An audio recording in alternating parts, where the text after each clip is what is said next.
Silas Marner, The Weaver of Raveloe, by George Eliot. Part 1, Chapter 1. In the days when the spinning wheels hummed busily in the farmhouses, and even great ladies, clothed in silk and thread lace, had their toy spinning wheels of polished oak, there might be seen in districts far away among the lanes, or deep in the bosom of the hills, certain pallid undersized men, who, by the side of the brawny country folk, looked like the remnants of a disinherited race. The shepherd's dog barked fiercely when one of these alien-looking men appeared on the upland, dark against the early winter sunset. For what dog likes a figure bent under a heavy bag? And these pale men rarely stirred abroad without that mysterious burden. The shepherd himself, though he had good reason to believe that the bag held nothing but flaxen thread, or else the long rolls of strong linen spun from that thread, was not quite sure that this trade of weaving, indispensable though it was, could be carried on entirely without the help of the evil one. In that far-off time superstition clung easily round every person or thing that was at all unwonted, or even intermittent and occasional merely, like the visits of the pedlar or the knife-grinder. No one knew where wandering men had their homes or their origin, and how was a man to be explained unless you at least knew somebody who knew his father and mother? To the peasants of old times the world outside their own direct experience was a region of vagueness and mystery. To their untravelled thoughts a state of wandering was a conception as dim as the winter life of the swallows that came back with the spring, and even a settler, if he came from distant parts, hardly ever ceased to be viewed with a remnant of distrust, which would have prevented any surprise if a long course of inoffensive conduct on his part had ended in the commission of a crime. Especially if he had any reputation for knowledge, or showed any skill in handicraft. All cleverness, whether in the rapid use of that difficult instrument, the tongue, or in some other art unfamiliar to villagers, was in itself suspicious. Honest folk, born and bred in a visible manner, were mostly not over-wise or clever, at least not beyond such a matter as knowing the signs of the weather. And the process by which rapidity and dexterity of any kind were acquired was so wholly hidden that they partook of the nature of conjuring. In this way it came to pass that those scattered linen weavers, emigrants from the town into the country, were to the last regarded as aliens by their rustic neighbours, and usually contracted the eccentric habits which belong to a state of loneliness. In the early years of this century such a linen weaver named Silas Marner worked at his vocation in a stone cottage that stood among the nutty hedgerows near the village of Raveloe, and not far from the edge of a deserted stone pit. The questionable sound of Silas's loom, so unlike the natural cheerful trotting of the winnowing machine, or the simpler rhythm of the flail, had a half-fearful fascination for the Raveloe boys, who would often leave off their nutting or birds' nesting to peep in at the window of the stone cottage, counterbalancing a certain awe at the mysterious action of the loom by a pleasant sense of scornful superiority, drawn from the mockery of its alternating noises, along with the bent treadmill attitude of the weaver. But sometimes it happened that Marner, pausing to adjust an irregularity in his thread, became aware of the small scoundrels, and though chary of his time, he liked their intrusion so ill that he would descend from his loom, and, opening the door, would fix on them a gaze that was always enough to make them take to their legs in terror. For how was it possible to believe that those large, brown, protuberant eyes in Silas Marner's pale face really saw nothing very distinctly that was not close to them, and not rather that their dreadful stare could dart cramp or rickets or a wry mouth at any boy who happened to be in the rear? They had perhaps heard their fathers and mothers hint that Silas Marner could cure folks' rheumatism if he had a mind, and, still more darkly, that if you could only speak the devil fair enough, he might save you the cost of the doctor. Such strange lingering echoes of the old demon worship might perhaps even now be caught by the diligent listener among the grey-haired peasantry, for a rude mind with difficulty associates the ideas of power and benignity. A shadowy conception of power that by much persuasion can be induced to refrain from inflicting harm is the shape most easily taken by the sense of the invisible in the minds of men who have always been pressed close by primitive wants, and to whom a life of hard toil has never been illuminated by any enthusiastic religious faith. To them pain and mishap present a far wider range of possibilities than gladness and enjoyment.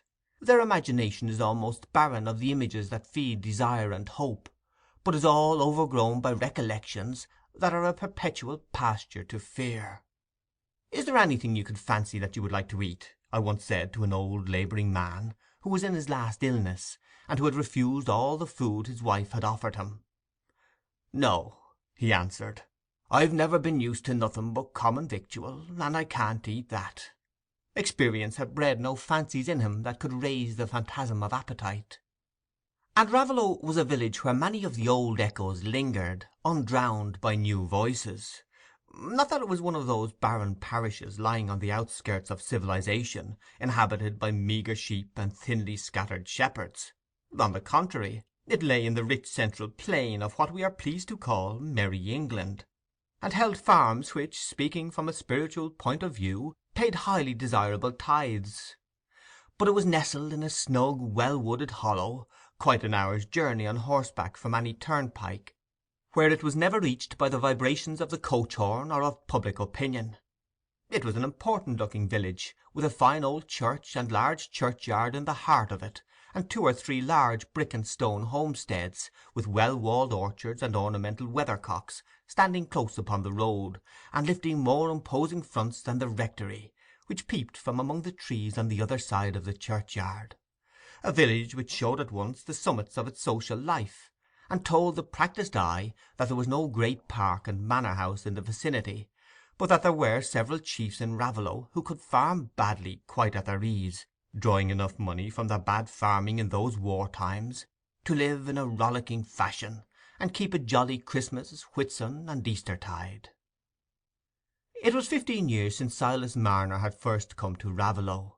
He was then simply a pallid young man, with prominent, short-sighted brown eyes, whose appearance would have had nothing strange for people of average culture and experience. But for the villagers near whom he had come to settle, it had mysterious peculiarities which corresponded with the exceptional nature of his occupation, and his advent from an unknown region called North'ard. So had his way of life. He invited no comer to step across his door-sill, and he never strolled into the village to drink a pint at the Rainbow, or to gossip at the wheelwrights. He sought no man or woman, save for the purposes of his calling, or in order to supply himself with necessaries; and it was soon clear to the Raveloe lasses that he would never urge one of them to accept him against her will, quite as if he had heard them declare that they would never marry a dead man come to life again. This view of Marner's personality was not without another ground than his pale face and unexampled eyes, for Jem Rodney, the mole-catcher, averred that one evening as he was returning homeward he saw Silas Marner leaning against a stile with a heavy bag on his back, instead of resting the bag on the stile as a man in his senses would have done, and that, on coming up to him, he saw that Marner's eyes were set like a dead man's, and he spoke to him and shook him, and his limbs were stiff, and his hands clutched the bag as if they'd been made of iron. But just as he had made up his mind that the weaver was dead, he came all right again, like, as you might say, in the winking of an eye, and said "Good night," and walked off. All this Jem swore he had seen, more by token that it was the very day he had been mole-catching on Squire Cass's land, down by the old saw-pit.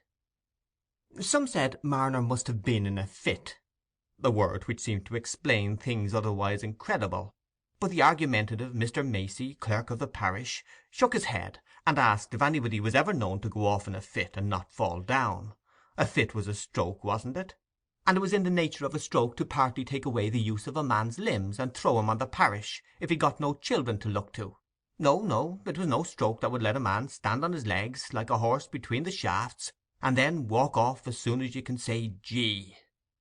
But there might be such a thing as a man's soul being loose from his body, and going out and in, like a bird out of its nest and back; and that was how folks got over wise, for they went to school in this shellless state, to those who could teach them more than their neighbours could learn with their 5 senses and the parson. And where did Master Marner get his knowledge of herbs from, and charms too, if he liked to give them away? Jem Rodney's story was no more than what might have been expected by anybody who had seen how Marner had cured Sally Oates. and made her sleep like a baby when her heart had been beating enough to burst her body for 2 months and more while she had been under the doctor's care. He might cure more folks if he would, but he was worth speaking fair, if it was only to keep him from doing you a mischief.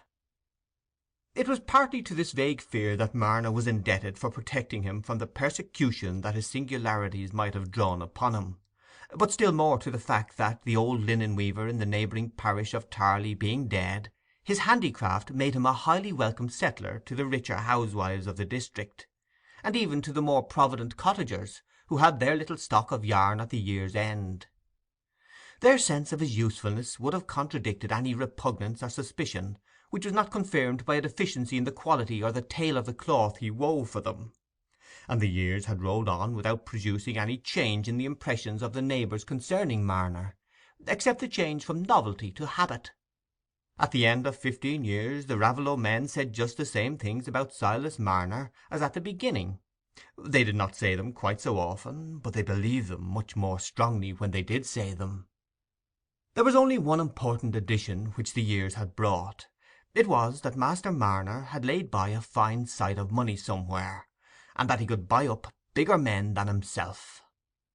But while opinion concerning him had remained nearly stationary, and his daily habits had presented scarcely any visible change, Marner's inward life had been a history and a metamorphosis, as that of every fervid nature must be when it has fled, or been condemned, to solitude.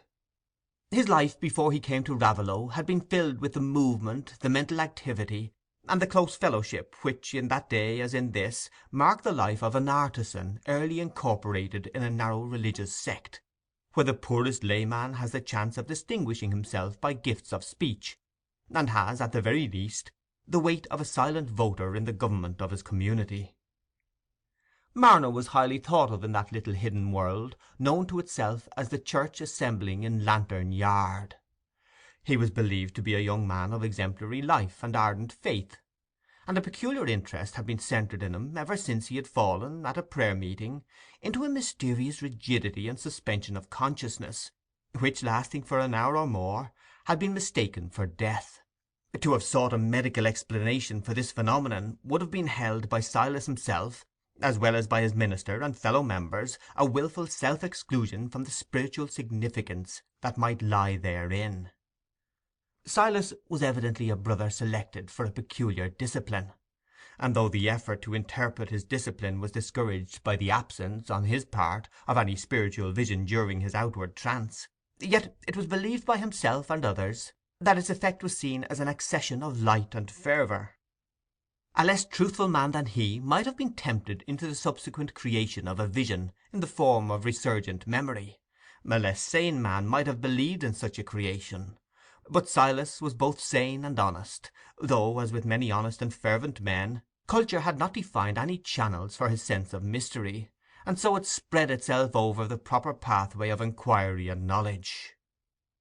He had inherited from his mother some acquaintance with medicinal herbs and their preparation, a little store of wisdom which she had imparted to him as a solemn bequest. But of late years he had had doubts about the lawfulness of applying this knowledge, believing that herbs could have no efficacy without prayer, and that prayer might be sufficient without herbs, so that the inherited delight he had in wandering in the fields in search of foxglove and dandelion and coltsfoot began to wear to him the character of a temptation. Among the members of his church there was one young man, a little older than himself, with whom he had long lived in such close friendship that it was the custom of their Lantern Yard brethren to call them David and Jonathan. The real name of the friend was William Dane, and he, too, was regarded as a shining instance of youthful piety, though somewhat given to over-severity towards weaker brethren, and to be so dazzled by his own light as to hold himself wiser than his teachers. But whatever blemishes others might discern in William, to his friend's mind he was faultless. For Marner had one of those impressible, self-doubting natures which, at an inexperienced age, admire imperativeness and lean on contradiction.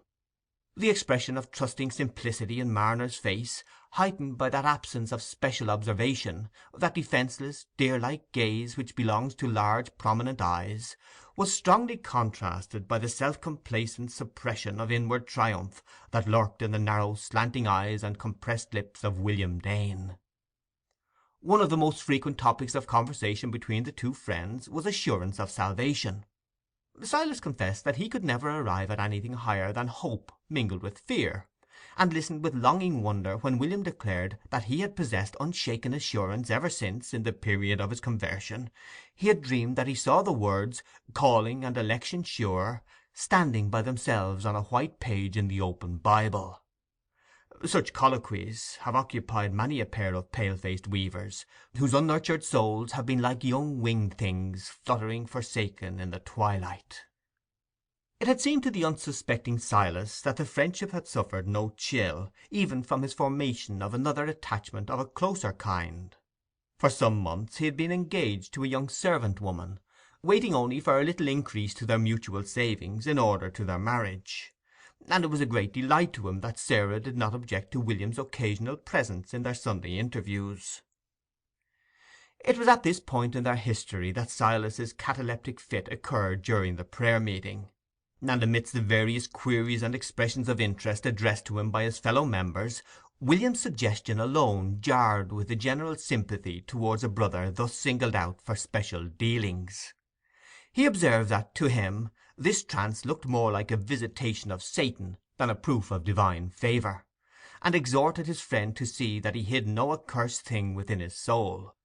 Silas, feeling bound to accept rebuke and admonition as a brotherly office, felt no resentment, but only pain at his friend's doubts concerning him; and to this was soon added some anxiety at the perception that Sarah's manner towards him began to exhibit a strange fluctuation between an effort at an increased manifestation of regard and involuntary signs of shrinking and dislike.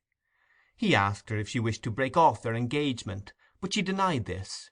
Their engagement was known to the church, and had been recognized in the prayer meetings. It could not be broken off without strict investigation, and Sarah could render no reason that would be sanctioned by the feeling of the community.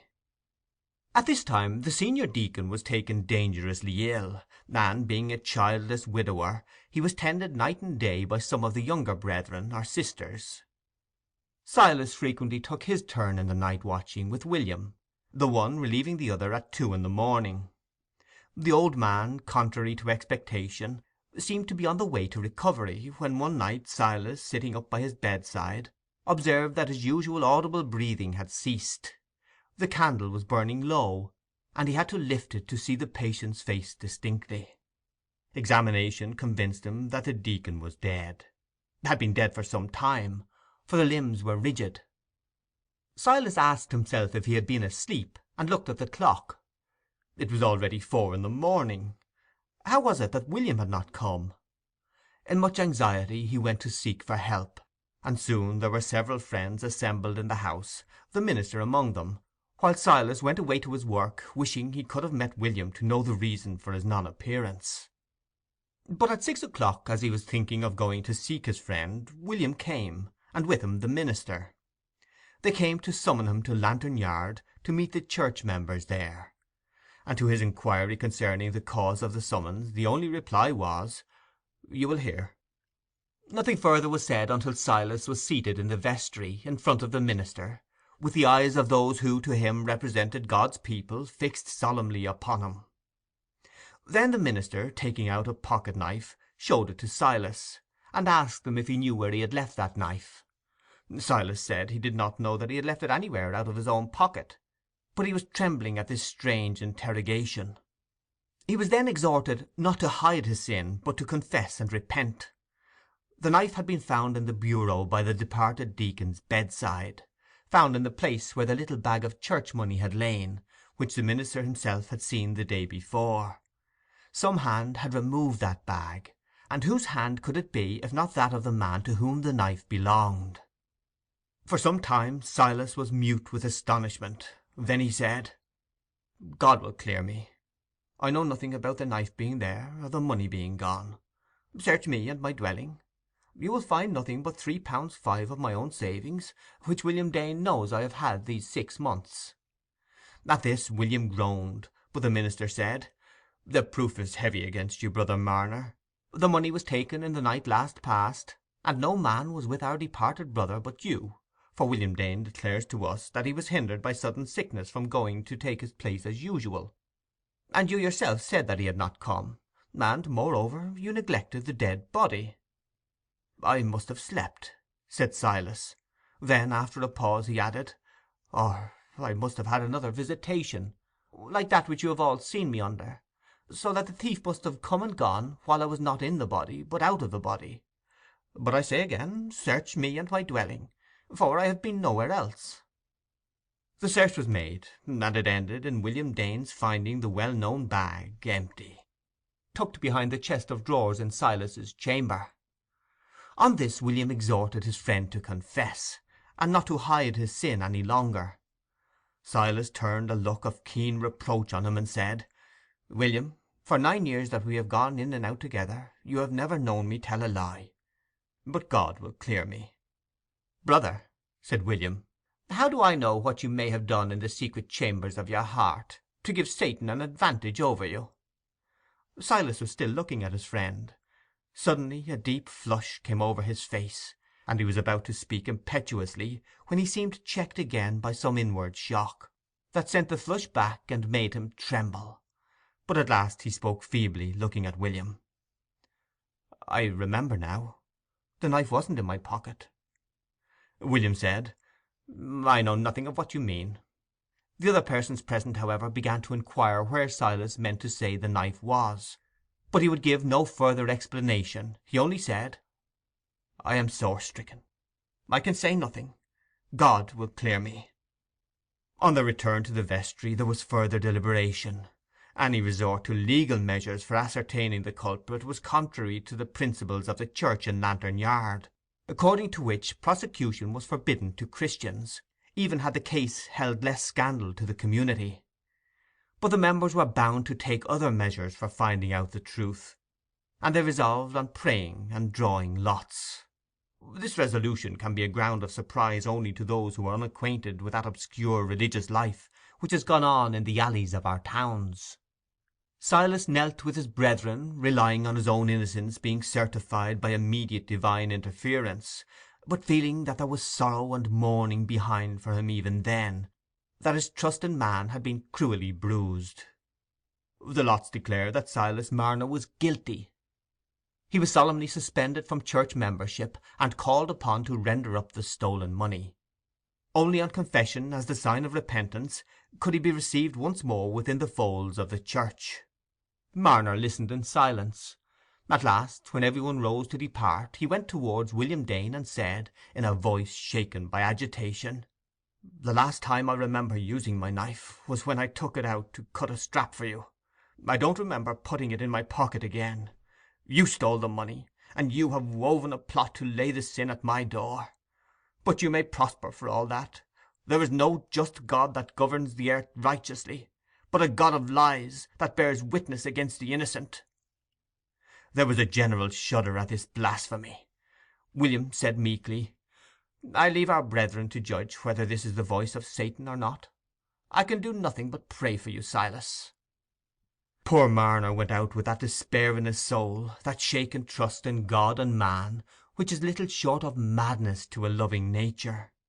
In the bitterness of his wounded spirit he said to himself, "She will cast me off too." And he reflected that, if she did not believe the testimony against him, her whole faith must be upset as his was. To people accustomed to reason about the forms in which their religious feeling has incorporated itself, it is difficult to enter into that simple, untaught state of mind in which the form and the feeling have never been severed by an act of reflection. We are apt to think it inevitable that a man in Marner's position should have begun to question the validity of an appeal to the divine judgment by drawing lots. But to him this would have been an effort of independent thought such as he had never known, and he must have made the effort at a moment when all his energies were turned into the anguish of disappointed faith. If there is an angel who records the sorrows of men as well as their sins, he knows how many and deep are the sorrows that spring from false ideas, for which no man is culpable.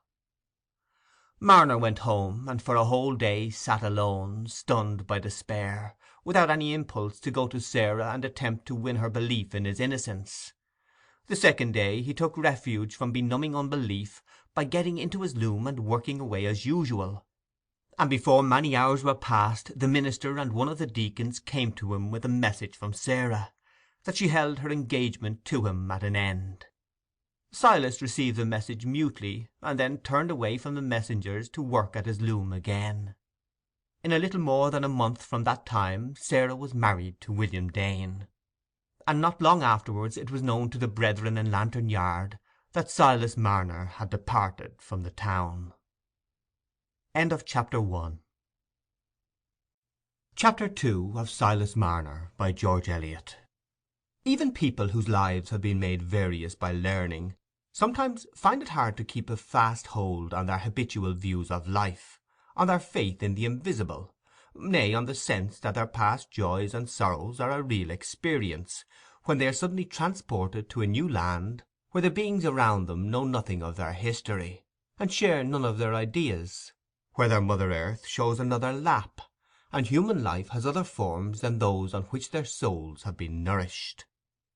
Minds that have been unhinged from their old faith and love have perhaps sought this Lethean influence of exile, in which the past becomes dreamy because its symbols have all vanished, and the present too is dreamy because it is linked with no memories. But even their experience may hardly enable them thoroughly to imagine what was the effect on a simple weaver like Silas Marner, when he left his own country and people and came to settle in Raveloe. Nothing could be more unlike his native town, set within sight of the widespread hillsides, than this low wooded region where he felt hidden even from the heavens by the screening trees and hedgerows. There was nothing here when he rose in the deep morning quiet and looked out on the dewy brambles and rank tufted grass, that seemed to have any relation with that life centring in Lantern Yard, which had once been to him the altar-place of high dispensations. The whitewashed walls, the little pews where well-known figures entered with a subdued rustling, and where first one well-known voice and then another, pitched in a peculiar key of petition, uttered phrases at once occult and familiar, like the amulet worn on the heart; the pulpit where the minister delivered unquestioned doctrine, and swayed to and fro, and handled the book in a long accustomed manner; the very pauses between the couplets of the hymn as it was given out, and the recurrent swell of voices in song. These things had been the channel of divine influences to Marner. They were the fostering home of his religious emotions. They were Christianity and God's kingdom upon earth. A weaver who finds hard words in his hymn book knows nothing of abstractions, as the little child knows nothing of parental love, but only knows one face and one lap towards which it stretches its arms for refuge and nurture. And what could be more unlike that Lantern Yard world than the world in Raveloe? Orchards looking lazy with neglected plenty, the large church in the wide churchyard, which men gazed at lounging at their own doors in service time, the purple-faced farmers jogging along the lanes or turning in at the Rainbow, homesteads where men supped heavily and slept in the light of the evening hearth, and where women seemed to be laying up a stock of linen for the life to come.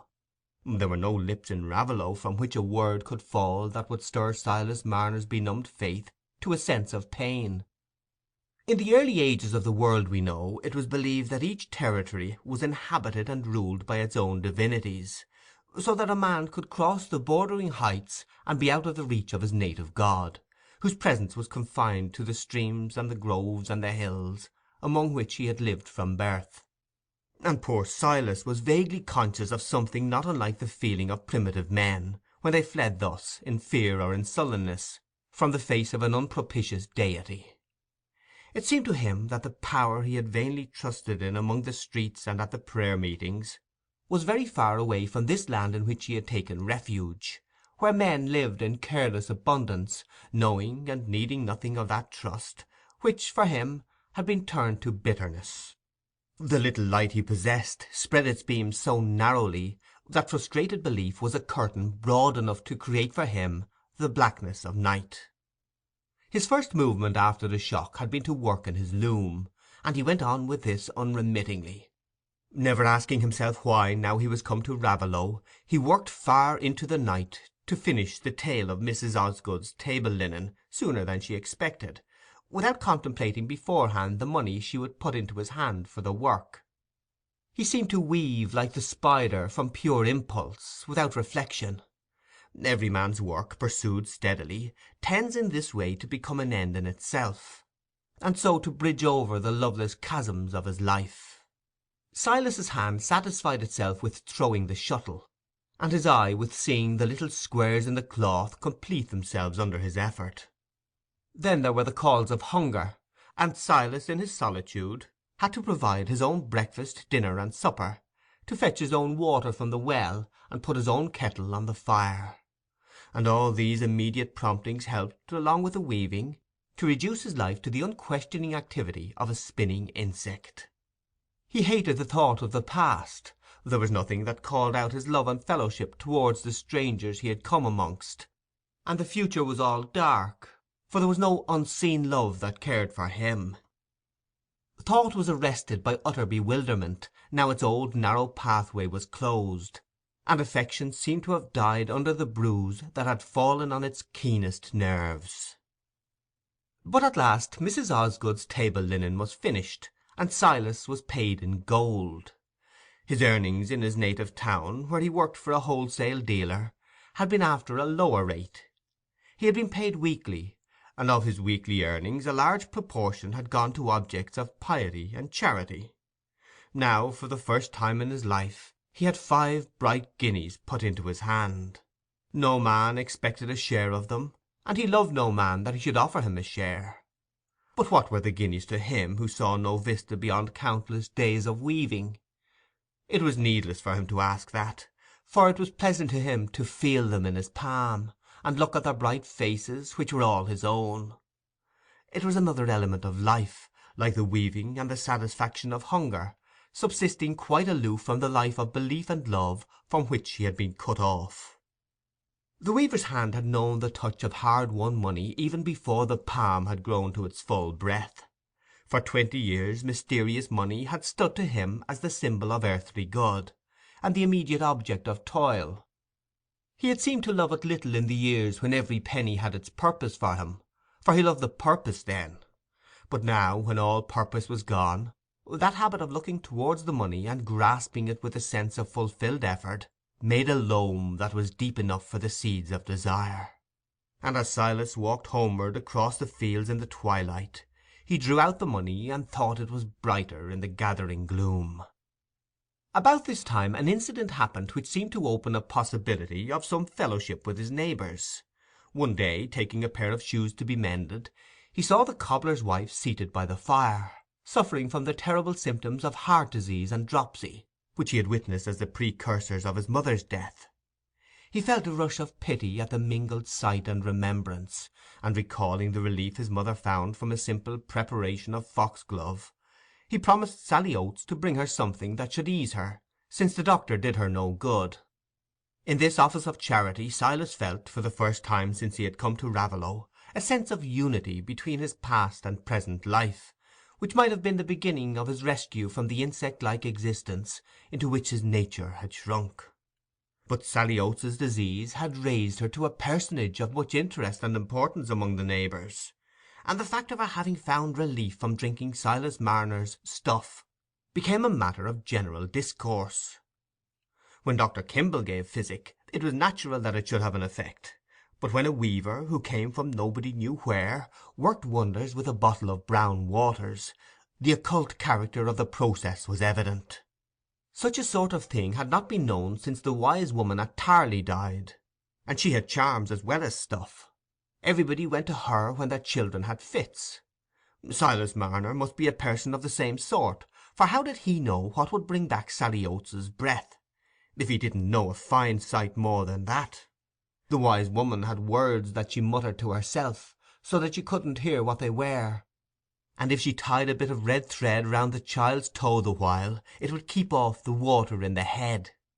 There were women in Raveloe at that present time who had worn one of the wise woman's little bags round their necks, and in consequence had never had an idiot child, as Ann Coulter had.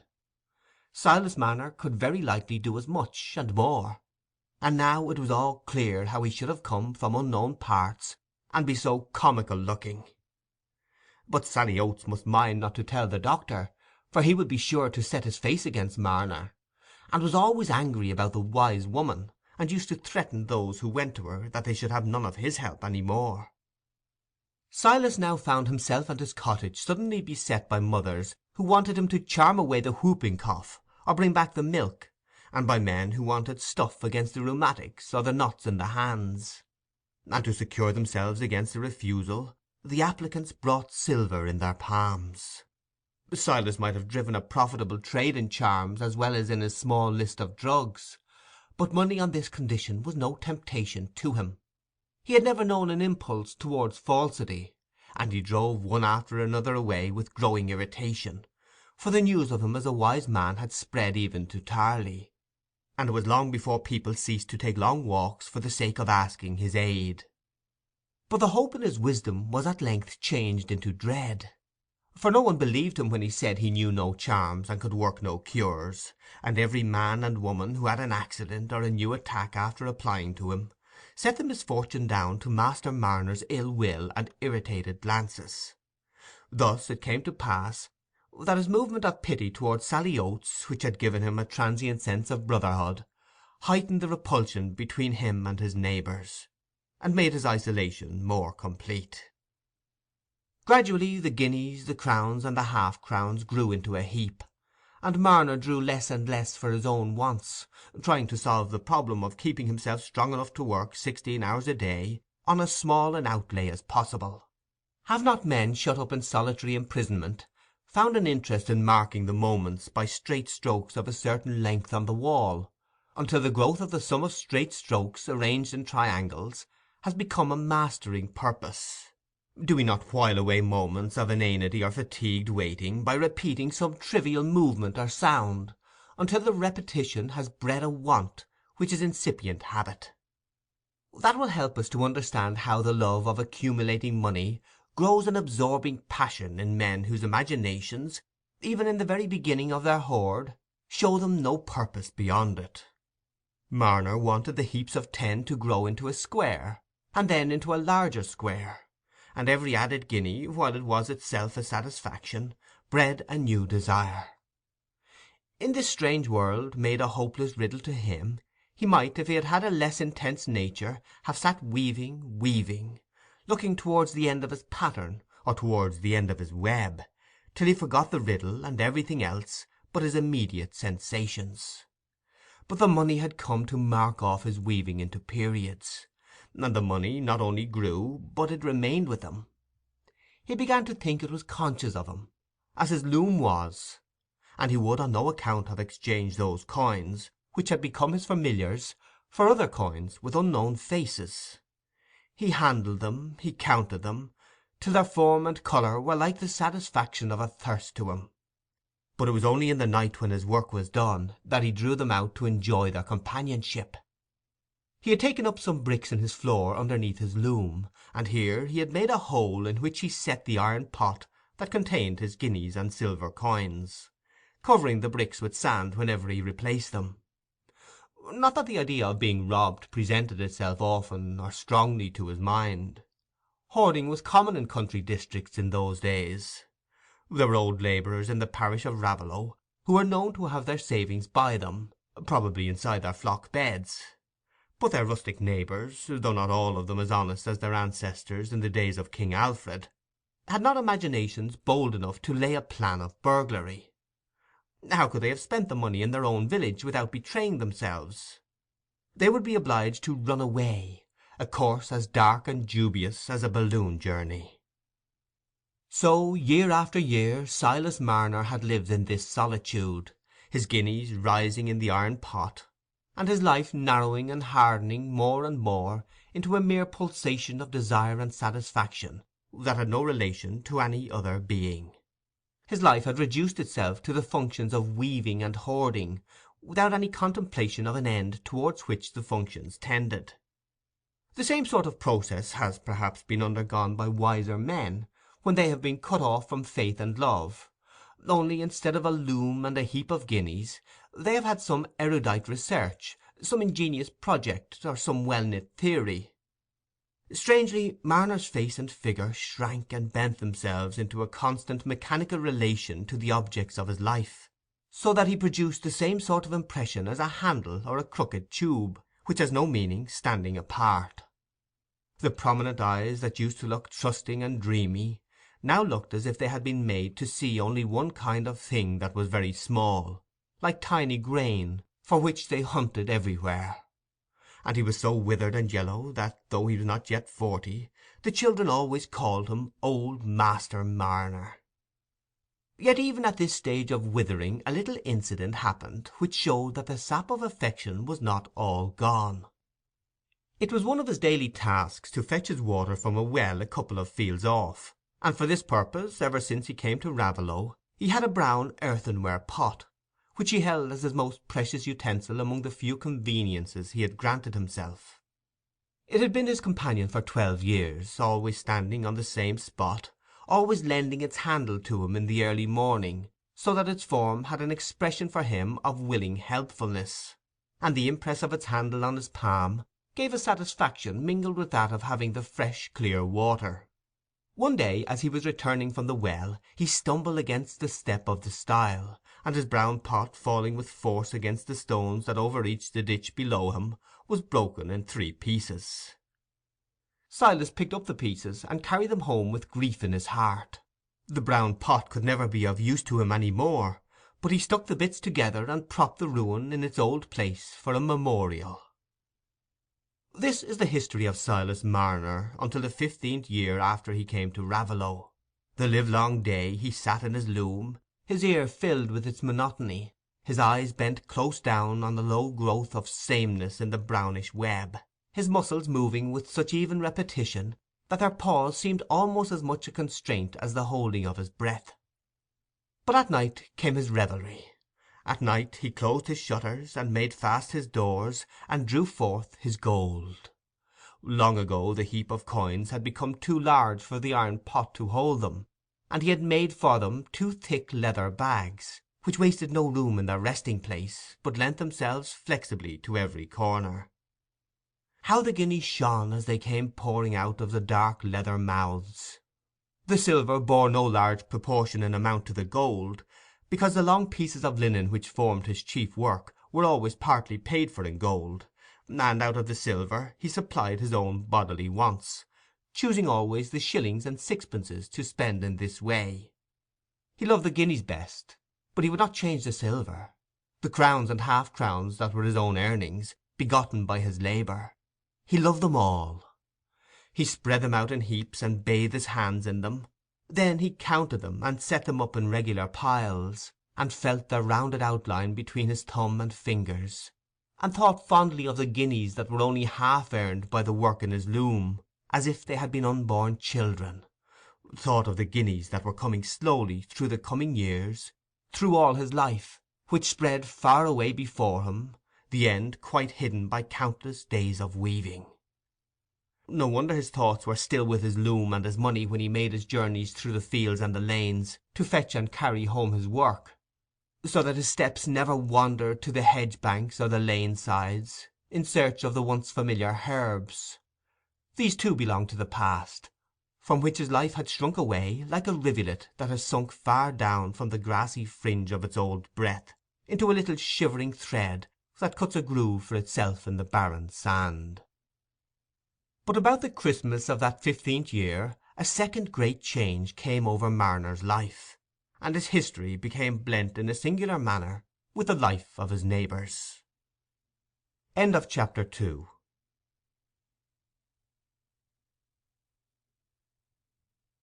Chapter 3 of Silas Marner by George Eliot. The greatest man in Raveloe was Squire Cass, who lived in the large red house with a handsome flight of stone steps in front and the high stables behind it, nearly opposite the church. He was only one among several landed parishioners, but he alone was honoured with the title of Squire. For though Mr. Osgood's family was also understood to be of timeless origin, the Raveloe imagination having never ventured back to that fearful blank when there were no Osgoods, still he merely owned the farm he occupied, whereas Squire Cass had a tenant or two, who complained of the game to him quite as if he had been a lord. It was still that glorious war time which was felt to be a peculiar favour of Providence towards the landed interest, and the fall of prices had not yet come to carry the race of small squires and yeomen down that road to ruin for which extravagant habits and bad husbandry were plentifully anointing their wheels. I am speaking now in relation to Raveloe and the parishes that resembled it, for our old-fashioned country life had many different aspects, as all life must have when it is spread over a various surface, and breathed on variously by multitudinous currents, from the winds of heaven to the thoughts of men, which are for ever moving and crossing each other with incalculable results. Raveloe lay low among the bushy trees and the rutted lanes, aloof from the currents of industrial energy and Puritan earnestness. The rich ate and drank freely, accepting gout and apoplexy as things that ran mysteriously in respectable families, and the poor thought that the rich were entirely in the right of it to lead a jolly life. Besides, their feasting caused a multiplication of orts, which were the heirlooms of the poor. Betty Jay scented the boiling of Squire Cass's hams, but her longing was arrested by the unctuous liquor in which they were boiled, and when the seasons brought round the great merry-makings, they were regarded on all hands as a fine thing for the poor. For the Raveloe feasts were like the rounds of beef and the barrels of ale. They were on a large scale, and lasted a good while, especially in the winter time. After ladies had packed up their best gowns and topknots in bandboxes, and had incurred the risk of fording streams on pillions with the precious burdens in rainy or snowy weather, when there was no knowing how high the water would rise, it was not to be supposed that they looked forward to a brief pleasure. On this ground it was always contrived in the dark seasons, when there was little work to be done and the hours were long, that several neighbours should keep open house in succession. So soon as Squire Cass's standing dishes diminished in plenty and freshness, his guests had nothing to do but to walk a little higher up the village to Mr. Osgood's at the orchards, and they found hams and chines uncut, pork pies with the scent of the fire in them, spun butter in all its freshness, everything, in fact, that appetite at leisure could desire, in perhaps greater perfection, though not in greater abundance, than at Squire Cass's. For the squire's wife had died long ago, and the Red House was without that presence of the wife and mother which is the fountain of wholesome love and fear in parlour and kitchen, and this helped to account not only for there being more profusion than finished excellence in the holiday provisions, but also for the frequency with which the proud squire condescended to preside in the parlour of the Rainbow, rather than under the shadow of his own dark wainscot. Perhaps also for the fact that his sons had turned out rather ill. Raveloe was not a place where moral censure was severe, but it was thought a weakness in the squire that he had kept all his sons at home in idleness, and though some licence was to be allowed to young men whose fathers could afford it, people shook their heads at the courses of the second son, Dunstan, commonly called Dunsey Cass, whose taste for swapping and betting might turn out to be a sowing of something worse than wild oats. To be sure, the neighbours said, it was no matter what became of Dunsey, a spiteful, jeering fellow, who seemed to enjoy his drink the more when other people went dry, always provided that his doings did not bring trouble on a family like Squire Cass's, with a monument in the church, and tankards older than King George. But it would be 1,000 pities if Mr. Godfrey, the eldest, a fine, open-faced, good-natured young man, who was to come into the land some day, should take to going along the same road with his brother, as he had seemed to do of late. If he went on in that way, he would lose Miss Nancy Lammeter, for it was well known that she had looked very shyly on him ever since last Whitsuntide twelvemonth, when there was so much talk about his being away from home days and days together. There was something wrong more than common, that was quite clear, for Mr. Godfrey didn't look half so fresh-coloured and open as he used to do. At one time everybody was saying what a handsome couple he and Miss Nancy Lammeter would make, and if she could come to be mistress at the Red House, there would be a fine change, for the Lammeters had been brought up in that way that they never suffered a pinch of salt to be wasted, and yet everybody in their household had of the best, according to his place. Such a daughter-in-law would be a saving to the old squire, if she never brought a penny to her fortune, for it was to be feared that, notwithstanding his incomings, there were more holes in his pockets than the one where he put his own hands in. But if Mr. Godfrey didn't turn over a new leaf, he might say good-bye to Miss Nancy Lammeter. It was the once hopeful Godfrey who was standing, with his hands in his side pockets and his back to the fire, in the dark wainscoted parlour, one late November afternoon in that 15th year of Silas Marner's life at Raveloe. The fading grey light fell dimly on the walls decorated with guns, whips, and foxes' brushes, on coats and hats flung on the chairs, on tankards sending forth a scent of flat ale, and on a half-choked fire, with pipes propped up in the chimney-corners. Signs of a domestic life destitute of any hallowing charm, with which the look of gloomy vexation on Godfrey's blond face was in sad accordance. He seemed to be waiting and listening for some one's approach, and presently the sound of a heavy step, with an accompanying whistle, was heard across the large empty entrance-hall. The door opened, and a thick-set, heavy-looking young man entered, with a flushed face and the gratuitously elated bearing which mark the first stage of intoxication. It was Dunsey, and at the sight of him Godfrey's face parted with some of its gloom, to take on the more active expression of hatred. The handsome brown spaniel that lay on the hearth retreated under the chair in the chimney-corner. "Well, Master Godfrey, what do you want with me?" said Dunsey, in a mocking tone. "You're my elders and betters, you know. I was obliged to come when you sent for me." "Why, this is what I want, and just shake yourself sober and listen, will you?" said Godfrey, savagely. He had himself been drinking more than was good for him, trying to turn his gloom into uncalculating anger. "I want to tell you I must hand over that rent of Fowler's to the squire, or else tell him I gave it you, for he's threatening to distrain for it, and it'll all be out soon whether I tell him or not. He said just now before he went out he should send word to Cox to distrain, if Fowler didn't come and pay up his arrears this week. The squire's short of cash, and in no humour to stand any nonsense. And you know what he threatened if he ever found you making away with his money again. So see and get the money, and pretty quickly, will you?" "Oh," said Dunsey, sneeringly, coming nearer to his brother and looking in his face. "Suppose now you get the money yourself, and save me the trouble, eh? Since you was so kind as to hand it over to me, you'll not refuse me the kindness to pay it back for me. It was your brotherly love made you do it, you know." Godfrey bit his lips and clenched his fist. "Don't come near me with that look, else I'll knock you down." "Oh, no, you won't," said Dunsey, turning away on his heel, however, "because I'm such a good-natured brother, you know. I might get you turned out of house and home, and cut off with a shilling any day. I might tell the squire how his handsome son was married to that nice young woman, Molly Farron, and was very unhappy because he couldn't live with his drunken wife, and I should slip into your place as comfortable as could be. But you see, I don't do it. I'm so easy and good-natured. You'll take any trouble for me. You'll get the £100 for me, I know you will." "How can I get the money?" said Godfrey, quivering. "I haven't a shilling to bless myself with.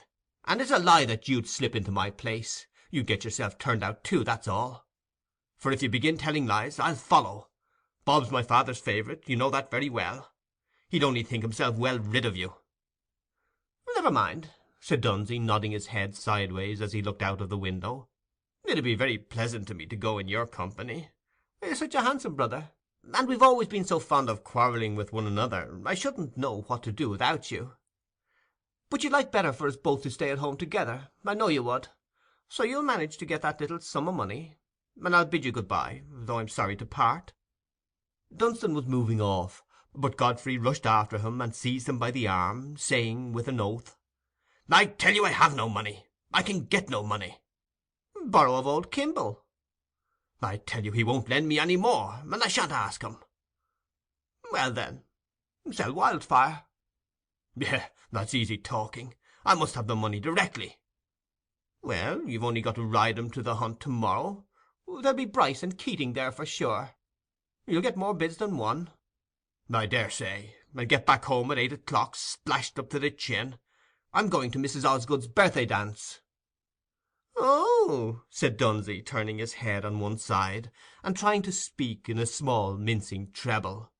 And there's sweet Miss Nancy coming, and we shall dance with her, and promise never to be naughty again, and be taken into favour, and—" "Hold your tongue about Miss Nancy, you fool," said Godfrey, turning red, "else I'll throttle you." "What for?" said Dunsey, still in an artificial tone, but taking a whip from the table and beating the butt end of it on his palm. "You've a very good chance. I'd advise you to creep up her sleeve again. It'd be saving time, if Molly should happen to take a drop too much laudanum some day, and make a widower of you. Miss Nancy wouldn't mind being second, if she didn't know it. And you've got a good-natured brother, who'll keep your secret well, because you'll be so very obliging to him." "I'll tell you what it is," said Godfrey, quivering and pale again.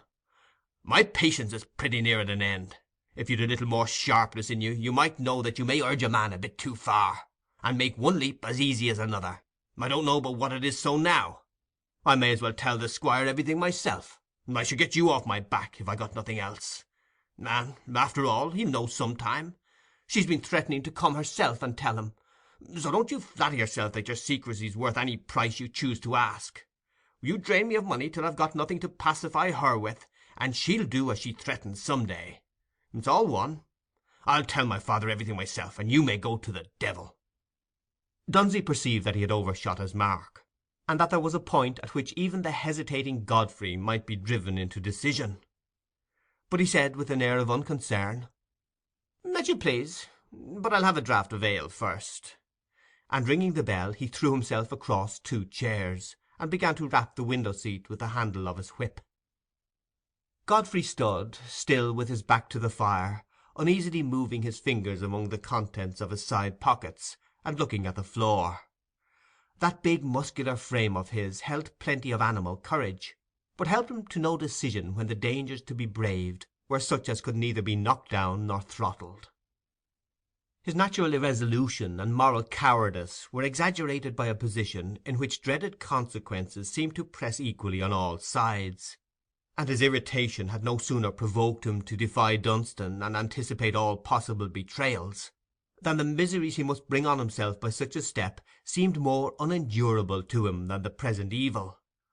The results of confession were not contingent, they were certain, whereas betrayal was not certain.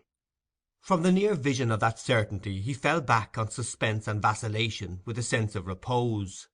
The disinherited son of a small squire, equally disinclined to dig and to beg, was almost as helpless as an uprooted tree, which, by the favour of earth and sky, has grown to a handsome bulk on the spot where it first shot upward. Perhaps it would have been possible to think of digging with some cheerfulness, if Nancy Lammeter were to be won on those terms.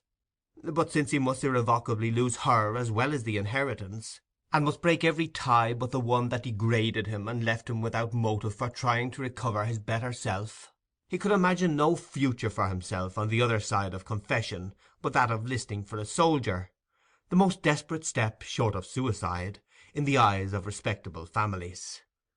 No, he would rather trust to casualties than to his own resolve.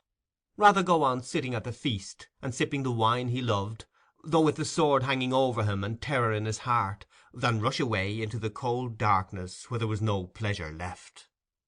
The utmost concession to Dunstan about the horse began to seem easy, compared with the fulfilment of his own threat, but his pride would not let him recommence the conversation otherwise than by continuing the quarrel.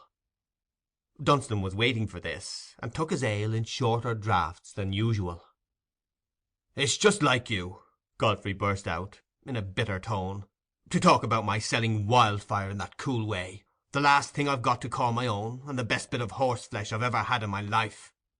And if you'd got a spark of pride in you, you'd be ashamed to see the stables emptied, and everybody sneering about it. But it's my belief you'd sell yourself, if it was only for the pleasure of making somebody feel they'd got a bad bargain." "Aye, aye," said Dunstan very placably. "You do me justice, I see. You know I'm a jewel for 'ticing people into bargains, for which reason I advise you to let me sell Wildfire. I'd ride him to the hunt to-morrow for you with pleasure.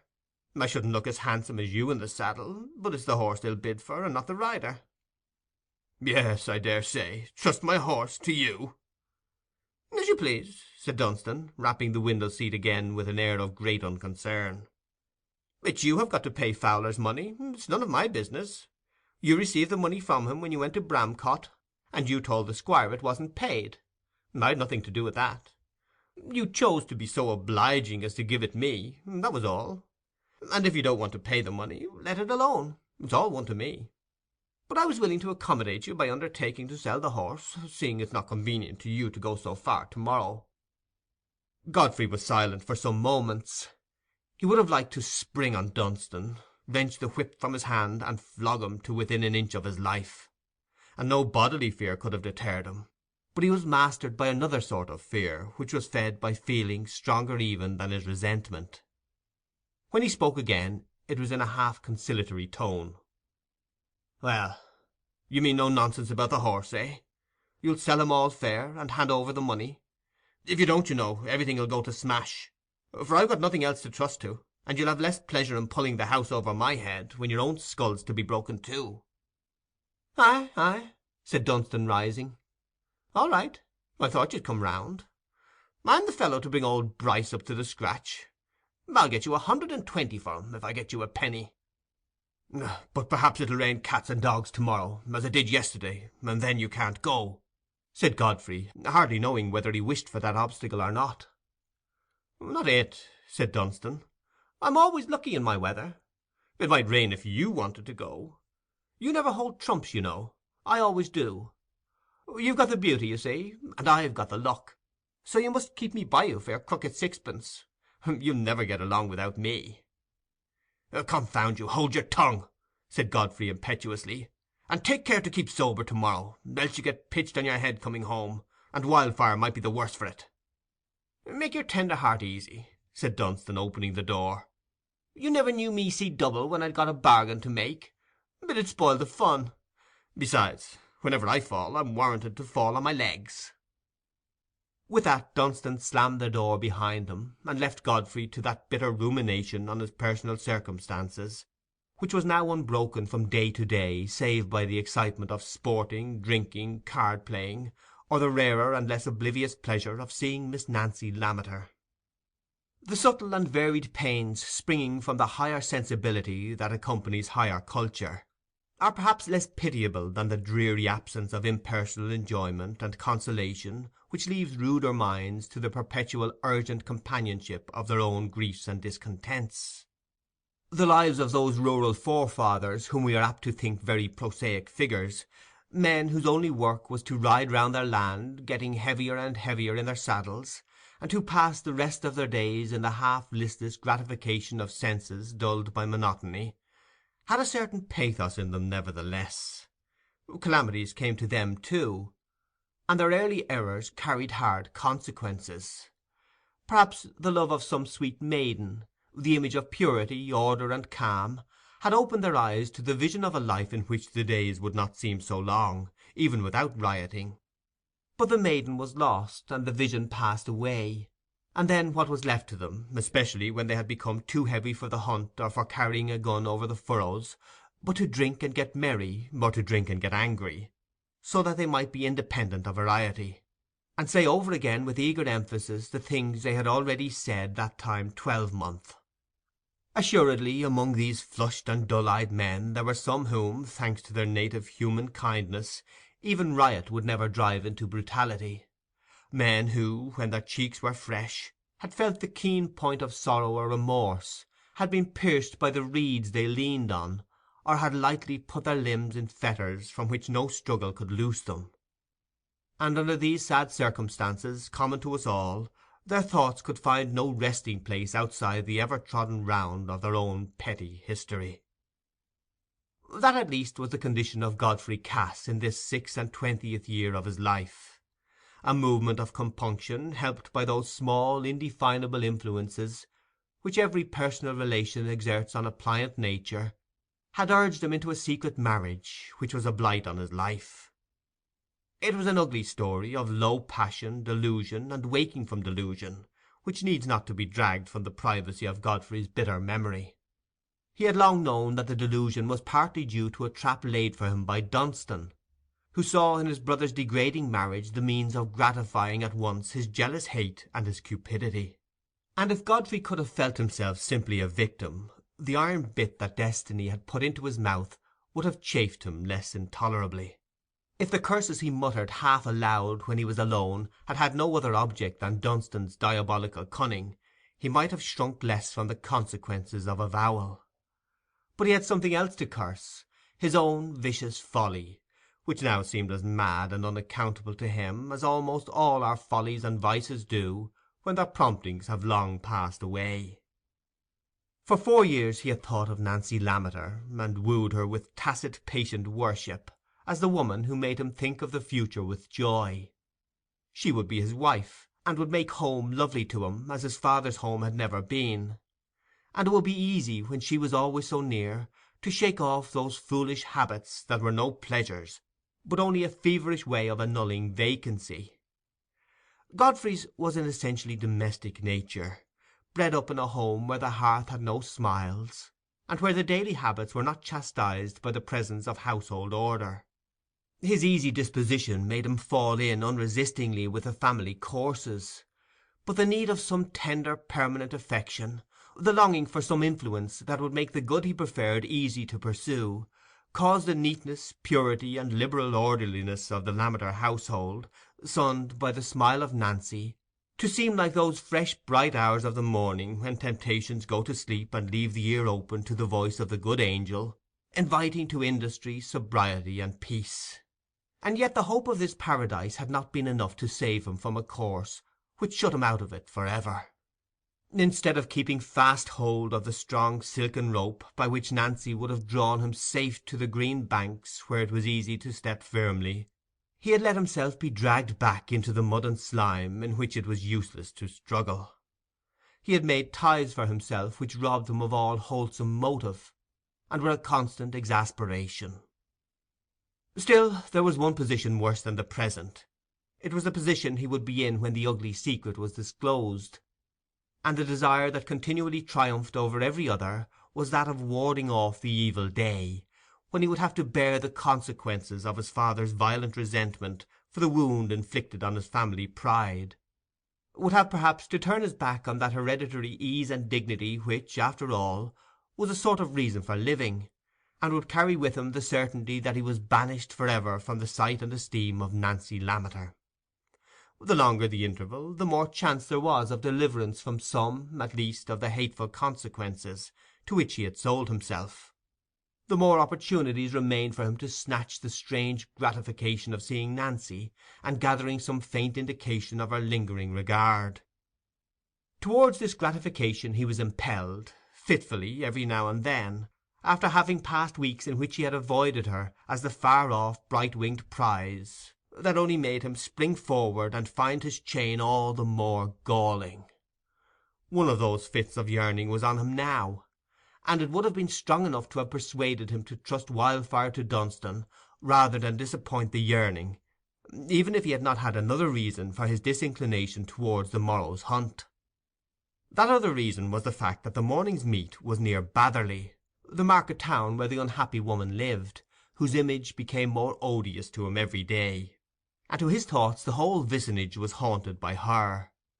The yoke a man creates for himself by wrong-doing will breed hate in the kindliest nature, and the good-humoured, affectionate-hearted Godfrey Cass was fast becoming a bitter man, visited by cruel wishes that seemed to enter and depart and enter again, like demons who had found in him a ready garnished home.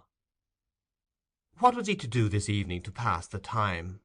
He might as well go to the Rainbow and hear the talk about the cock-fighting. Everybody was there, and what else was there to be done? Though for his own part he did not care a button for cock-fighting. Snuff, the brown spaniel who had placed herself in front of him, and had been watching him for some time, now jumped up in impatience for the expected caress. But Godfrey thrust her away without looking at her, and left the room, followed humbly by the unresenting Snuff, perhaps because she saw no other career open to her. End of chapter 3.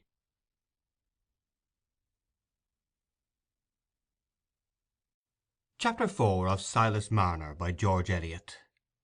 Dunstan Cass, setting off in the raw morning at the judiciously quiet pace of a man who was obliged to ride to cover on his hunter, had to take his way along the lane which, at its further extremity, passed by the piece of unenclosed ground called the Stone Pit, where stood the cottage, once a stone-cutter's shed, now for 15 years inhabited by Silas Marner.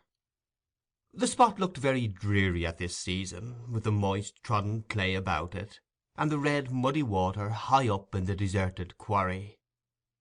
That was Dunstan's first thought as he approached it.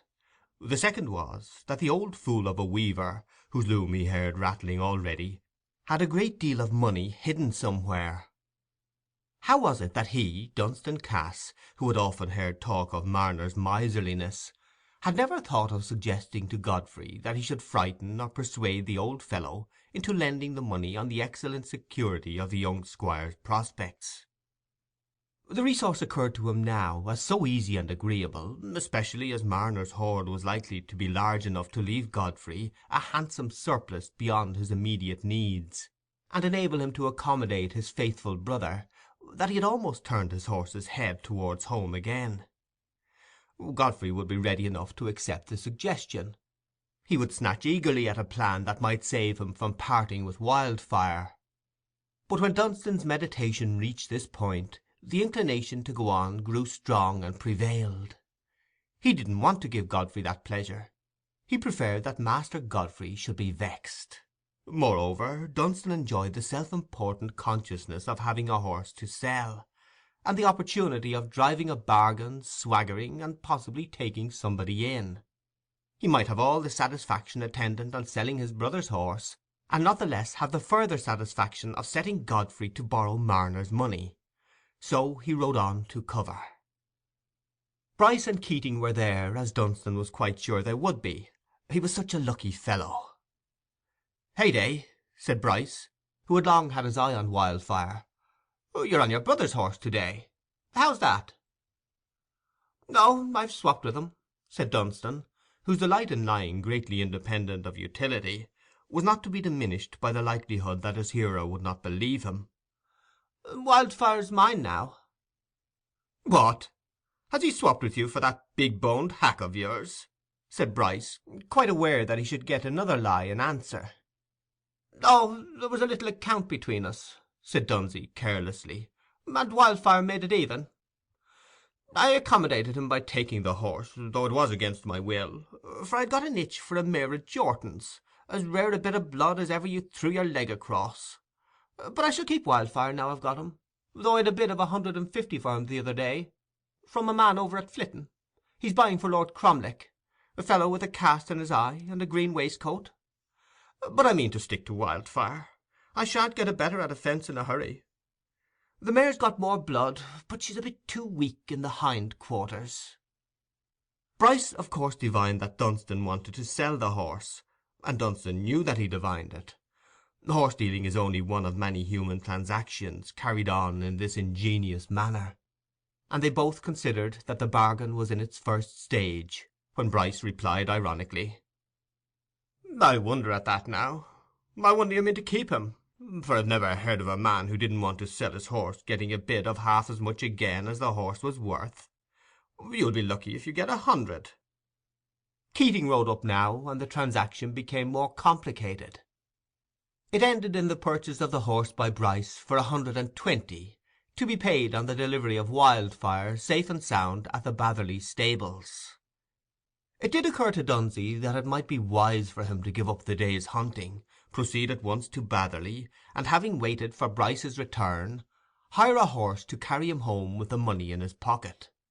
But the inclination for a run, encouraged by confidence in his luck, and from a draught of brandy from his pocket pistol at the conclusion of the bargain, was not easy to overcome, especially with a horse under him that would take the fences to the admiration of the field. Dunstan, however, took one fence too many, and got his horse pierced with a hedge-stake.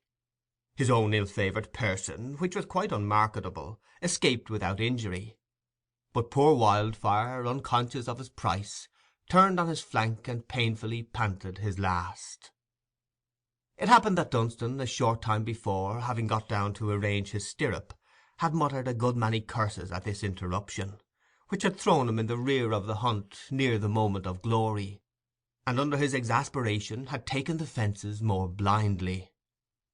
He would soon have been up with the hounds again when the fatal accident happened, and hence he was between eager riders in advance, not troubling themselves about what happened behind them, and far-off stragglers who were as likely as not to pass quite aloof from the line of road in which Wildfire had fallen. Dunstan, whose nature it was to care more for immediate annoyances than for remote consequences, no sooner recovered his legs, and saw that it was all over with Wildfire, than he felt a satisfaction at the absence of witnesses to a position which no swaggering could make enviable.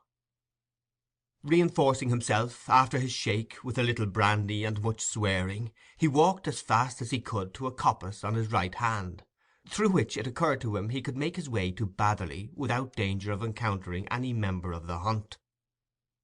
His first intention was to hire a horse there and ride home forthwith, for to walk many miles without a gun in his hand, and along an ordinary road, was as much out of the question to him as to other spirited young men of his kind.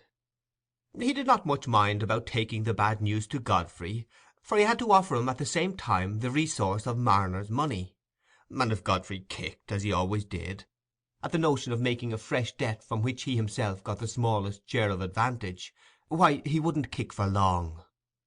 Dunstan felt sure he could worry Godfrey into anything. The idea of Marner's money kept growing in vividness, now the want of it had become immediate. The prospect of having to make his appearance with the muddy boots of a pedestrian at Batherley, and encounter the grinning queries of stablemen, stood unpleasantly in the way of his impatience to be back at Raveloe and carry out his fallacious plan; and a casual visitation of his waistcoat pocket, as he was ruminating, awakened his memory to the fact that the 2 or 3 small coins his forefinger encountered there were of too pale a colour to cover that small debt, without payment of which the stable-keeper had declared he would never do any more business with Dunsey Cass. After all, according to the direction in which the run had brought him, he was not so very much farther from home than he was from Batherley. But Dunsey, not being remarkable for clearness of head, was only led to this conclusion by the gradual perception that there were other reasons for choosing the unprecedented course of walking home. It was now nearly 4 o'clock, and the mist was gathering. The sooner he got into the road, the better. He remembered having crossed the road and seen the finger-post only a little while before Wildfire broke down; so, buttoning his coat, twisting the lash of his hunting-whip compactly around the handle, and rapping the tops of his boots with a self-possessed air, as if to assure himself that he was not at all taken by surprise, he set off with the sense that he was undertaking a remarkable feat of bodily exertion, which somehow and at some time he should be able to dress up and magnify to the admiration of a select circle at the Rainbow. When a young gentleman like Dunsey is reduced to so exceptional a mode of locomotion as walking, a whip in his hand is a desirable corrective to a too bewildering dreamy sense of unwontedness in his position; and Dunstan, as he went along through the gathering mist, was always rapping his whip somewhere. It was Godfrey's whip, which he had chosen to take without leave because it had a gold handle. Of course, no one could see, when Dunstan held it, that the name Godfrey Cass was cut in deep letters on that gold handle. They could only see that it was a very handsome whip. Dunstan was not without fear that he might meet some acquaintance in whose eyes he would cut a pitiable figure, for mist is no screen when people get close to each other. But when he at last found himself in the well-known Raveloe lanes without having met a soul, he silently remarked that it was part of his usual good luck. But now the mist, helped by the evening darkness, was more of a screen than he desired, for it hid the ruts into which his feet were liable to slip, hid everything, so that he had to quite guide his steps by dragging his whip along the low bushes in advance of the hedgerow. He must soon, he thought, be getting near the opening at the stone pits. He should find it out by the break in the hedgerow. He found it out, however, by another circumstance which he had not expected, namely, by certain gleams of light, which he presently guessed to proceed from Silas Marner's cottage. That cottage and the money hidden within it had been in his mind continually during his walk, and he had been imagining ways of cajoling and tempting the weaver to part with the immediate possession of his money for the sake of receiving interest. Dunstan felt as if there must be a little frightening added to the cajolery, for his own arithmetical convictions were not clear enough to afford him any forcible demonstration as to the advantages of interest. And as for security, he regarded it vaguely as a means of cheating a man by making him believe that he would be paid. Altogether, the operation on the miser's mind was a task that Godfrey would be sure to hand over to his more daring and cunning brother. Dunstan had made up his mind to that, and by the time he saw the light gleaming through the chinks of Marner's shutters, the idea of a dialogue with the weaver had become so familiar to him that it occurred to him as quite a natural thing to make the acquaintance forthwith. There might be several conveniences attending this course. The weaver had possibly got a lantern, and Dunstan was tired of feeling his way. He was still nearly 3/4 of a mile from home, and the lane was becoming unpleasantly slippery, for the mist was passing into rain.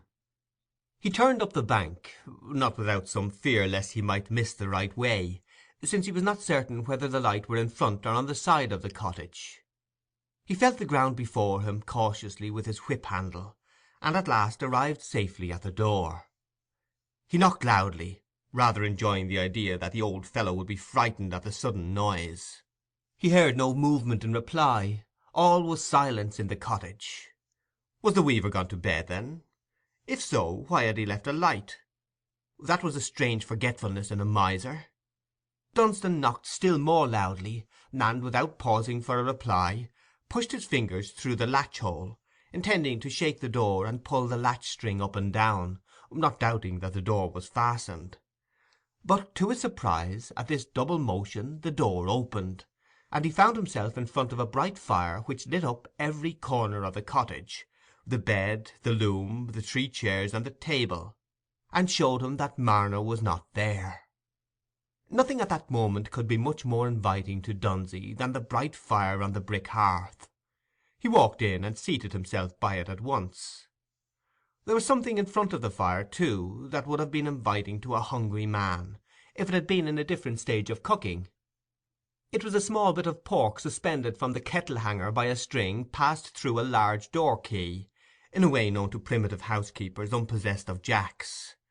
But the pork had been hung at the farthest extremity of the hanger, apparently to prevent the roasting from proceeding too rapidly during the owner's absence. The old staring simpleton had hot meat for his supper, then, thought Dunstan. People had always said he lived on mouldy bread, on purpose to check his appetite. But where could he be at this time, and on such an evening, leaving his supper in this stage of preparation, and his door unfastened? Dunstan's own recent difficulty in making his way suggested to him that the weaver had perhaps gone outside his cottage to fetch in fuel, or for some other brief purpose, and had slipped into the stone-pit. That was an interesting idea to Dunstan, carrying consequences of entire novelty. If the weaver was dead, who had a right to his money? Who would know where his money was hidden? Who would know that anybody had come to take it away? He went no further into the subtleties of evidence. The pressing question, "Where is the money?" now took such entire possession of him as to make him quite forget that the weaver's death was not a certainty. A dull mind, once arriving at an inference that flatters a desire, is rarely able to retain the impression that the notion from which the inference started was purely problematic. And Dunstan's mind was as dull as the mind of a possible felon usually is. There were only 3 hiding-places where he had ever heard of cottagers' hoards being found: the thatch, the bed, and a hole in the floor. Marner's cottage had no thatch, and Dunstan's first act, after a train of thought made rapid by the stimulus of cupidity, was to go up to the bed. But while he did so, his eyes travelled eagerly over the floor, where the bricks, distinct in the firelight, were discernible under the sprinkling of sand. But not everywhere, for there was one spot, and only one, which was quite covered with sand, and sand showing the marks of fingers, which had apparently been careful to spread it over a given space. It was near the treadles of the loom. In an instant Dunstan darted to that spot, swept away the sand with his whip, and, inserting the thin end of the hook between the bricks, found that they were loose. In haste he lifted up 2 bricks, and saw what he had no doubt was the object of his search. For what could there be but money in those 2 leathern bags? And, from their weight, they must be filled with guineas. Dunstan felt round the hole, to be certain that it held no more, then hastily replaced the bricks, and spread the sand over them. Hardly more than 5 minutes had passed since he entered the cottage, but it seemed to Dunstan like a long while; and though he was without any distinct recognition of the possibility that Marner might be alive, and might re-enter the cottage at any moment, he felt an undefinable dread laying hold on him, as he rose to his feet with the bags in his hand. He would hasten out into the darkness, and then consider what he should do with the bags. He closed the door behind him immediately, that he might shut in the stream of light. A few steps would be enough to carry him beyond betrayal by the gleams of the shutter chinks and the latch-hole. The rain and darkness had got thicker, and he was glad of it, though it was awkward walking with both hands filled, so that it was as much as he could do to grasp his whip along with one of the bags. But when he had gone a yard or two, he might take his time. So he stepped forward into the darkness. End of chapter 4.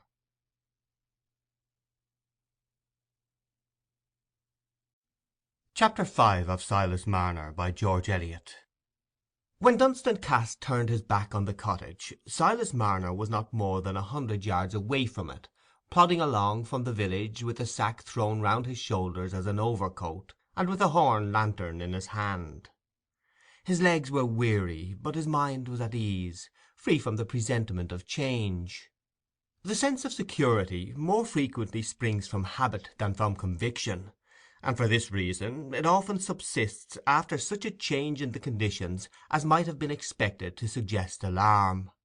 The lapse of time during which a given event has not happened is, in this logic of habit, constantly alleged as a reason why the event should never happen, even when the lapse of time is precisely the added condition which makes the event imminent. A man will tell you that he has worked in a mine for 40 years, unhurt by accident, as a reason why he should apprehend no danger, though the roof is beginning to sink. And it is often observable that the older a man gets, the more difficult it is to him to retain a believing conception of his own death. This influence of habit was necessarily strong in a man whose life was so monotonous as Marner's, who saw no new people and heard of no new events to keep alive in him the idea of the unexpected and the changeful. And it explains simply enough why his mind could be at ease, though he had left his house and his treasure more defenceless than usual. Silas was thinking with double complacency of his supper: first, because it would be hot and savoury, and secondly, because it would cost him nothing. For the little bit of pork was a present from that excellent housewife, Miss Priscilla Lammeter, to whom he had this day carried a handsome piece of linen, and it was only on occasion of a present like this that Silas indulged himself with roast meat. Supper was his favourite meal, because it came at his time of revelry, when his heart warmed over his gold. Whenever he had roast meat, he always chose to have it for supper. But this evening he had no sooner ingeniously knotted his string fast round his bit of pork, twisted the string according to rule over his door-key, passed it through the handle, and made it fast on the hanger, than he remembered that a piece of very fine twine was indispensable to his setting up a new piece of work in his loom early in the morning. It had slipped his memory, because in coming from Mr. Lammeter's he had not had to pass through the village. But to lose time by going on errands in the morning was out of the question. It was a nasty fog to turn out into, but there were things Silas loved better than his own comfort. So, drawing his pork to the extremity of the hanger, and arming himself with his lantern and his old sack, he set out on what, in ordinary weather, would have been a 20 minutes' errand. He could not have locked his door without undoing his well-knotted string and retarding his supper. It was not worth his while to make that sacrifice. What thief would find his way to the stone pits on such a night as this?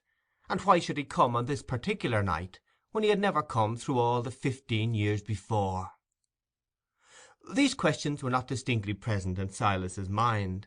They merely served to represent the vaguely felt foundation of his freedom from anxiety. He reached his door in much satisfaction that his errand was done. He opened it, and to his short-sighted eyes everything remained as he had left it, except that the fire sent out a welcome increase of heat. He trod about the floor while putting by his lantern and throwing aside his hat and sack. so as to merge the marks of Dunstan's feet on the sand in the marks of his own nailed boots. Then he moved his pork nearer the fire, and sat down to the agreeable business of tending the meat and warming himself at the same time. Any one who had looked at him as the red light shone upon his pale face, strange straining eyes, and meagre form, would perhaps have understood the mixture of contemptuous pity, dread, and suspicion with which he was regarded by his neighbours in Raveloe. Yet few men could be more harmless than poor Marner. In his truthful, simple soul, not even the growing greed and worship of gold could beget any vice directly injurious to others. The light of his faith quite put out, and his affections made desolate, he had clung with all the force of his nature to his work and his money, and like all objects to which a man devotes himself, they had fashioned him into correspondence with themselves. His loom, as he wrought in it without ceasing, had in its turn wrought on him, and confirmed more and more the monotonous craving for its monotonous response. His gold, as he hung over it and saw it grow, gathered his power of loving together into a hard isolation like its own. As soon as he was warm he began to think it would be a long while to wait till after supper before he drew out his guineas, and it would be pleasant to see them on the table before him as he ate his unwonted feast. For joy is the best of wine, and Silas's guineas were a golden wine of that sort. He rose and placed his candle unsuspectingly on the floor near his loom, swept away the sand without noticing any change, and removed the bricks. The sight of the empty hole made his heart leap violently, but the belief that his gold was gone could not come at once, only terror, and the eager effort to put an end to the terror. He passed his trembling hand all about the hole, trying to think it possible that his eyes had deceived him. Then he held the candle in the hole and examined it curiously, trembling more and more. At last he shook so violently that he let fall the candle, and lifted his hands to his head, trying to steady himself that he might think. Had he put his gold somewhere else, by a sudden resolution last night, and then forgotten it? A man falling into dark waters seeks a momentary footing even on sliding stones, and Silas, by acting as if he believed in false hopes, warded off the moment of despair. He searched in every corner. He turned his bed over, and shook it, and kneaded it. He looked in his brick oven where he laid his sticks. When there was no other place to be searched, he kneeled down again and felt once more all round the hole. There was no untried refuge left for a moment's shelter from the terrible truth. Yes, there was a sort of refuge which always comes with the prostration of thought under an overpowering passion.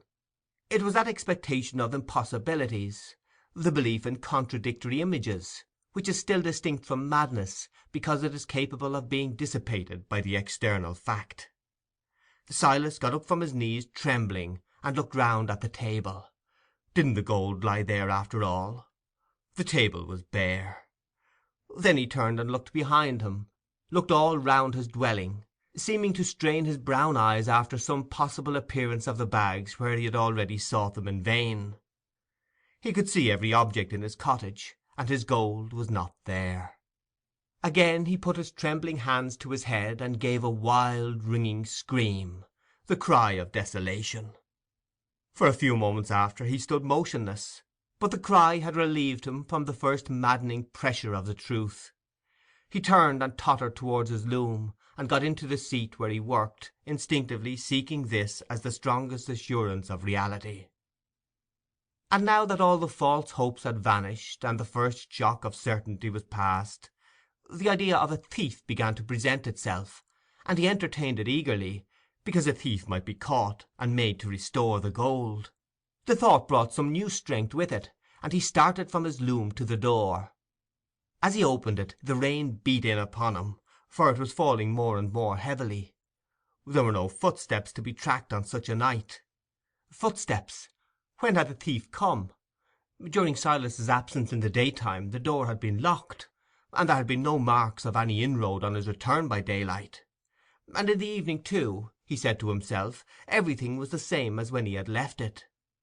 The sand and bricks looked as if they had not been moved.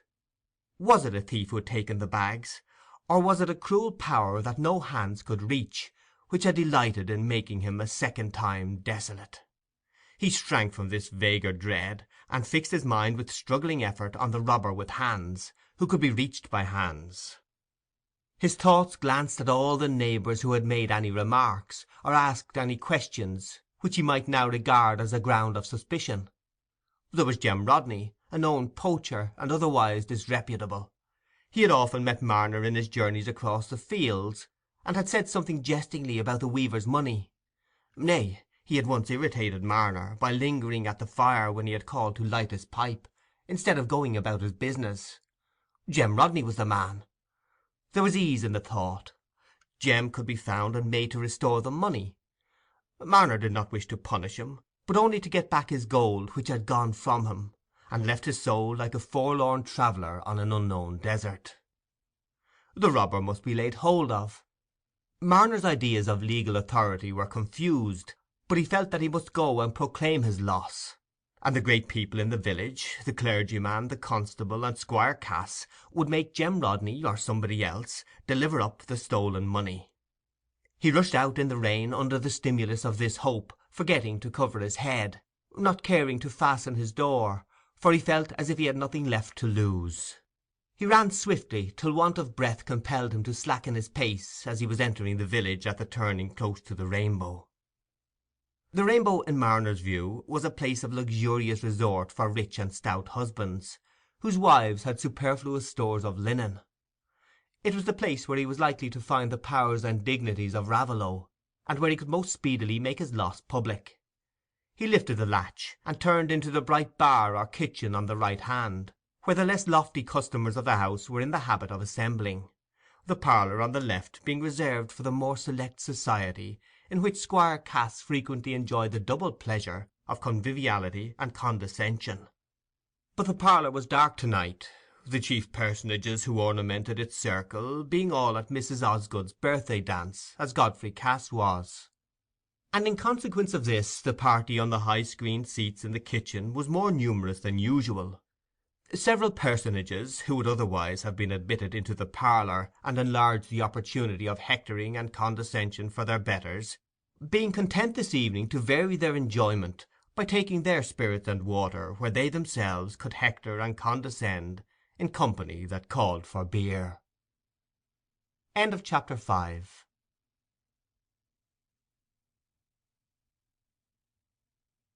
Chapter 6 of Silas Marner by George Eliot.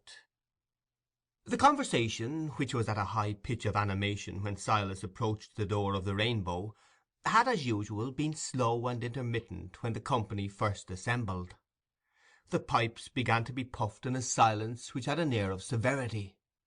The more important customers, who drank spirits and sat nearest the fire, staring at each other as if a bet were depending on the first man who winked, while the beer-drinkers, chiefly men in fustian jackets and smock-frocks, kept their eyelids down and rubbed their hands across their mouths, as if their draughts of beer were a funereal duty attended with embarrassing sadness.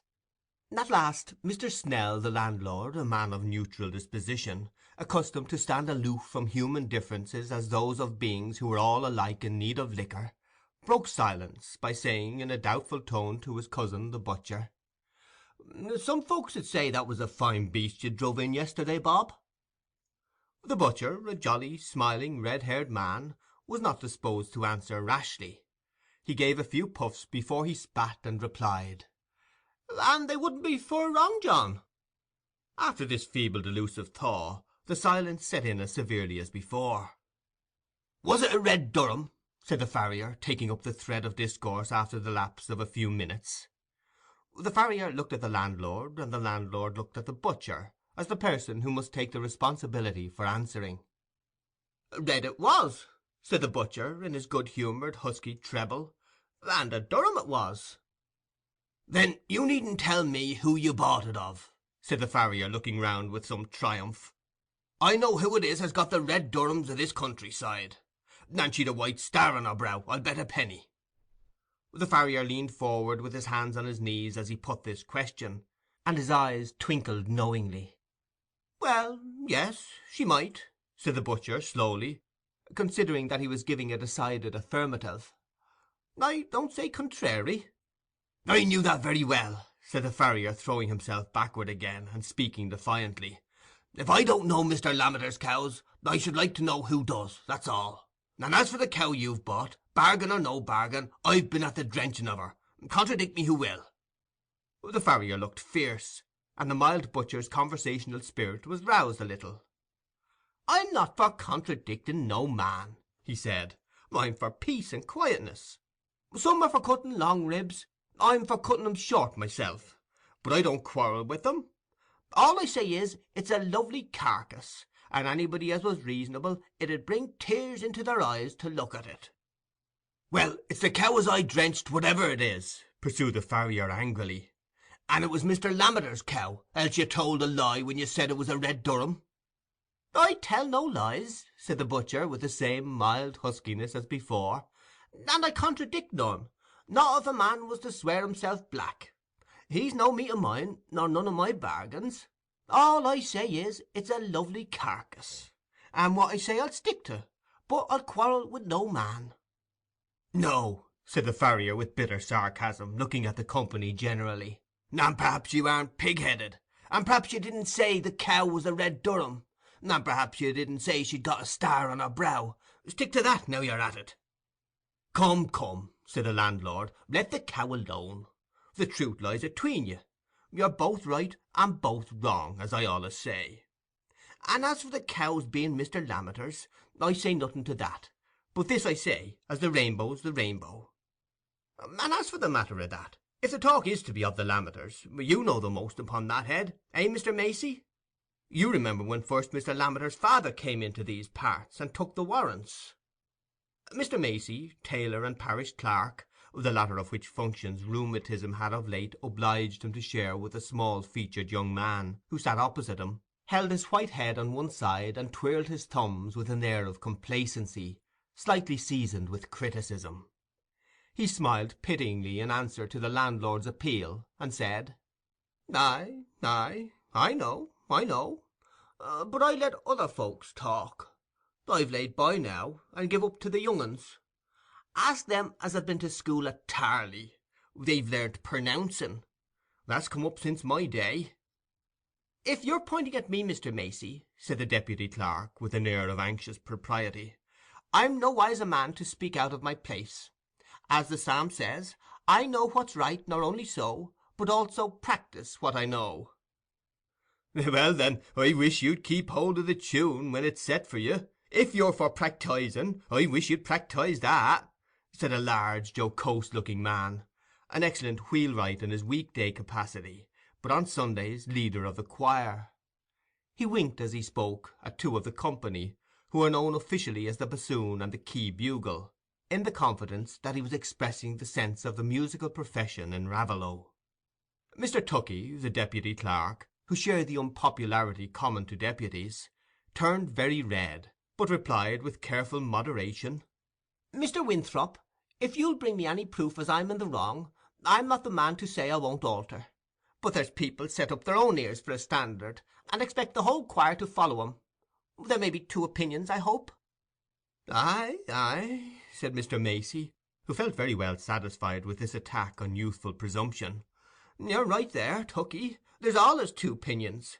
There's the opinion a man has of himsen, and there's the opinion other folks have on him. There'd be two opinions about a cracked bell, if the bell could hear itself." "Well, Mr. Macey," said poor Tuckey, serious amidst the general laughter, "I undertook to partially fill up the office of parish clerk by Mr. Crackenthorp's desire, whenever your infirmities should make you unfitting, and it's one of the rights thereof to sing in the choir. Else why have you done the same yourself?"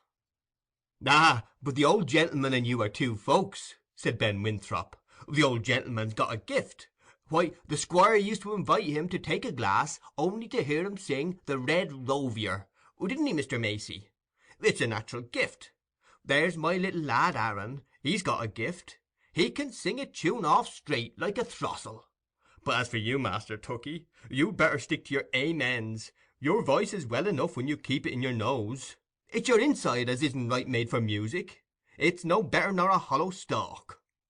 This kind of unflinching frankness was the most piquant form of joke to the company at the Rainbow, and Ben Winthrop's insult was felt by everybody to have capped Mr. Macey's epigram. "I see what it is plain enough," said Mr. Tuckey, unable to keep cool any longer. "There's a conspiracy to turn me out of the choir, as I shouldn't share the Christmas money. That's where it is. But I shall speak to Mr. Crackenthorp. I'll not be put on by no man." "Nay, nay, Tuckey," said Ben Winthrop, "we'll pay you your share to keep out of it, that's what we'll do. There's things folks 'ud pay to be rid on besides varmin." "Come, come," said the landlord, who felt that paying people for their absence was a principle dangerous to society. "A joke's a joke. We're all good friends here, I hope. We must give and take. You're both right, and you're both wrong, as I say. I agree with Mr. Macey here, as there's two opinions, and if mine was asked, I should say they're both right. Tuckey's right, and Winthrop's right, and they've only got to split the difference and make themselves even." The farrier was puffing his pipe rather fiercely, in some contempt at this trivial discussion. He had no ear for music himself, and never went to church, as being of the medical profession, and likely to be in requisition for delicate cows. But the butcher, having music in his soul, had listened with a divided desire for Tuckey's defeat and for the preservation of the peace. "To be sure," he said, following up the landlord's conciliatory view, "we're fond of our old clerk. 'Tis natural. And him used to be such a singer, and got a brother as is known for the first fiddler in this countryside. It's a pity but what Solomon lived in our village, and could give us a tune when we liked, Mr. Macey? I'd keep him in liver and lights for nothing, that I would." "Aye, aye," said Mr. Macey, in the height of complacency. "Our family's been well known for musicianers as far back as anybody can tell. But them things are dying out, as I tell Solomon every time he comes round. There's no voices like what there used to be, and there's nobody remembers what we remember, if it isn't the old crows." "Ah, you remember when first Mr. Lammeter's father came into these parts, don't you, Mr. Macey?" said the landlord. "I should think I did," said the old man, who had gone through that complimentary process necessary to bring him up to the point of narration. "And a fine old gentleman he was, as fine and finer nor the Mr. Lammeter as now is. He came from a bit north'ard, so far as I could ever make out, but there's nobody rightly knows about those parts.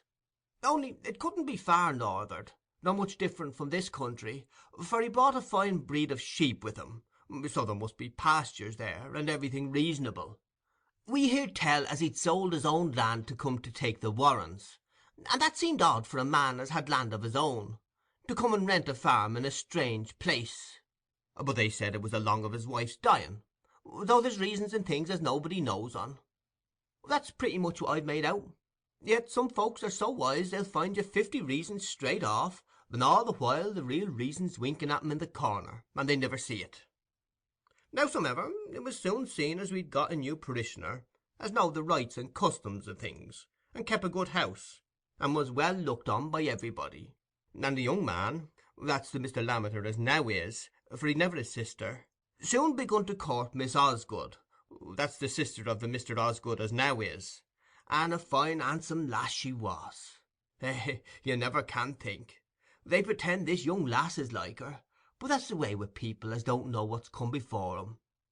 I should know, for I helped the old rector, Mr. Drumlow as was, I helped him marry him." Here Mr. Macey paused. He always gave his narrative in instalments, expecting to be questioned according to precedent. "Aye, and a particular thing happened, didn't it, Mr. Macey, so as you were likely to remember that marriage?" said the landlord in a congratulatory tone. "I should think there did. A very particular thing," said Mr. Macey, nodding sideways. "For Mr. Drumlow, poor old gentleman, I was fond on him, though he'd got a bit confused in his head, what with age and with taking a drop of summat warm in the service come of a cold morning. And young Mr. Lammeter, he'd have no way but he must be married in January, which, to be sure, is an unreasonable time to be married in, for it isn't like a christening or a burying, as you can't help. And so Mr. Drumlow, poor old gentleman, I was fond on him, but when he came to put the questions, he put 'em by the rule o' contrary like, and he says, 'Wilt thou have this man to thy wedded wife?' says he. And then he says, "Wilt thou have this woman to thy wedded husband?" says he. But the particularest thing of all is, as nobody took any notice on it but me, and they answered straight off, yes, like as if it had been me saying amen in the right place, without listening to what went before. "But you knew what was going on well enough, didn't you, Mr. Macey? You were live enough, eh?" said the butcher. "Lord bless you," said Mr. Macey, pausing, and smiling in pity at the impotence of his hearer's imagination. "Why, I was all of a tremble. It was as if I'd been a coat pulled by the two tails, like, for I couldn't stop the parson, I couldn't take upon me to do that. And yet I said to myself, I says, suppose they shouldn't be fast married, 'cause the words are contrary, and my head went working like a mill, for I was always uncommon for turning things over and seeing all round 'em, and I says to myself, is it the meaning or the words as makes folks fast a wedlock? For the parson meant right, and the bride and bridegroom meant right. But then, when I come to think on it, meaning goes but a little way in most things, for you may mean to stick things together, and your glue may be bad, and then where are you?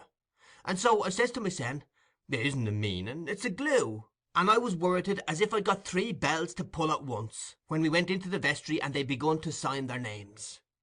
But where's the use of talking? You can't think what goes on in a cute man's inside." "But you held in for all that, didn't you, Mr. Macey?" said the landlord. "Aye, I held in tight till I was by mysen with Mr. Drumlow, and then I out with everything, but respectful, as I allays did. And he made light on it, and he says, 'Pooh, pooh, Macey, make yourself easy,' he says. 'It's neither the meaning nor the words, it's the register does it. That's the glue.' So you see he settled it easy, for parsons and doctors know everything by heart, like, so as they aren't worrited with thinking what's the rights and the wrongs of things, as I'n been many and many a time. And sure enough the wedding turned out all right, only poor Mrs. Lammeter, that's Miss Osgood as was, died afore the lasses was growed up. But for prosperity and everything respectable, there's no family more looked on." Every one of Mr. Macey's audience had heard this story many times, but it was listened to as if it had been a favourite tune, and at certain points the puffing of the pipes was momentarily suspended, that the listeners might give their whole minds to the expected words. But there was more to come, and Mr. Snell, the landlord, duly put the leading question. "Why, old Mr. Lammeter had a pretty fortune, didn't they say, when he came into these parts?" "Well, yes," said Mr. Macey, "but I daresay it's as much as this Mr. Lammeter's done to keep it whole, for there was allays a talk as nobody could get rich on the Warrens, though he holds it cheap, for it's what they call charity land." "Aye, and there's few folks know so well as you how it came to be charity land, eh, Mr. Macey?" said the butcher. "How should they?" said the old clerk, with some contempt. "Why, my grandfather made the groom's livery for that Mr. Cliff as came and built the big stables at the Warrens. Why, their stables 4 times as big as Squire Cass's, for he thought o' nothing but hosses and hunting, Cliff didn't, a Lunnon tailor, some folks said, as had gone mad with cheating. For he couldn't ride, Lord bless you. They said he'd got no more grip of the hoss than if his legs had been cross sticks. My grandfather heard old Squire Cass say so many and many a time. But ride he would, as if old Harry had been a driving him. And he'd a son, a lad of 16, and nothing would his father have him do but he must ride and ride, though the lad was frighted, they say. And it was a common saying as the father wanted to ride the tailor out of the lad and make a gentleman on him. Not but what I'm a tailor myself, but in respect as God made me such, I'm proud on it, for Macey Tailor has been wrote up over our door since afore the Queen's heads went out on the shillings. But Cliff, he was ashamed of being called a tailor, and he was sore vexed as his riding was laughed at, and nobody of the gentlefolks hereabout could abide him. Howsomever, the poor lad got sickly and died, and the father didn't live long after him, for he got queerer nor ever, and they said he used to go out with the dead of night with a lantern in his hand to the stables, and set a lot of lights burning, for he got as he couldn't sleep, and there he'd stand, cracking his whip and looking at his hosses, and they said it was a mercy as the stables didn't get burnt down with the poor dumb creatures in 'em. But at last he died raving, and they found as he'd left all his property, warrens and all, to a Lunnon charity. And that's how the Warrens came to be charity land. Though, as for the stables, Mr. Lammeter never uses 'em. They're all out of character. Lord bless you, if you was to set the doors a-banging in 'em, it 'ud sound like thunder half over the parish." "Aye, but there's more going on in the stables than what folks see by daylight, eh, Mr. Macey?" said the landlord. "Aye, aye. Go that way of a dark night, that's all," said Mr. Macey, winking mysteriously, "and then make believe, if you like, as you didn't see lights o' the stables, nor hear the stamping o' the horses, nor the cracking o' the whips, and howling too, if it's toward daybreak. Cliff's Holiday has been the name of it ever sin' I were a boy. That's to say, some said as it was the holiday old Harry gev 'em from roasting like. That's what my father told me, and he was a reasonable man, though there's folks nowadays that know what happened afore they were born better nor they know their own business." "What do you say to that, eh, Dowlas?" said the landlord, turning to the farrier, who was swelling with impatience for his cue. "There's a nut for you to crack." Mr. Dowlas was the negative spirit in the company, and was proud of his position. "I say what a man should say, as doesn't shut his eyes to look at a finger post. I say as I'm ready to wager any man £10 if he'll stand out with me any dry night in the pasture before the Warren stables, as we shall neither see lights nor hear noises, if it isn't the blowing of our own noses. That's what I say, and I've said it many a time. But there's nobody'll venture a £10 note on their ghostes as they make so sure of." "Why, Dowlas, that's easy betting, that is," said Ben Winthrop. "You might as well bet a man as he wouldn't catch the rheumatiz if he stood up to his neck in the pool of a frosty night. It'd be fine fun for a man to win his bet as he'd catch the rheumatiz. Folks as believe in Cliff's Holiday aren't a-going to venture near it for a matter of £10. "If Master Dowlas wants to know the truth on it," said Mr. Macey, with a sarcastic smile, tapping his thumbs together, "he's no call to lay any bet. let him go and stand by himself. There's nobody'll hinder him, and then he can let the parishioners know if they're wrong." "Thank you, I'm obliged to you," said the farrier, with a snort of scorn. "If folks are fools, it's no business of mine. I don't want to make out the truth about ghostes, I know it already. But I'm not against a bet, everything fair and open. Let any man bet me £10 as I shall see Cliff's Holiday, and I'll go and stand by myself. I want no company. I'd as lief do it as I'd fill this pipe." "Ah, but who's to watch you, Dowlas, and see you do it? That's no fair bet," said the butcher. "No fair bet," replied Mr. Dowlas angrily. "I should like to hear any man stand up and say I want to bet unfair. Come now, Mr. Lundy, I should like to hear you say it." "Very like you would," said the butcher, "but it's no business of mine. You're none of my bargains, and I aren't a-going to try and bate your price. If anybody'll bid for you at your own valuing, let him. I'm for peace and quietness, I am." "Yeah, that's what every yapping cur is, when you hold a stick up at him," said the farrier. "But I'm afraid of neither man nor ghost, and I'm ready to lay a fair bet. I aren't a turn-tail cur." "Aye, but there's this in it, Dowlas," said the landlord, speaking in a tone of much candour and tolerance. "There's folks, in my opinion, they can't see ghostes, not if they stood as plain as a pikestaff before them. And there's reason in that, for there's my wife now, can't smell, not if she'd the strongest cheese under her nose. I never seed a ghost myself, but then I says to myself, very like I haven't got the smell for 'em. I mean, putting a ghost for a smell, or else contrariwise.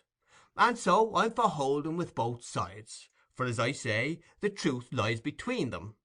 And if Dowlas was to go and stand, and say he'd never seen a wink of Cliff's Holiday all the night through, I'd back him. And if anybody said as Cliff's Holiday was certain sure, for all that I'd back him too, for the smell's what I go by." The landlord's analogical argument was not well received by the farrier, a man intensely opposed to compromise.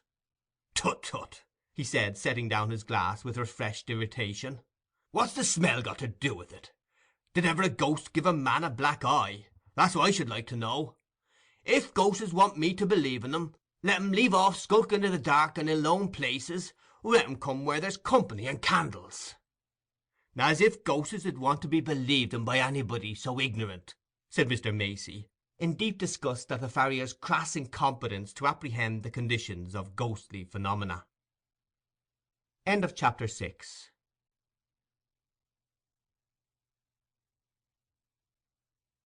Chapter 7 of Silas Marner by George Eliot. Yet the next moment there seemed to be some evidence that ghosts had a more condescending disposition than Mr. Macey attributed to them, for the pale thin figure of Silas Marner was suddenly seen standing in the warm light, uttering no word, but looking round at the company with his strange unearthly eyes. The long pipes gave a simultaneous movement, like the antennae of startled insects, and every man present, not excepting even the sceptical farrier, had an impression that he saw not Silas Marner in the flesh, but an apparition. For the door by which Silas had entered was hidden by the high screened seats, and no one had noticed his approach. Mr. Macey, sitting a long way off the ghost, might be supposed to have felt an argumentative triumph, which would tend to neutralize his share of the general alarm. Had he not always said that when Silas Marner was in that strange trance of his soul went loose from his body? Here was the demonstration. Nevertheless, on the whole, he would have been as well contented without it. For a few moments there was a dead silence, Marner's want of breath and agitation not allowing him to speak. The landlord, under the habitual sense that he was bound to keep his house open to all company, and confident in the protection of his unbroken neutrality, at last took on himself the task of adjuring the ghost. "Master Marner," he said in a conciliatory tone, "what's lacking to you? What's your business here?" "Robbed," said Silas, gaspingly. "I've been robbed. I want the constable, and the justice, and Squire Cass, and Mr. Crackenthorp." "Lay hold on him, Jem Rodney," said the landlord, the idea of a ghost subsiding. "He's off his head, I doubt. He's wet through." Jem Rodney was the outermost man, and sat conveniently near Marner's standing place, but he declined to give his services. "Come and lay hold on him yourself, Mr. Snell, if you've got a mind," said Jem rather sullenly. "He's been robbed, and murdered too, for what I know," he added in a muttering tone. "Jem Rodney," said Silas, turning and fixing his strange eyes on the suspected man. "Aye, Master Marner, what do you want with me?" said Jem, trembling a little, and seizing his drinking-can as a defensive weapon. "If it was you stole my money," said Silas, clasping his hands entreatingly, and raising his voice to a cry, "give it me back, and I won't meddle with you. I won't set the constable on you. Give it me back, and I'll let you have a guinea." "Me stole your money?" said Jem angrily. "I'll pitch this can at your eye if you talk of my stealing your money." "Come, come, Master Marner," said the landlord, now rising resolutely and seizing Marner by the shoulder. "If you've got any information to lay, speak it out sensible, and show as you're in your right mind, if you expect anybody to listen to you. You're as wet as a drownded rat. Sit down and dry yourself, and speak straightforward." "Ah, to be sure, man," said the farrier, who began to feel that he had not been quite on a par with himself and the occasion. "Let's have no more staring and screaming, else we'll have you strapped for a madman. That's why I didn't speak at the first. Thinks I, the man's run mad." "Aye, aye, make him sit down," said several voices at once, well pleased that the reality of ghosts remained still an open question. The landlord forced Marner to take off his coat, and then to sit down on a chair aloof from every one else, in the centre of the circle and in the direct rays of the fire. The weaver, too feeble to have any distinct purpose beyond that of getting help to recover his money, submitted unresistingly. The transient fears of the company were now forgotten in their strong curiosity, and all faces were turned towards Silas, when the landlord, having seated himself again, said, "Now then, Master Marner, what's this you've got to say, as you've been robbed? Speak out." "He'd better not say again as it was me who robbed him," cried Jem Rodney hastily. "What could I ha' done with his money? I could as easily steal the parson's surplice and wear it." "Hold your tongue, Jem, and let's hear what he's got to say," said the landlord. "Now then, Master Marner." Silas now told his story, under frequent questioning, as the mysterious character of the robbery became evident. This strangely novel situation of opening his trouble to his Raveloe neighbours, of sitting in the warmth of a hearth not his own, and feeling the presence of faces and voices which were his nearest promise of help, had doubtless its influence on Marner, in spite of his passionate preoccupation with his loss. Our consciousness rarely registers the beginning of a growth within us any more than without us.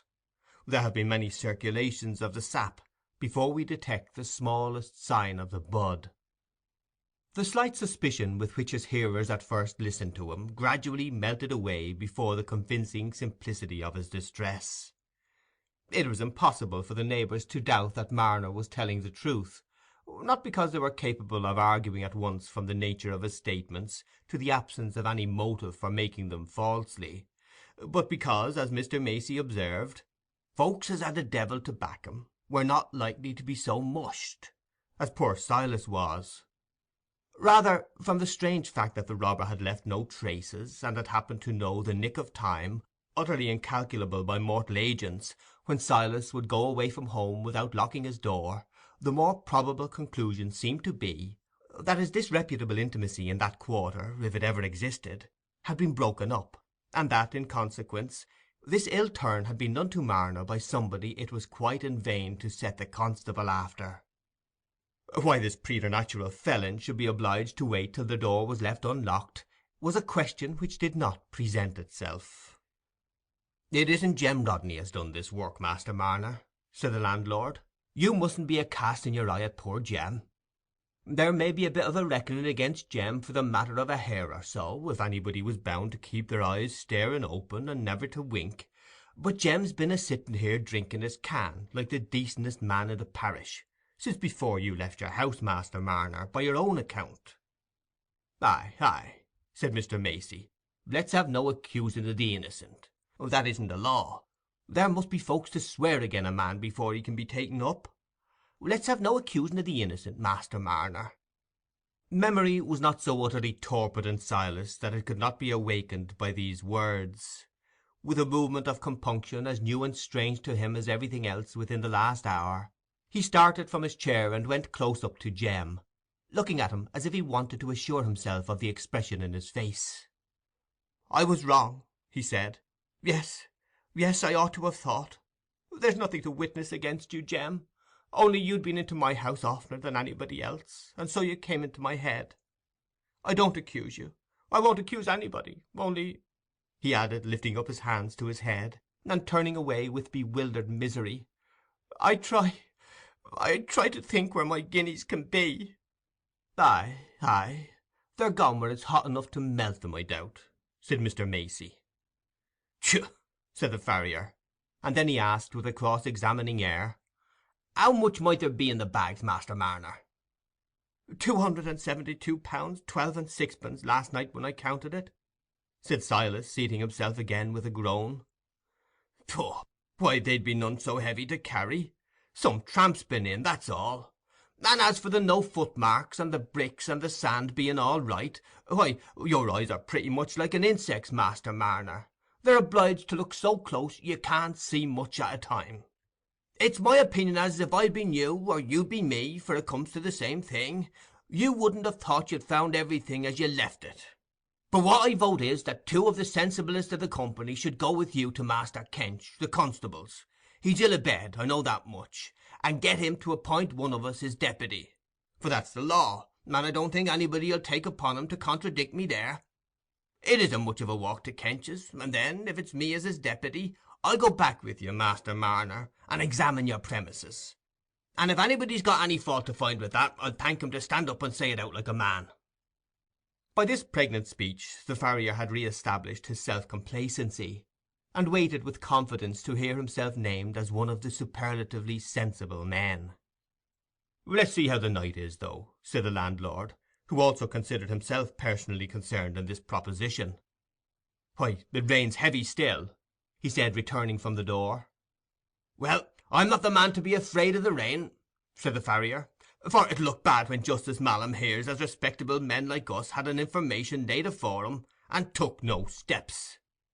The landlord agreed with this view, and after taking the sense of the company, and duly rehearsing a small ceremony known in high ecclesiastical life as the nolo episcopari, he consented to take on himself the chill dignity of going to Kench's. But to the farrier's strong disgust, Mr. Macey now started an objection to his proposing himself as a deputy constable, for that oracular old gentleman, claiming to know the law, stated as a fact delivered to him by his father that no doctor could be a constable. And you're a doctor, I reckon, though you're only a cow doctor, for a fly's a fly, though it may be a hoss fly," concluded Mr. Macey, wondering a little at his own cuteness. There was a hot debate upon this, the farrier being of course indisposed to renounce the quality of a doctor, but contending that a doctor could be a constable if he liked. The law meant he needn't be one if he didn't like. Mr. Macey thought this was nonsense, since the law was not likely to be fonder of doctors than of other folks. Moreover, if it was in the nature of doctors more than of other men not to like being constables, how came Mr. Dowlas to be so eager to act in that capacity? "I don't want to act the constable," said the farrier, driven into a corner by this merciless reasoning, "and there's no man can say it of me if he tell the truth. But if there's to be any jealousy and envying about going to Kench's in the rain, let them go as like it. You won't get me to go, I can tell you." By the landlord's intervention, however, the dispute was accommodated. Mr. Dowlas consented to go as a second person disinclined to act officially. And so poor Silas, furnished with some old coverings, turned out with his two companions into the rain again, thinking of the long night hours before him, not as those do who long to rest, but as those who expect to watch for the morning. End of chapter 7.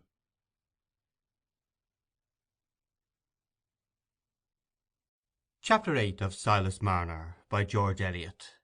When Godfrey Cass returned from Mrs. Osgood's party at midnight, he was not much surprised to learn that Dunsey had not come home.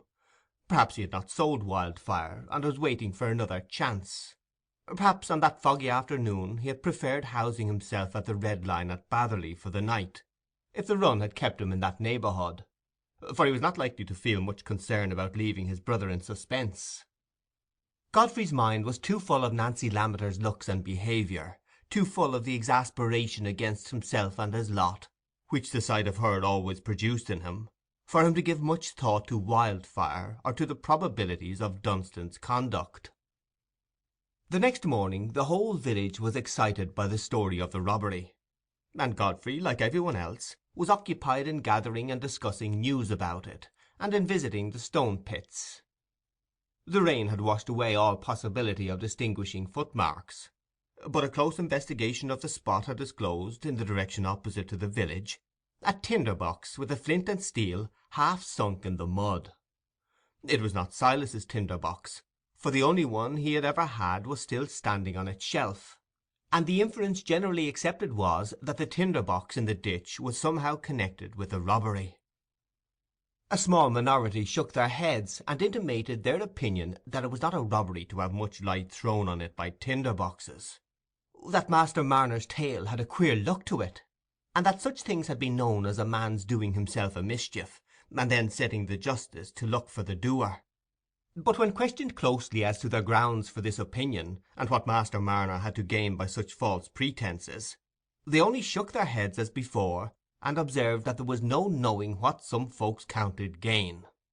Moreover, that everybody had a right to their own opinions, grounds or no grounds, and that the weaver, as everybody knew, was partly crazy.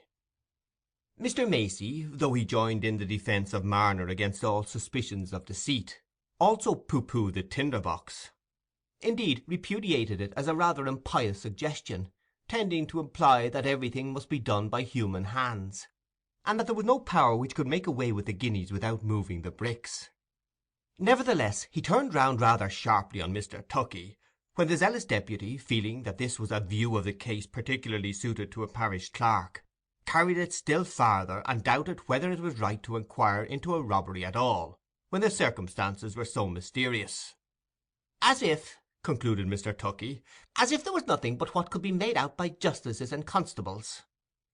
"Now, don't you be for overshooting the mark, Tuckey," said Mr. Macey, nodding his head aside admonishingly. "That's what you're allays at. If I throw a stone and hit, you think there's summat better than hitting, and you try to throw a stone beyond.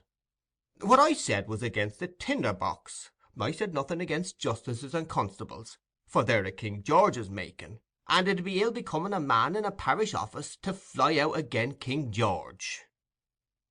While these discussions were going on amongst the group outside the Rainbow, a higher consultation was being carried on within. under the presidency of Mr. Crackenthorp, the rector, assisted by Squire Cass and other substantial parishioners.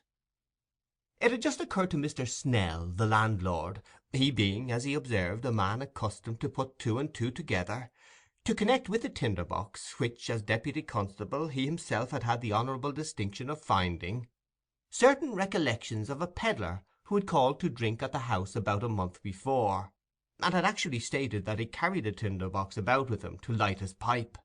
Here surely was a clue to be followed out.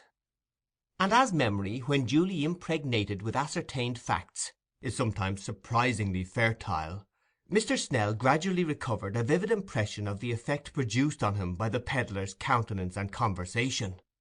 He had a look with his eye which fell unpleasantly on Mr. Snell's sensitive organism. To be sure, he didn't say anything particular. No, except about the tinder box. But it isn't what a man says, it's the way he says it. Moreover, he had a swarthy foreignness of complexion which boded little honesty. Did he wear earrings? Mr. Crackenthorp wished to know, having some acquaintance with foreign customs. Well, stay, let me see, said Mr. Snell, like a docile clairvoyant, who would really not make a mistake if she could help it. After stretching the corners of his mouth and contracting his eyes, as if he were trying to see the earrings, he appeared to give up the effort, and said, "Well, he'd got earrings in his box to sell, so it's natural to suppose he might wear 'em. But he called at every house almost in the village. There's somebody else mayhap saw 'em in his ears, though I can't take upon myself rightly to say." Mr. Snell was correct in his surmise that somebody else would remember the pedlar's earrings, for on the spread of inquiry among the villagers it was stated with gathering emphasis that the parson had wanted to know whether the pedlar wore earrings in his ears, and an impression was created that a great deal depended on the eliciting of this fact. Of course, every one who heard the question, not having any distinct image of the pedlar as without earrings, immediately had an image of him with earrings, larger or smaller as the case might be; and the image was presently taken for a vivid recollection, so that the glazier's wife, a well-intentioned woman, not given to lying, and whose house was among the cleanest in the village, was ready to declare, as sure as ever she meant to take the sacrament the very next Christmas that was ever coming, that she had seen big earrings in the shape of the young moon in the pedlar's two ears; while Ginny Oates, the cobbler's daughter, being a more imaginative person, stated not only that she had seen them too, but that they had made her blood creep, as it did that very moment while there she stood. Also, by way of throwing further light on this clue of the tinder box, a collection was made of all the articles purchased from the pedlar at various houses, and carried to the Rainbow to be exhibited there.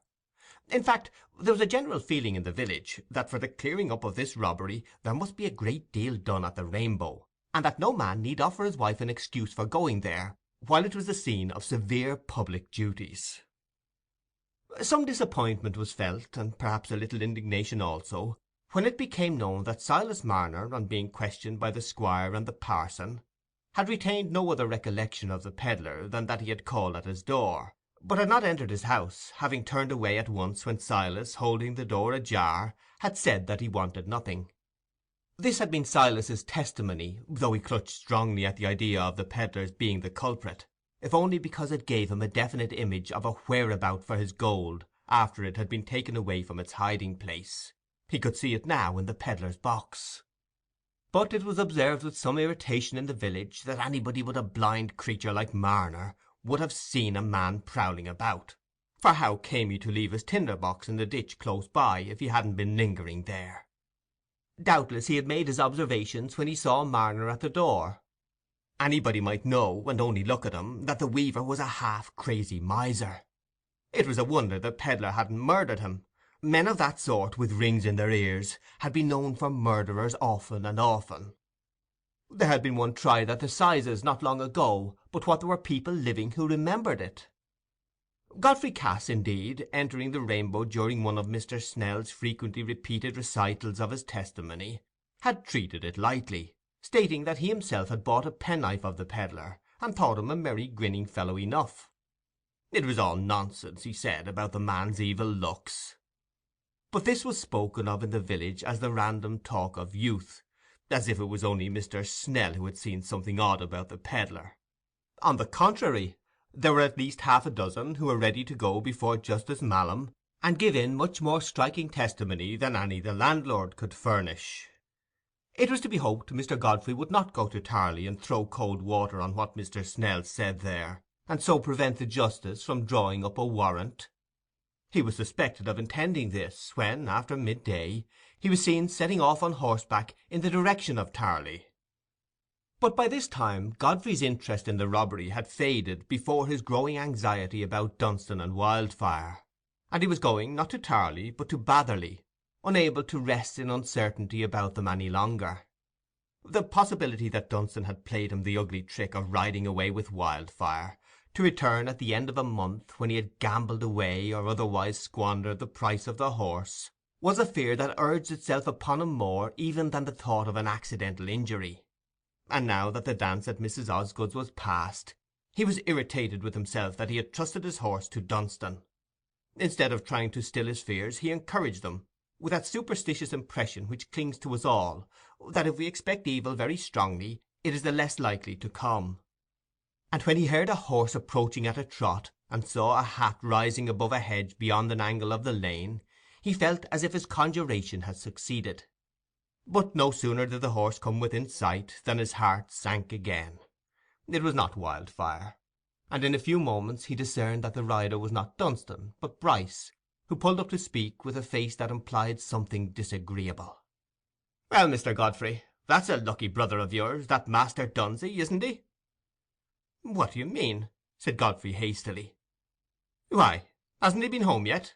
said Bryce. "Home? No. What has happened? Be quick. What has he done with my horse?" "Ah, I thought it was yours, though he pretended you had parted with it to him." "Has he thrown him down and broken his knees?" said Godfrey, flushed with exasperation. "Worse than that," said Bryce. "You see, I'd made a bargain with him to buy the horse for 120. A swinging price, but I always liked the horse. And what does he do but go and stake him? Fly at a hedge with stakes in it, atop of a bank with a ditch before it. The horse had been dead a pretty good while when he was found. So he hasn't been home since, has he?" "Home? No," said Godfrey, "and he'd better keep away. Confound me for a fool! I might have known this would be the end of it." "Well, to tell you the truth," said Bryce, "after I'd bargained for the horse, it did come into my head that he might be riding and selling the horse without your knowledge, for I didn't believe it was his own. I knew Master Dunsey was up to his tricks sometimes. But where can he be gone? He's never been seen at Batherley. He couldn't have been hurt, for he must have walked off." "Hurt," said Godfrey bitterly. "He'll never be hurt. He's made to hurt other people." "And so you did give him leave to sell the horse, eh?" said Bryce. "Yes, I wanted to part with the horse.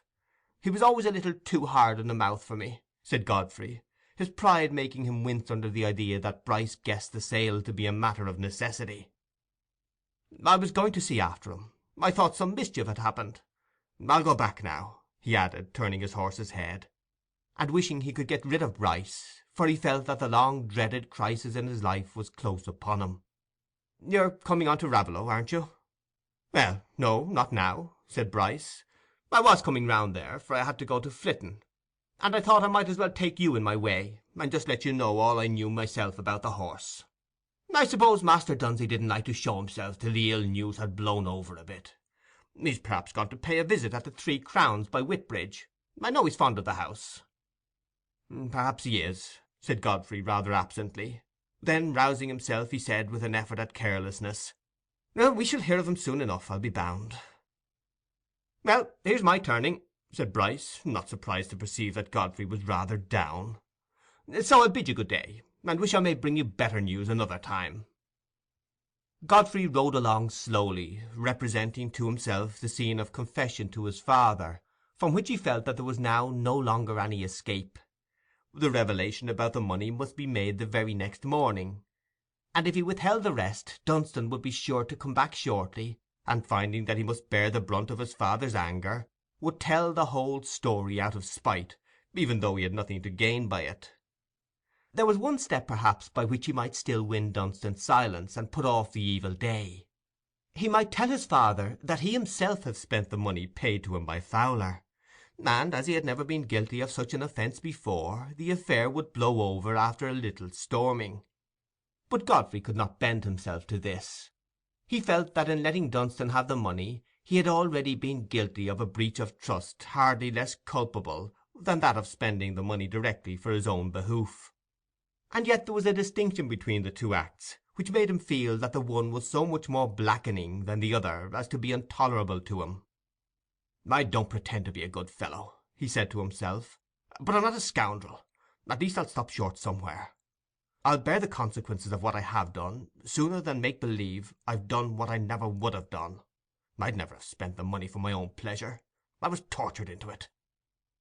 Through the remainder of this day, Godfrey, with only occasional fluctuations, kept his will bent in the direction of a complete avowal to his father, and he withheld the story of Wildfire's loss till the next morning, that it might serve him as an introduction to heavier matters. The old squire was accustomed to his son's frequent absence from home, and thought neither Dunstan's nor Wildfire's non-appearance a matter calling for remark. Godfrey said to himself again and again that if he let slip this one opportunity of confession, he might never have another. The revelation might be made even in a more odious way than by Dunstan's malignity. She might come as she had threatened to do, and then he tried to make the scene easier to himself by rehearsal. He made up his mind how he would pass from the admission of his weakness in letting Dunstan have the money to the fact that Dunstan had a hold on him which he had been unable to shake off, and how he would work up his father to expect something very bad before he told him the fact. The old squire was an implacable man. He made resolutions in violent anger, and he was not to be moved from them after his anger had subsided, as fiery volcanic matters cool and harden into rock. Like many violent and implacable men, he allowed evils to grow under favour of his own heedlessness, till they pressed on him with exasperating force, and then he turned round with fierce severity and became unrelentingly hard.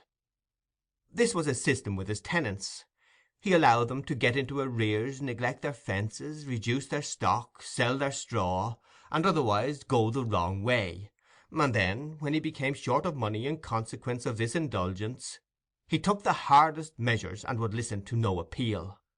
Godfrey knew all this, and felt it with the greater force because he had constantly suffered annoyance from witnessing his father's sudden fits of unrelentingness, for which his own habitual irresolution deprived him of all sympathy. He was not critical of the faulty indulgence which preceded these fits. That seemed to him natural enough. Still, there was just the chance, Godfrey thought, that his father's pride might see this marriage in a light that would induce him to hush it up, rather than turn his son out and make the family the talk of the country for 10 miles round. This was the view of the case that Godfrey managed to keep before him pretty closely till midnight, and he went to sleep thinking that he had done with inward debating. But when he awoke in the still morning darkness, he found it impossible to reawaken his evening thoughts. It was as if they had been tired out and were not to be roused to further work. Instead of arguments for confession, he could now feel the presence of nothing but its evil consequences. The old dread of disgrace came back, the old shrinking from the thought of raising a hopeless barrier between himself and Nancy, the old disposition to rely on chances which might be favourable to him, and save him from betrayal. Why, after all, should he cut off the hope of them by his own act? He had seen the matter in a wrong light yesterday. He had been in a rage with Dunstan, and had thought of nothing but a thorough break-up of their mutual understanding. But what it would really be wisest for him to do was to try and soften his father's anger against Dunsey, and keep things as nearly as possible in their old condition. If Dunsey did not come back for a few days, and Godfrey did not know but that the rascal had enough money in his pocket to enable him to keep away still longer, everything might blow over. End of chapter 8.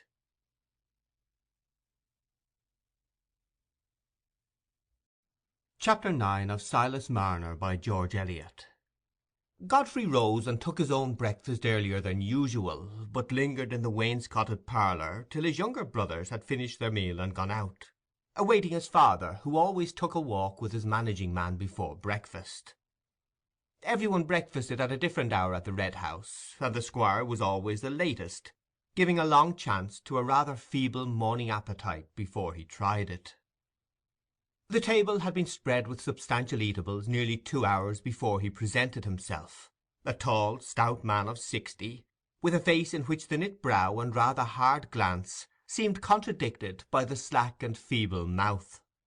His person showed signs of habitual neglect, his dress was slovenly, and yet there was something in the presence of the old squire distinguishable from that of the ordinary farmers in the parish, who were perhaps every whit as refined as he, but, having slouched their way through life with a consciousness of being in the vicinity of their betters, wanted that self-possession and authoritativeness of voice and carriage which belonged to a man who thought of superiors as remote existences with whom he had personally little more to do with than America or the stars.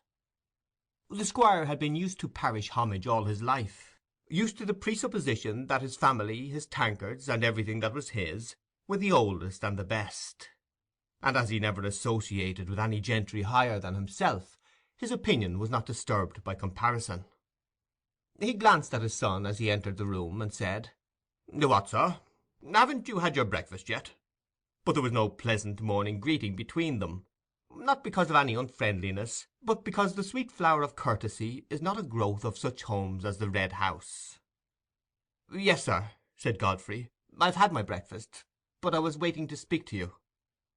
"Ah, well," said the squire, throwing himself indifferently into his chair, and speaking in a ponderous coughing fashion, which was felt in Raveloe to be a sort of privilege of his rank, while he cut a piece of beef and held it up before the deer-hound that had come in with him.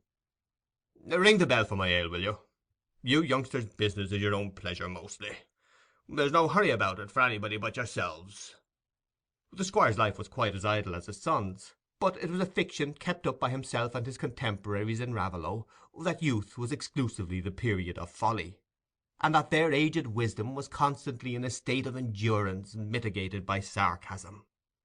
Godfrey waited before he spoke again, until the ale had been brought and the door closed, an interval during which Fleet, the deer-hound, had consumed enough bits of beef to make a poor man's holiday dinner. "There's been a cursed bit of ill luck with Wildfire," he began. "Happened the day before yesterday." "What, broke his knees?" said the squire, after taking a draught of ale. "I thought you knew how to ride better than that, sir. I never threw a horse down in my life. If I had, I might have whistled for another, for my father wasn't quite so ready to unstring as some other fathers I know of. But they must turn over a new leaf, they must. What with mortgages and arrears, I'm as short of cash as a roadside pauper. That fool Kimble says the newspaper's talking about peace. Why, the country wouldn't have a leg to stand on. Prices had run down like a jack, and I should never get my arrears, not if I sold all the fellows up. And there's that damned Fowler. I won't put up with him any longer. I've told Winthrop to go to Cox this very day. The lying scoundrel told me he'd be sure to pay me 100 last month. He takes advantage because he's on that outlying farm, and thinks I shall forget him." The squire had delivered this speech in a coughing and interrupted manner, but with no pause long enough for Godfrey to make it a pretext for taking up the word again. He felt that his father meant to ward off any request for money on the ground of the misfortune with Wildfire, and that the emphasis he had thus been led to lay on his shortness of cash and his arrears was likely to produce an attitude of mind the utmost unfavourable to his own disclosure. But he must go on, now he had begun. "It's worse than breaking the horse's knees. He's been staked and killed," he said, as soon as his father was silent, and had begun to cut his meat. "But I wasn't thinking of asking you to buy me another horse. I was only thinking I'd lost the means of paying you with the price of Wildfire, as I'd meant to do. Dunsey took him to the hunt to sell him for me the other day, and after he'd made a bargain for 120 with Bryce, he went after the hounds, and took some fool's leap or other that did for the horse at once. If it hadn't been for that, I should have paid you £100 this morning." The squire laid down his knife and fork, and was staring at his son in amazement, not being sufficiently quick of brain to form a probable guess as to what could have caused so strange an inversion of the paternal and filial relations as this proposition of his son to pay him £100. "The truth is, sir, I'm very sorry. I was quite to blame," said Godfrey. "Fowler did pay that £100. He paid it to me when I was over there one day last month, and Dunsey bothered me for the money, and I let him have it. because I hoped I should be able to pay it you before this." The squire was purple with anger before his son had done speaking, and found utterance difficult. "You let Dunsey have it, sir? How long have you been so thick with Dunsey that you must collogue with him to embezzle my money? Are you turning out a scamp? I tell you I won't have it. I'll turn the whole pack of you out of the house together and marry again. I'll have you remember, sir, my property's got no entail on it. Since my grandfather's time, the Casses can do as they like with their land. Remember that, sir. Let Dunsey have the money? Why should you let Dunsey have the money? There's some lie at the bottom of it." "There's no lie, sir," said Godfrey. "I wouldn't have spent the money myself, but Dunsey bothered me, and I was a fool, and let him have it. But I meant to pay it, whether he did or not. That's the whole story. I never meant to embezzle money, and I'm not the man to do it. You never knew me do a dishonest trick, sir." "Where's Dunsey, then? What do you stand there talking for? Go and fetch Dunsey, as I tell you, and let him give me account of what he wanted the money for, and what he's done with it. He shall repent it. I'll turn him out. I said I would, and I'll do it. He shan't brave me. Go and fetch him." "Dunsey isn't come back, sir." "What? Did he break his own neck, then?" said the squire, with some disgust at the idea that in that case he could not fulfil his threat. "No, he wasn't hurt, I believe, for the horse was found dead, and Dunsey must have walked off. I daresay we shall see him again by and by. I don't know where he is." "And what must you be letting him have my money for? Answer me that," said the squire, attacking Godfrey again, since Dunsey was not within reach. "Well, sir, I don't know," said Godfrey hesitatingly. That was a feeble evasion, but Godfrey was not fond of lying, and not being sufficiently aware that no sort of duplicity can long flourish without the help of vocal falsehoods, he was quite unprepared with invented motives. "You don't know? I'll tell you what it is, sir. You've been up to some trick, and you've been bribing him not to tell," said the squire, with a sudden acuteness which startled Godfrey, who felt his heart beat violently at the nearness of his father's guess. The sudden alarm pushed him on to take the next step. A very slight impulse suffices for that on a downward road. "Why, sir," he said, trying to speak with careless ease, "it was a little affair between me and Dunsey. It's no matter to anybody else. It's hardly worth while to pry into young men's fooleries. It wouldn't have made any difference to you, sir, if I'd not had the bad luck to lose Wildfire. I should have paid you the money." "Fooleries? Pho! It's time you'd done with fooleries. And I'd have you know, sir, you must have done with them," said the squire, frowning and casting an angry glance at his son. "Your goings-on are not what I shall find money for any longer. There's my grandfather had his stables full of horses, and kept a good house too, and in worse times, by what I can make out. And so might I, if I hadn't 4 good-for-nothing fellows to hang on me like horse-leeches. I've been too good a father to you all, that's what it is. But I shall pull up, sir." Godfrey was silent. He was not likely to be very penetrating in his judgments, but he had always had a sense that his father's indulgence had not been kindness, and had had a vague longing for some discipline that would have checked his own errant weakness and helped his better will. The squire ate his bread and meat hastily, took a deep draught of ale, then turned his chair from the table and began to speak again. "It'll be all the worse for you, you know. You'd need try to help me keep things together." "Well, sir, I've often offered to take the management of things, but you know you've taken it ill always, and seemed to think I wanted to push you out of your place." "I know nothing of your offering, or of my taking it ill," said the squire, whose memory consisted in certain strong impressions unmodified by detail. "But I know one while you seemed to be thinking of marrying, and I didn't offer to put any obstacles in your way as some fathers would. I'd as leave you married Lammeter's daughter as anybody. I suppose if I'd said you nay, you'd have kept on with it, but for want of contradiction you've changed your mind.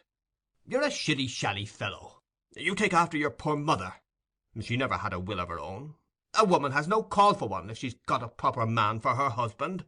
But your wife had need have one, for you hardly know your own mind enough to make both your legs walk one way. The lass hasn't said downright she won't have you, has she?" "No," said Godfrey, feeling very hot and uncomfortable. "But I don't think she will." "Think? Why, haven't you the courage to ask her?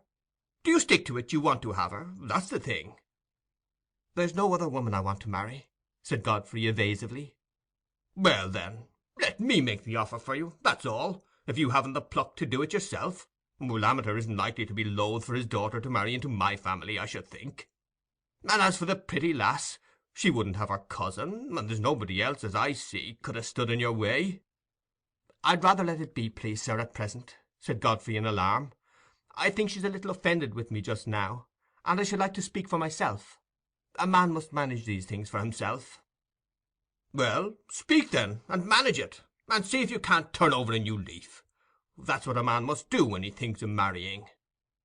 "I don't see how I can think of it at present, sir. You wouldn't like to settle me on one of the farms, I suppose, and I don't think she'd come to live in this house with all my brothers. It's a different sort of life to what she's been used to." "Not come to live in this house? Don't tell me. You ask her, that's all," said the Squire, with a short, scornful laugh. "I'd rather let the thing be at present, sir," said Godfrey. "I hope you won't try to hurry it on by saying anything." "I shall do what I choose," said the Squire, "and I shall let you know I'm master. Else you may turn out and find an estate to drop into somewhere else. Go out and tell Winthrop not to go to Cox's, but wait for me, and tell him to get my horse saddled. And stop, look out and get that hack of Dunsey sold, and hand me the money, will you? He'll keep no more hacks at my expense. And if you know where he's sneaking, I daresay you do, you may tell him to spare himself the journey of coming back home. Let him turn ostler, and keep himself. He shan't hang on me any more." "I don't know where he is, sir, and if I did, it isn't my place to tell him to keep away," said Godfrey, moving towards the door. "Confound it, sir, don't stay arguing, but go and order my horse," said the Squire, taking up a pipe.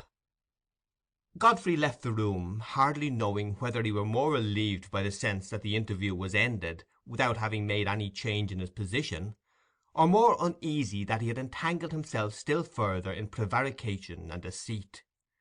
What had passed about his proposing to Nancy had raised a new alarm, lest by some after-dinner words of his father's to Mr. Lammeter he should be thrown into the embarrassment of being obliged absolutely to decline her when she seemed to be within his reach.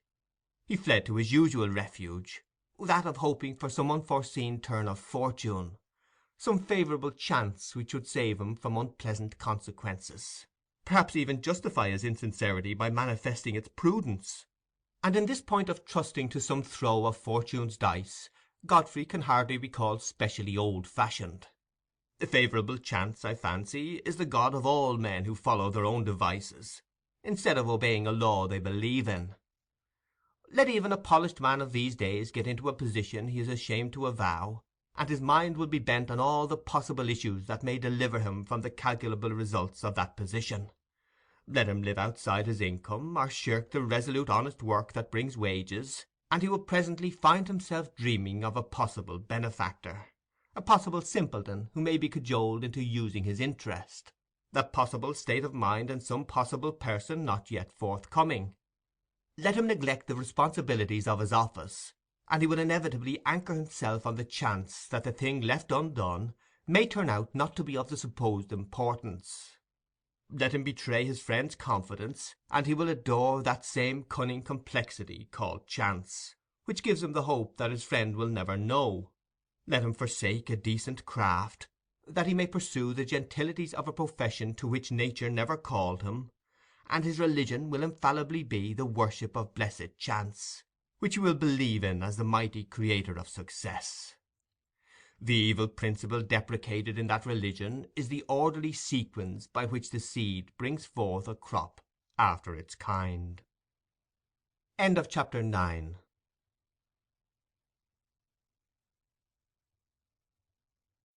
Chapter 10 of Silas Marner by George Eliot. Justice Mallam was naturally regarded in Tarley and Raveloe as a man of capacious mind, seeing that he could draw much wider conclusions without evidence than could be expected of his neighbours who were not on the commission of the peace. Such a man was not likely to neglect the clue of the tinder-box, and an inquiry was set on foot concerning a pedlar, name unknown, with curly black hair and a foreign complexion, carrying a box of cutlery and jewellery, and wearing large rings in his ears. But either because inquiry was too slow-footed to overtake him, or because the description applied to so many pedlars that inquiry did not know how to choose among them, Weeks passed away, and there was no other result concerning the robbery than a gradual cessation of the excitement it had caused in Raveloe. Dunstan Cass's absence was hardly a subject of remark. He had once before had a quarrel with his father, and had gone off, nobody knew whither, to return at the end of 6 weeks, take up his old quarters unforbidden, and swagger as usual. His own family, who equally expected this issue, with the sole difference that the squire was determined this time to forbid him his old quarters, never mentioned his absence; and when his uncle Kimble or Mr. Osgood noticed it, the story of his having killed Wildfire and committed some offence against his father was enough to prevent surprise. To connect the fact of Dunsey's disappearance with that of the robbery occurring on the same day lay quite away from the track of every one's thought, even Godfrey's, who had better reason than any one else to know what his brother was capable of. He remembered no mention of the weaver between them since the time, 12 years ago, when it was their boyish sport to deride him, and besides, his imagination constantly created an alibi for Dunstan. He saw him continually in some congenial haunt, to which he had walked off on leaving Wildfire, saw him sponging on chance acquaintances, and meditating a return home to the old amusement of tormenting his elder brother. Even if any brain in Raveloe had put the said two facts together, I doubt whether a combination so injurious to the prescriptive respectability of a family with a mural monument and venerable tankards would not have been suppressed as of unsound tendency. But Christmas puddings, brawn, and abundance of spirituous liquors, throwing the mental originality into the channel of nightmare, are great preservatives against the dangerous spontaneity of waking thought. When the robbery was talked of at the Rainbow and elsewhere in good company, the balance continued to waver between the rational explanation founded on the tinder box and the theory of an impenetrable mystery that mocked investigation. The advocates of the tinder box and pedlar view considered the other side a muddle-headed and credulous set, who, because they themselves were wall-eyed, supposed everybody else to have the same blank outlook; and the adherents of the inexplicable more than hinted that their antagonists were animals inclined to crow before they had found any corn, mere skimming dishes in point of depth, whose clear-sightedness consisted in supposing there was nothing behind a barn door because they couldn't see through it. So that though their controversy did not serve to elicit the fact concerning the robbery, it elicited some true opinions of collateral importance. But while poor Silas's loss served to brush the slow current of Raveloe conversation, Silas himself was feeling the withered desolation of that bereavement about which his neighbours were arguing at their ease. To any one who had observed him before he lost his gold, it might have seemed that so withered and shrunken a life as his could hardly be susceptible of a bruise, could hardly endure any subtraction but such as would put an end to it altogether. But in reality it had been an eager life, filled with immediate purpose, which fenced him in from the wide, cheerless unknown. It had been a clinging life, and though the object round which its fibres had clung was a dead, disrupted thing, it satisfied the need for clinging. But now the fence was broken down, the support was snatched away. Marner's thoughts could no longer move in their old round, and were baffled by a blank like that which meets a plodding ant when the earth has broken away on its homeward path. The loom was there, and the weaving, and the growing pattern in the cloth, but the bright treasure in the hole under his feet was gone, the prospect of handling and counting it was gone. The evening had no phantasm of delight to still the poor soul's craving. The thought of the money he would get by his actual work could bring no joy, for its meagre image was only a fresh reminder of his loss, and hope was too heavily crushed by the sudden blow for his imagination to dwell on the growth of a new hoard from that small beginning. He filled up the blank with grief. As he sat weaving, he every now and then moaned low, like one in pain. It was a sign that his thoughts had come round again to the sudden chasm, to the empty evening time. And all the evening, as he sat in his loneliness by his dull fire, he leaned his elbows on his knees and clasped his head with his hands and moaned very low, not as one who seeks to be heard. And yet he was not utterly forsaken in his trouble. The repulsion Marner had always created in his neighbours was partly dissipated by the new light in which his misfortune had shown him. Instead of a man who had more cunning than honest folk could come by, and, what was worse, had not the inclination to use that cunning in a neighbourly way, it was now apparent that Silas had not cunning enough to keep his own. He was generally spoken of as a poor mushed creature, and that avoidance of his neighbours, which had before been referred to his ill will and to a probable addiction to worse company, was now considered mere craziness. This change to a kindlier feeling was shown in various ways. The odour of Christmas cooking being on the wind, it was the season when superfluous pork and black puddings are suggestive of charity in well-to-do families, and Silas's misfortune had him uppermost in the memory of housekeepers like Mrs. Osgood. Mr. Crackenthorp, too, while he admonished Silas that his money had probably been taken from him because he thought too much of it and never came to church, enforced the doctrine by a present of pig's pettitoes, well calculated to dissipate unfounded prejudices against the clerical character. Neighbours who had nothing but verbal consolation to give showed a disposition not only to greet Silas and discuss his misfortune at some length when they encountered him in the village, but also to take the trouble of calling at his cottage and getting him to repeat all the details on the very spot. And then they would try to cheer him by saying, "Well, Master Marner, you're no worse off nor other poor folks after all, and if you was to be crippled, the parish 'ud give you allowance." I suppose one reason why we are seldom able to comfort our neighbours with our words is, that our goodwill gets adulterated, in spite of ourselves, before it can pass our lips. We can send black puddings and pettitoes without giving them a flavour of our own egoism, but language is a stream that is almost sure to smack of mingled soil. There was a fair proportion of kindness in Raveloe, but it was often of a beery and bungling sort, and took the shape least allied to the complimentary and hypocritical. Mr. Macey, for example, coming one evening expressly to let Silas know that recent events had given him the advantage of standing more favourably in the opinion of a man whose judgment was not formed lightly, opened the conversation by saying, as soon as he had seated himself and adjusted his thumbs, "Come, Master Marner, why, you've no call to sit a-moaning. You're a deal better off to ha' lost your money nor to ha' kept it by foul means. I used to think, when you first came into these parts, as you were no better nor you should be. You were younger a deal than what you are now, but you're allays a staring, white-faced creature, partly like a bald-faced calf, as I may say. But there's no knowing. It isn't every queer-looks thing as old Harry's had the making of. I mean, speaking of toads and such, for they're often harmless like, and useful against varmin. And that's pretty much the same with you, as far as I can see. Though as to the yarbs and stuff that cure the breathing, if you'd brought that sort of knowledge from distant parts, you might have been a bit freer of it. And if the knowledge wasn't well come by, why, you might have made up for it by coming to church regular. For as for the children as the wise woman charmed, I've been at the christening of 'em again and again, and they took the water just as well.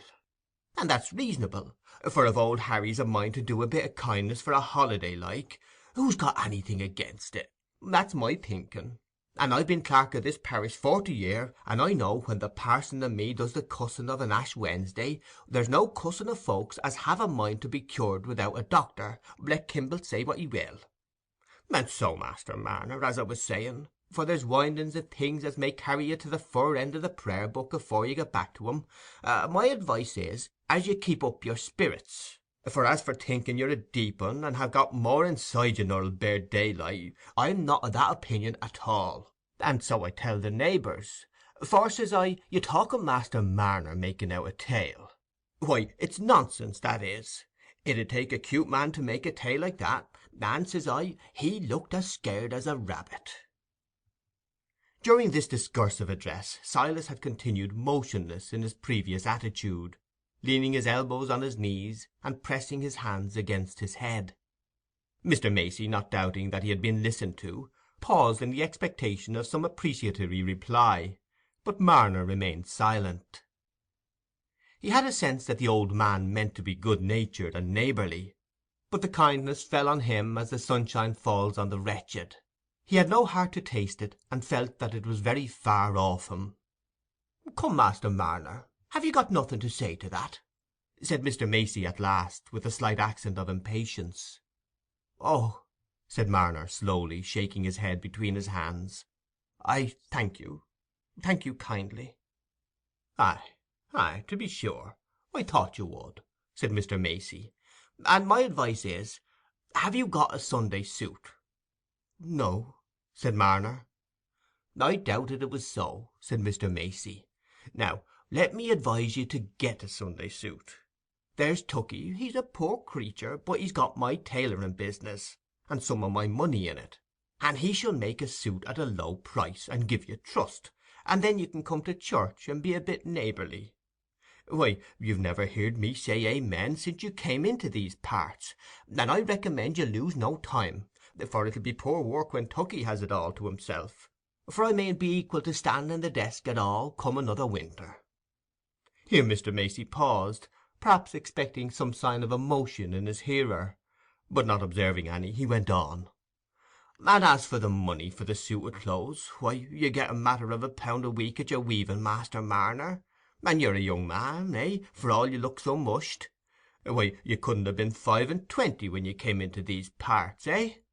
Silas started a little at the change to a questioning tone, and answered mildly, "I don't know. I can't rightly say. It's a long while since." After receiving such an answer as this, it is not surprising that Mr. Macey observed, later on in the evening at the Rainbow, that Marner's head was all of a muddle, and that it was to be doubted if he ever knew when Sunday came round, which showed him a worse heathen than many a dog. Another of Silas's comforters, besides Mr. Macey, came to him with a mind highly charged on the same topic. This was Mrs. Winthrop, the wheelwright's wife. The inhabitants of Raveloe were not severely regular in their church-going, and perhaps there was hardly a person in the parish who would not have held that to go to church every Sunday in the calendar would have shown a greedy desire to stand well with heaven, and get an undue advantage over their neighbours, a wish to be better than the common run, that would have implied a reflection on those who had godfathers and godmothers as well as themselves, and had an equal right to the burying service. At the same time, it was understood to be requisite for all those who were not household servants or young men to take the sacrament at one of the great festivals. Squire Cass himself took it on Christmas Day, while those who were held to be good livers went to church with greater, though still with moderate, frequency. Mrs. Winthrop was one of these. She was in all respects a woman of scrupulous conscience, so eager for duties that life seemed to offer them too scantily unless she rose at 4:30, though this threw a scarcity of work over the more advanced hours of the morning, which it was a constant problem with her to remove. Yet she had not the vixenish temper which is sometimes supposed to be a necessary condition of such habits. She was a very mild, patient woman, whose nature it was to seek out all the sadder and more serious elements of life, and pasture her mind upon them. She was the person always first thought of in Raveloe when there was an illness or death in a family, when leeches were to be applied, or there was a sudden disappointment in a monthly nurse. She was a comfortable woman, good-looking, fresh-complexioned, having her lips always slightly screwed, as if she felt herself in a sick-room with the doctor or the clergyman present. But she was never whimpering. No one had ever seen her shed tears. She was simply grave, and inclined to shake her head and sigh, almost imperceptibly, like a funeral mourner who was not a relation. It seems surprising that Ben Winthrop, who loved his quart pot and his joke, got along so well with Dolly, but she took her husband's jokes and joviality as patiently as everything else, considering that men would be so, and viewing the stronger sex in the light of animals, whom it had pleased heaven to make naturally troublesome, like bulls and turkey-cocks. This good wholesome woman could hardly fail to have her mind drawn strongly towards Silas Marner, now that he appeared in the light of a sufferer, and one Sunday afternoon she took her little boy Aaron with her, and went to call on Silas, carrying in her hand some small lard cakes, flat paste-like articles much esteemed in Raveloe. Aaron, an apple-cheeked youngster of 7, with a clean starched frill which looked like a plate for the apples, needed all his adventurous curiosity to embolden him against the possibility that the big-eyed weaver might do him some bodily injury. and his dubiety was much increased when, on arriving at the stone pits, they heard the mysterious sound of the loom. "Ah, it's as I thought," said Mrs. Winthrop sadly. They had to knock loudly before Silas heard them, but when he did come to the door he showed no impatience, as he would once have done, at the visit that had been unasked for and unexpected. Formerly his heart had been as a locked casket with its treasure inside, but now the casket was empty and the lock was broken. Left groping in darkness, with his prop utterly gone, Silas had inevitably a sense, though a dull and half despairing one, that if any help came to him it must come from without; and there was a slight stirring of expectation at the sight of his fellow men, a faint consciousness of dependence on their good will. He opened the door wide to admit Dolly, but without otherwise returning her greeting than by moving the arm-chair a few inches as a sign that she was to sit down in it. Dolly, as soon as she was seated, removed the white cloth that covered her lard cakes, and said in her gravest way, "I'd a baking yesterday, Master Marner, and the lard cakes turned out better nor common, and I'd a asked you to accept some if you thought well. I don't eat such things myself, for a bit o' bread's what I like from one year's end to the other. But men's stomachs are so comical; they want a change, they do, I know. God help 'em." Dolly sighed gently as she held out the cakes to Silas, who thanked her kindly and looked very close at them absently, being accustomed to look so at everything he took into his hand, eyed all the while by the wondering bright orbs of the small Aaron, who had made an outwork of his mother's chair, and was peeping round from behind it. "There's letters pricked on 'em," said Dolly. "I can't read 'em myself, and there's nobody, not Mr. Macey himself, rightly knows what they mean; but they've a good meaning, for they're the same as is on the pulpit cloth at church. What are they, Aaron, my dear?" Aaron retreated completely behind his outwork. "Oh, go, that's naughty," said his mother mildly. "Well, whatever the letters are, they've a good meaning, and it's a stamp as has been in our house, Ben says, ever since he was a little un, and his mother used to put it on the cakes, and I've allays put it on too; for if there's any good, we've need of it i' this world." "It's IHS," said Silas, at which proof of learning Aaron peeped round the chair again. "Well, to be sure, you can read 'em off," said Dolly. "Ben's read them to me many and many a time, but they slip out o' my mind again.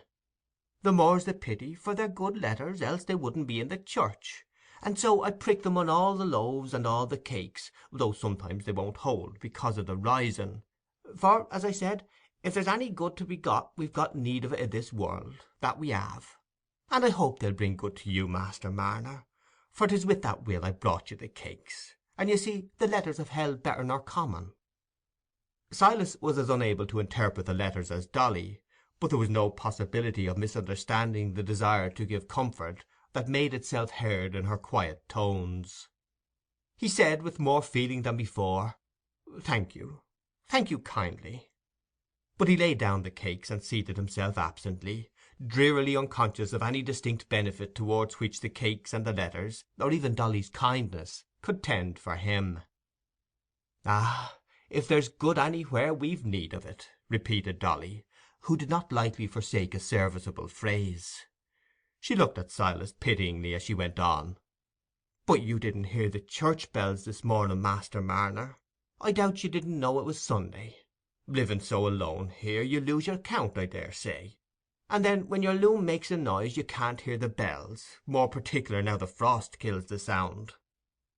"Yes, I did. I heard them," said Silas, to whom Sunday bells were a mere accident of the day, and not part of its sacredness. There had been no bells in Lantern Yard. "Dear heart," said Dolly, pausing before she spoke again, "but what a pity it is you should work of a Sunday, and not clean yourself, if you didn't go to church; for if you'd a roasting bit, it might be as you couldn't leave it, being a lone man. But there's the bakis, if you could make up your mind to spend a tuppence on the oven now and then, not every week, of course, I shouldn't like to do that myself.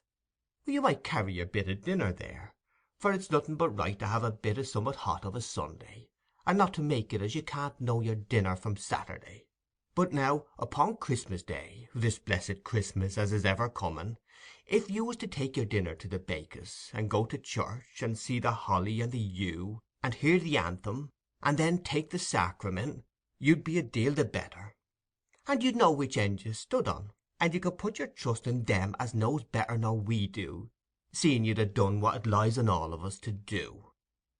Dolly's exhortation, which was an unusually long effort of speech for her, was uttered in the soothing persuasive tone with which she would have tried to prevail on a sick man to take his medicine, or a basin of gruel for which he had no appetite.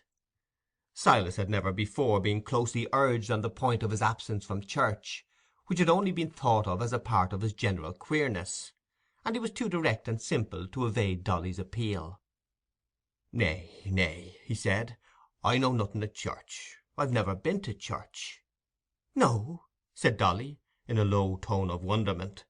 Then, bethinking herself of Silas's advent from an unknown country, she said, "Could it ha' been as i'd no church where you was born?" "Oh, yes," said Silas, meditatively, sitting in his usual posture of leaning on his knees and supporting his head. "There was churches, a many. It was a big town. But I knew nothing of 'em. I went to chapel." Dolly was much puzzled at this new word, but she was rather afraid of inquiring further, lest chapel might mean some haunt of wickedness. After a little thought she said, "Well, Master Marner, it's never too late to turn over a new leaf, and if you've never had no church, there's no telling the good it'll do you, for I feel so set up uncomfortable as niver was when I've been and heard the prayers and the singing to the praise and glory o' God as Mr. Macey gives out, and Mr. Crackenthorp saying good words, and more particular on Sacrament Day, and if a bit o' trouble comes, I feel as I can put up with it, for I've looked for help i' the right quarter, and gev myself up to them as we must all give ourselves up to at the last, and if we'n done our part, it isn't to be believed as them who are above us 'ull be worse nor we are, and come short o' theirn." Poor Dolly's exposition of her simple Raveloe theology fell rather unmeaningly on Silas's ears, for there was no word in it which could rouse a memory of what he had known as religion, and his comprehension was quite baffled by the plural pronoun, which was no heresy of Dolly's, but only her way of avoiding a presumptuous familiarity. He remained silent, not feeling inclined to assent to the part of Dolly's speech which he fully understood, her recommendation that he should go to church. Indeed, Silas was so unaccustomed to talk beyond the brief questions and answers necessary for the transaction of his simple business, that words did not easily come to him without the urgency of a distinct purpose. But now little Aaron, having become used to the weaver's awful presence, had advanced to his mother's side, and Silas, seeming to notice him for the first time, tried to return Dolly's signs of goodwill by offering the lad a bit of lard cake. Aaron shrank back a little, and rubbed his head against his mother's shoulder, but still thought the piece of cake worth the risk of putting his hand out for it. "Oh, for shame, Aaron," said his mother, taking him on her lap, however. "Why, you don't want cake again yet awhile? He's wonderful hearty," she went on with a little sigh. "That he is, God knows. He's my youngest, and we spoil him sadly, for either me or the father must always have him in our sight, that we must." She stroked Aaron's brown head, and thought it must do Master Marner good to see such a picture of a child. But Marner, on the other side of the hearth, saw the neat-featured rosy face as a mere dim round, with 2 dark spots in it. "And he's got a voice like a bird, you wouldn't think," Dolly went on.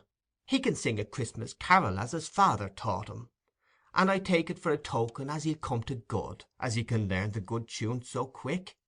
Come, Aaron, stand up and sing the carol to Master Marner. Come." Aaron replied by rubbing his forehead against his mother's shoulder. "Oh, that's naughty," said Dolly gently. "Stand up when mother tells you, and let me hold the cake till you've done." Aaron was not indisposed to display his talents, even to an ogre, under protecting circumstances, and after a few more signs of coyness, consisting chiefly in rubbing the backs of his hands over his eyes, and then peeping between them at Master Marner to see if he looked anxious for the carol, he at length allowed his head to be duly adjusted, and standing behind the table, which let him appear above it only as far as his broad frill, so that he looked like a cherubic head untroubled with a body, He began with a clear chirp, and in a melody that had the rhythm of an industrious hammer. God rest you, merry gentlemen, let nothing you dismay, for Jesus Christ our Saviour was born on Christmas Day. Dolly listened with a devout look, glancing at Marner in some confidence that this strain would help to allure him to church. "That's Christmas music," she said when Aaron had ended, and had secured his piece of cake again. "There's no other music equal to the Christmas music. Hark, the errol angels sing. And you may judge what it is at church, Master Marner, with the bassoon and the voices, as you can't help thinking you've got to a better place already. For I wouldn't speak ill o' this world, seeing as them that put us in it as knows best, but what with the drink and the quarrelling and the bad illnesses and the hard dying, as I've seen times and times, one's thankful to hear of a better. The boy sings pretty, don't he, Master Marner?" "Yes," said Silas absently, "very pretty." The Christmas carol, with its hammer-like rhythm, had fallen on his ears as strange music, quite unlike a hymn, and could have none of the effect Dolly contemplated. But he wanted to show her that he was grateful, and the only mode that occurred to him was to offer Aaron a bit more cake.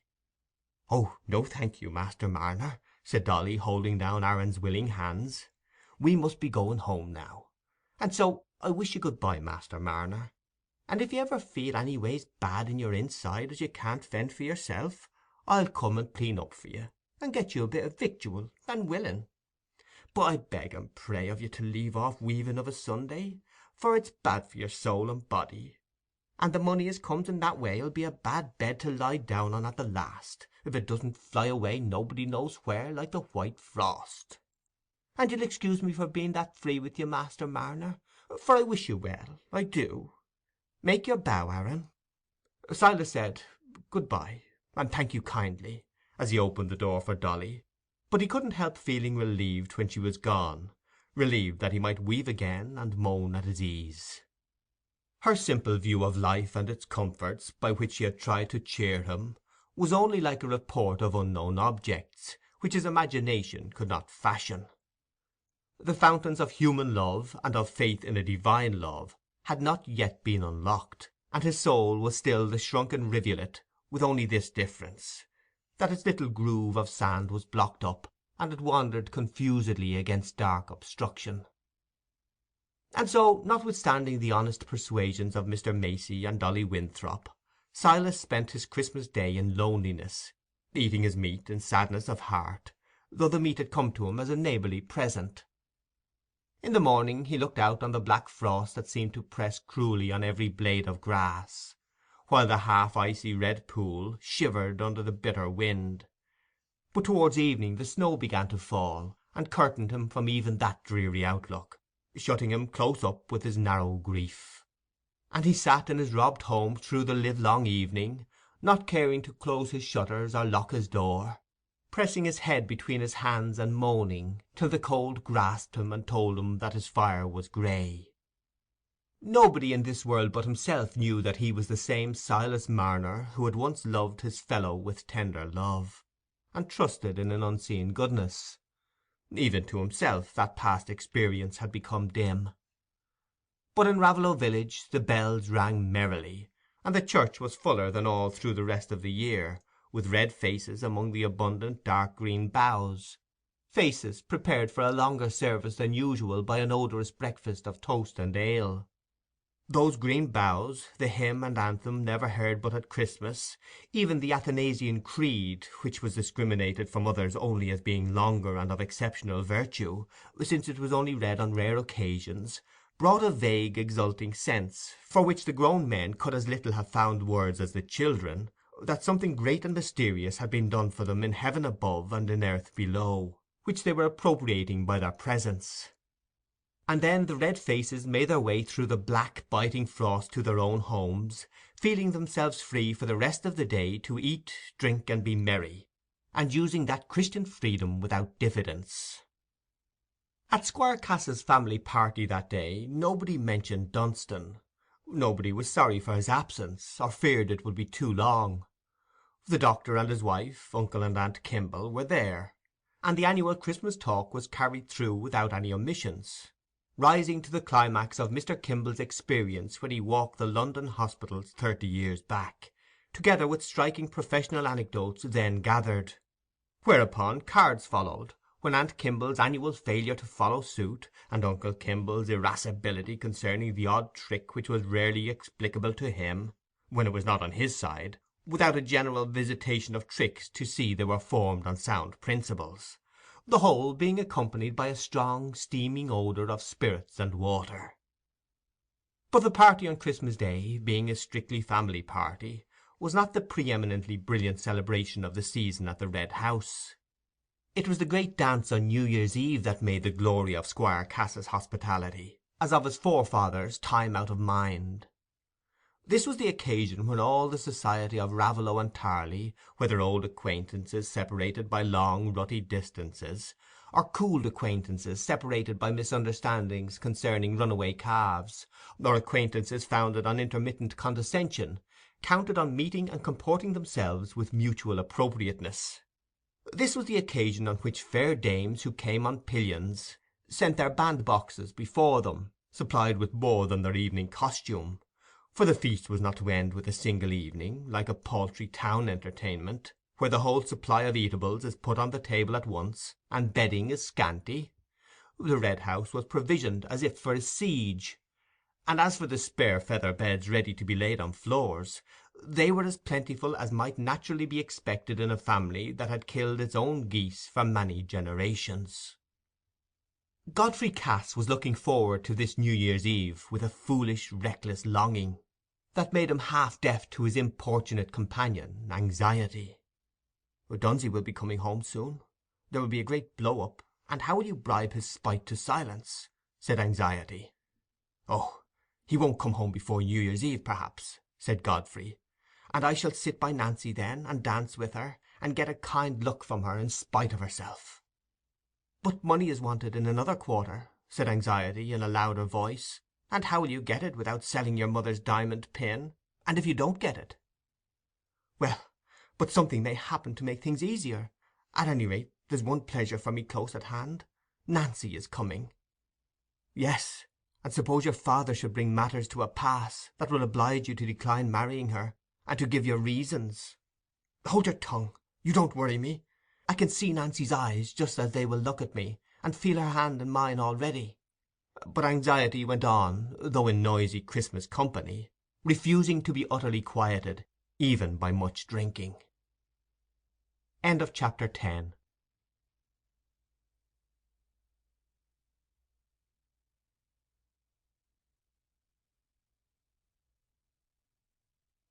Chapter 11. Of Silas Marner, by George Eliot.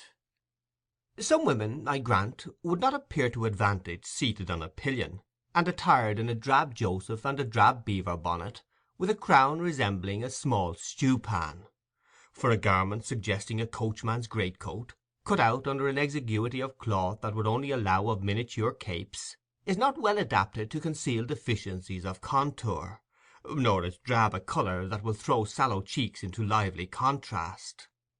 It was all the greater triumph to Miss Nancy Lammeter's beauty that she looked thoroughly bewitching in that costume, as, seated on the pillion behind her tall, erect father, she held one arm round him, and looked down, with open-eyed anxiety, at the treacherous snow-covered pools and puddles, which sent up formidable splashings of mud under the stamp of Dobbin's foot. A painter would, perhaps, have preferred her in those moments when she was free from self-consciousness, but certainly the bloom on her cheeks was at its highest point of contrast with the surrounding drab when she arrived at the door of the Red House, and saw Mr. Godfrey Cass ready to lift her from the pillion. She wished her sister Priscilla had come up at the same time behind the servant, for then she would have contrived that Mr. Godfrey should have lifted off Priscilla first, and in the meantime she would have persuaded her father to go round to the horse-block instead of alighting at the doorsteps. It was very painful, when you had made it quite clear to a young man that you were determined not to marry him, however much he might wish it, that he would still continue to pay you marked attentions. Besides, why didn't he always show the same attentions, if he meant them sincerely, instead of being so strange as Mr. Godfrey Cass was, sometimes behaving as if he didn't want to speak to her, and taking no notice of her for weeks and weeks, and then, all on a sudden, almost making love again. Moreover, it was quite plain he had no real love for her, else he would not let people have that to say of him which they did say. Did he suppose that Miss Nancy Lammeter was to be won by any man, squire or no squire, who led a bad life? That was not what she had been used to see in her own father, who was the soberest and best man in that countryside, only a little hot and hasty now and then, if things were not done to the minute. All these thoughts rushed through Nancy's mind in their habitual succession in the moments between her first sight of Mr. Godfrey Cass standing at the door and her own arrival there. Happily the squire came out too, and gave a loud greeting to her father, so that somehow, under cover of this noise, she seemed to find concealment for her confusion and neglect of any suitably formal behaviour, while she was being lifted from the pillion by strong arms which seemed to find her ridiculously small and light. And there was the best reason for hastening into the house at once, since the snow was beginning to fall again, threatening an unpleasant journey for such guests as were still on the road. These were a small minority, for already the afternoon was beginning to decline, and there would not be too much time for the ladies who came from a distance to attire themselves in readiness for the early tea which was to inspirit them for the dance. There was a buzz of voices through the house as Miss Nancy entered, mingled with the scrape of a fiddle preluding in the kitchen. But the Lammeters were guests whose arrival had evidently been thought of so much that it had been watched for from the windows.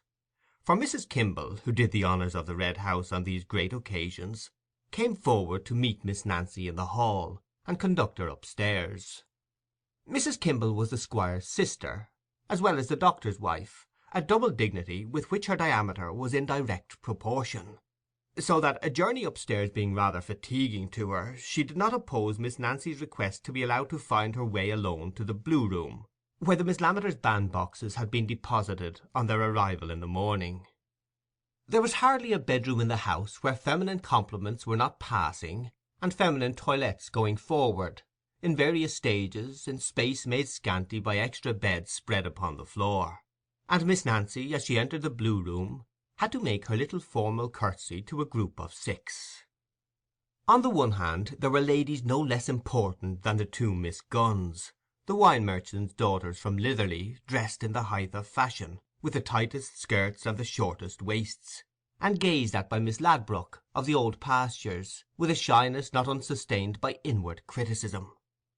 Partly Miss Ladbrook felt that her own skirt must be regarded as unduly lax by the Miss Gunns, and partly that it was a pity the Miss Gunns did not show that judgment which she herself would show if she were in their place, by stopping a little on this side of the fashion. On the other hand, Mrs. Ladbrook was standing in skull-cap and front, with her turban in her hand, curtsying and smiling blandly, and saying, "After you, ma'am," to another lady in similar circumstances, who had politely offered the precedence at the looking-glass. But Miss Nancy had no sooner made her curtsy than an elderly lady came forward, whose full white muslin kerchief and mob-cap round her curls of smooth grey hair were in daring contrast with the puffed yellow satins and top-knotted caps of her neighbours. She approached Miss Nancy with much primness, and said with a slow treble suavity, "Niece, I hope I see you well in health." Miss Nancy kissed her aunt's cheeks dutifully, and answered with the same sort of amiable primness, "Quite well, I thank you, aunt, and I hope I see you the same." "Thank you, niece. I keep my health for the present. And how is my brother-in-law?" These dutiful questions and answers were continued until it was ascertained in detail that the Lammeters were all as well as usual, and the Osgoods likewise; also that niece Priscilla must certainly arrive shortly, and that travelling on pillions in snowy weather was unpleasant, though a Joseph was a great protection. Then Nancy was formally introduced to her aunt's visitors, the Miss Gunns, as being the daughters of a mother known to their mother, though now, for the first time, induced to make a journey into these parts. And these ladies were so taken by surprise at finding such a lovely face and figure in an out-of-the-way country place, that they began to feel some curiosity about the dress she would put on when she took off her Joseph. Miss Nancy, whose thoughts were always conducted with a propriety and moderation conspicuous in her manners, remarked to herself that the Miss Gunns were rather hard-featured than otherwise, and that such very low dresses as they wore might have been attributed to their vanity if their shoulders had been pretty, but that, being as they were, it was not reasonable to suppose that they showed their necks from a love of display, but rather from some obligation not inconsistent with sense and modesty. She felt convinced, as she opened her box, that this must be her aunt Osgood's opinion, for Miss Nancy's mind resembled her aunt's to a degree that everybody said was surprising, considering the kinship was on Mr. Osgood's side, and though you might not have supposed it from the formality of their greeting, there was a devoted attachment and mutual admiration between aunt and niece. Even Miss Nancy's refusal of her cousin Gilbert Osgood, on the ground solely that he was her cousin, though it had grieved her aunt greatly, had not in the least cooled the preference which had determined her to leave Nancy several of her hereditary ornaments, let Gilbert's future wife be whom she might. Three of the ladies quickly retired, but the Miss Gunns were quite content that Mrs. Osgood's inclination to remain with her niece gave them also a reason for staying to see the rustic beauty's toilette. And it really was a pleasure, from the first opening of the bandbox, where everything smelt of lavender and rose leaves, to the clasping of the small coral necklace that fitted closely round her little white neck. Everything belonging to Miss Nancy was of delicate purity and nattiness. Not a crease was where it had no business to be. Not a bit of her linen professed whiteness without fulfilling its profession. The very pins on her pincushion were stuck in after a pattern from which she was careful to allow no aberration; and as for her own person, it gave the same idea of perfect unvarying neatness as the body of a little bird. It is true that her light brown hair was cropped behind like a boy's, and was dressed in front in a number of flat rings that lay quite away from her face, but there was no sort of coiffure that could make Miss Nancy's cheek and neck look otherwise than pretty. And when at last she stood complete in her silvery twilled silk, her lace tucker, her coral necklace, and her coral eardrops, the Miss Gunns could see nothing to criticise except her hands, which bore the traces of butter-making, cheese-crushing, and even still coarser work. But Miss Nancy was not ashamed of that, for even while she was dressing she narrated to her aunt how she and Priscilla had packed their boxes yesterday, because this morning was baking morning, and since they were leaving home, it was desirable to make a good supply of meat pies for the kitchen; and as she concluded this judicious remark, she turned to the Miss Gunns that she might not commit the rudeness of not including them in the conversation. The Miss Gunns smiled stiffly, and thought what a pity it was that these rich country people, who could afford to buy such good clothes—really Miss Nancy's lace and silk were very costly—should be brought up in utter ignorance and vulgarity. She actually said mate for meat, appen for perhaps, and os for horse, which to young ladies living in good Litherly society, who habitually said orse even in domestic privacy, and only said appen on the right occasions, was necessarily shocking. Miss Nancy, indeed, had never been to any school higher than Dame Tedman's. Her acquaintance with profane literature hardly went beyond the rhymes she had worked in her large sampler under the Lamb and the Shepherdess, and in order to balance an account she was obliged to effect her subtraction by removing visible metallic shillings and sixpences from a visible metallic total. There is hardly a servant-maid in these days who is not better informed than Miss Nancy. Yet she had the essential attributes of a lady: high veracity, delicate honour in her dealings, deference to others, and refined personal habits. And lest these should not suffice to convince grammatical fair ones that her feelings cannot all resemble theirs, I will add that she was slightly proud and exacting, and as constant in her affection towards a baseless opinion as towards an erring lover. The anxiety about sister Priscilla, which had grown rather active by the time the coral necklace was clasped, was happily ended by the entrance of that cheerful-looking lady herself, with a face made blowsy by cold and damp. After the first questions and greetings, she turned to Nancy and surveyed her from head to foot, then wheeled her round to ascertain that the back view was equally faultless. "What do you think of these gowns, Aunt Osgood?" said Priscilla, while Nancy helped her to unrobe. "Very handsome indeed, niece," said Mrs. Osgood, with a slight increase of formality. She always thought niece Priscilla too rough. I'm obliged to have the same as Nancy, you know, for all I'm 5 years older, and it makes me look yellow; for she never will have anything without I have mine just like it, because she wants us to look like sisters. And I tell her, folks'll think it's my weakness makes me fancy I shall look pretty in what she looks pretty in. For I am ugly, there's no denying that. I feature my father's family. But law, I don't mind. Do you?" Priscilla here turned to the Miss Gunns, rattling on in too much preoccupation with the delight of talking to notice that her candour was not appreciated.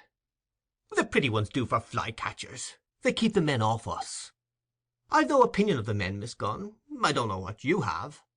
And as for fretting and stewing about what they'll think of you from morning till night, and making your life uneasy about what they're doing when they're out of sight, as I tell Nancy, it's a folly no woman need be guilty of, if she's got a good father and a good home.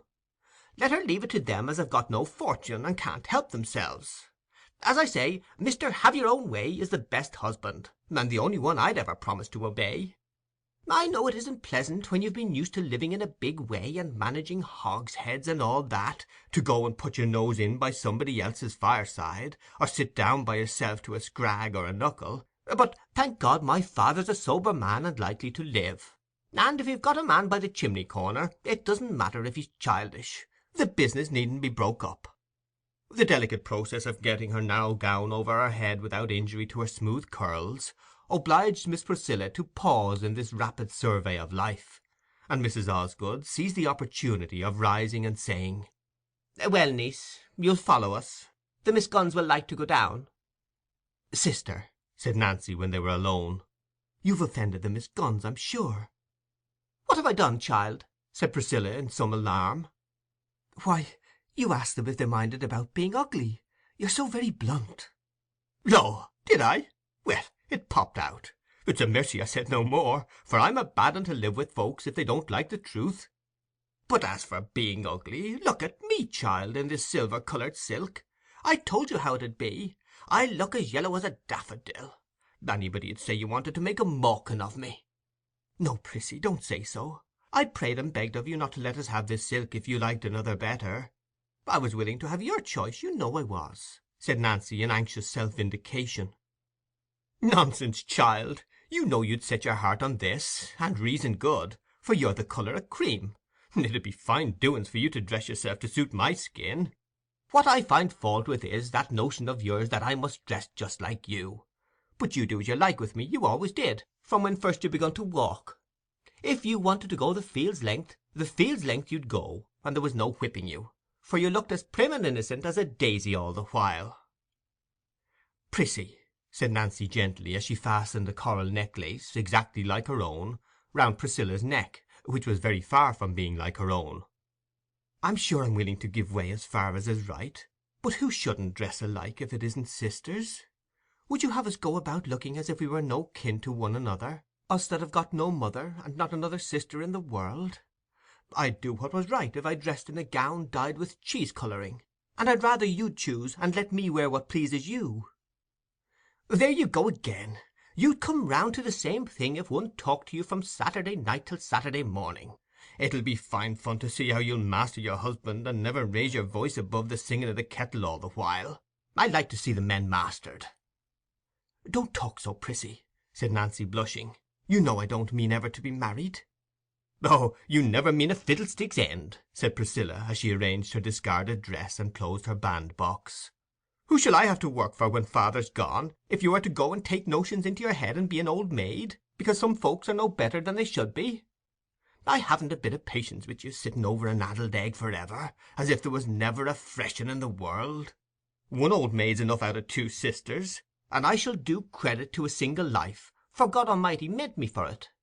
Come, we can go down now. I'm as ready as a mawkin can be. There's nothing a-wanting to frighten the crows, now I've got my eardroppers in."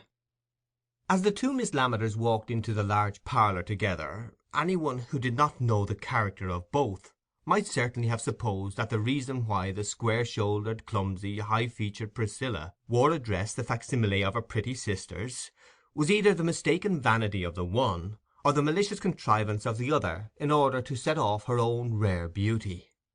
But the good-natured, self-forgetful cheerfulness and common sense of Priscilla would soon have dissipated the one suspicion.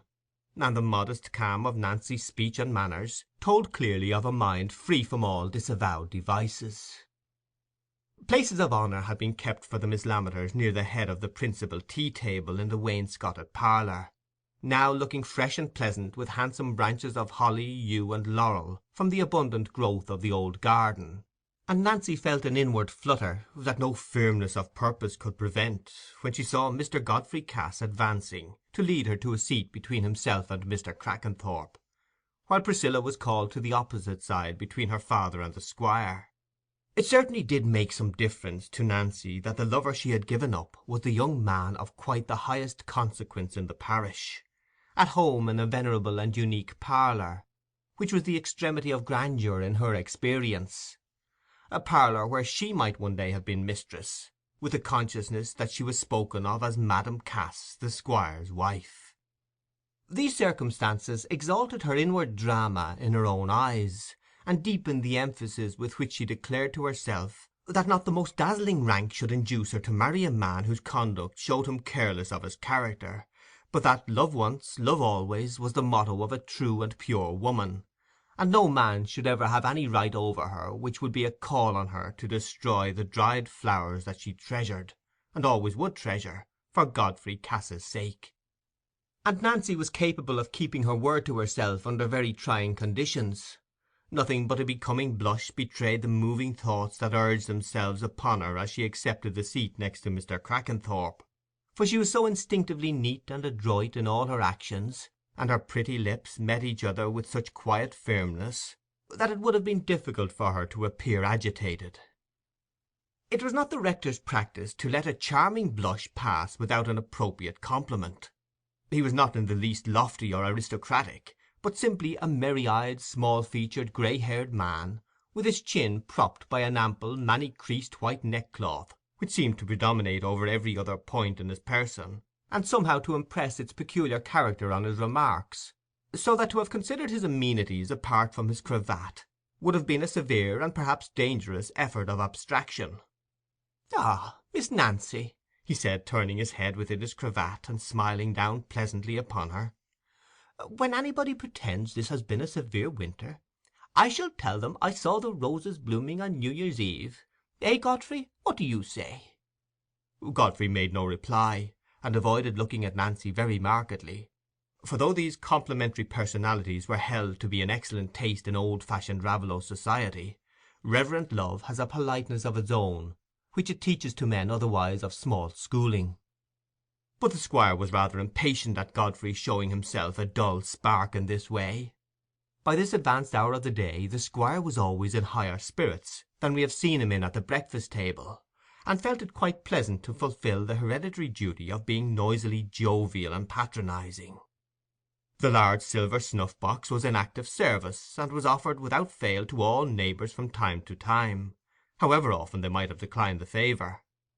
At present the squire had only given an express welcome to the heads of families as they appeared, but always as the evening deepened his hospitality rayed out more widely, till he had tapped the youngest guests on the back and shown a peculiar fondness for their presence, in the full belief that they must feel their lives made happy by their belonging to a parish where there was such a hearty man as Squire Cass to invite them and wish them well. Even in this early stage of the jovial mood, it was natural that he should wish to supply his son's deficiencies by looking and speaking for him. "Aye, aye," he began, offering his snuff-box to Mr. Lammeter, who, for the second time, bowed his head and waved his hand in stiff rejection of the offer. "Us old fellows may wish ourselves young to-night, when we see the mistletoe bough in the white parlour. It's true most things are going backward in these last 30 years. The country's going down since the old king fell ill. But when I look at Miss Nancy here, I begin to think the lasses keep up their quality. Ding me if I remember a sample to match her. Not when I was a fine young fellow and thought a deal about my pigtail. No offence to you, madam," he added, bending to Mrs. Crackenthorp, who sat by him. "I didn't know you when you was as young as Miss Nancy here." Mrs. Crackenthorp, a small blinking woman, who fidgeted incessantly with her lace, ribbons, and gold chain, turning her head about and making subdued noises, very much like a guinea-pig that twitches its nose and soliloquizes in all company indiscriminately, now blinked and fidgeted towards the Squire, and said, "Oh, no, oh, no offence." This emphatic compliment of the Squire's to Nancy was felt by others besides Godfrey to have a diplomatic significance, and her father gave a slight additional erectness to his back as he looked across the table at her with complacent gravity. That grave and orderly senior was not going to bate a jot of his dignity by seeming elated at the notion of a match between his family and the Squire's. He was gratified by any honour paid to his daughter, but he must see an alteration in several ways before his consent would be vouchsafed. His spare but healthy person, and high-featured firm face that looked as if it had never been flushed by excess, was in strong contrast, not only with the Squire's, but with the appearance of the Raveloe farmers generally, in accordance with a favourite saying of his own, that breed was stronger than pasture. "Miss Nancy's wonderful like what her mother was, though, isn't she, Kimble?" said the stout lady of that name, looking round for her husband.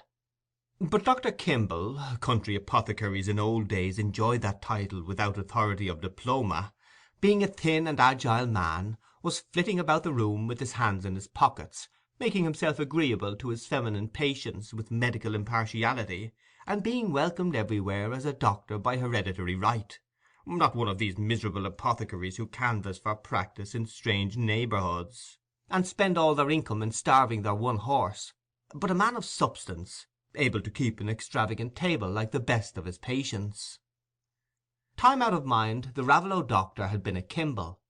Kimble was inherently a doctor's name, and it was difficult to contemplate firmly the melancholy fact that the actual Kimble had no son, so that his practice might one day be handed over to a successor with the incongruous name of Taylor or Johnson. But in that case the wiser people in Raveloe would employ Dr. Blick of Flitton as less unnatural. "Did you speak to me, my dear?" said the authentic doctor, coming quickly to his wife's side; but, as if foreseeing that she would be too much out of breath to repeat her remark, he went on immediately.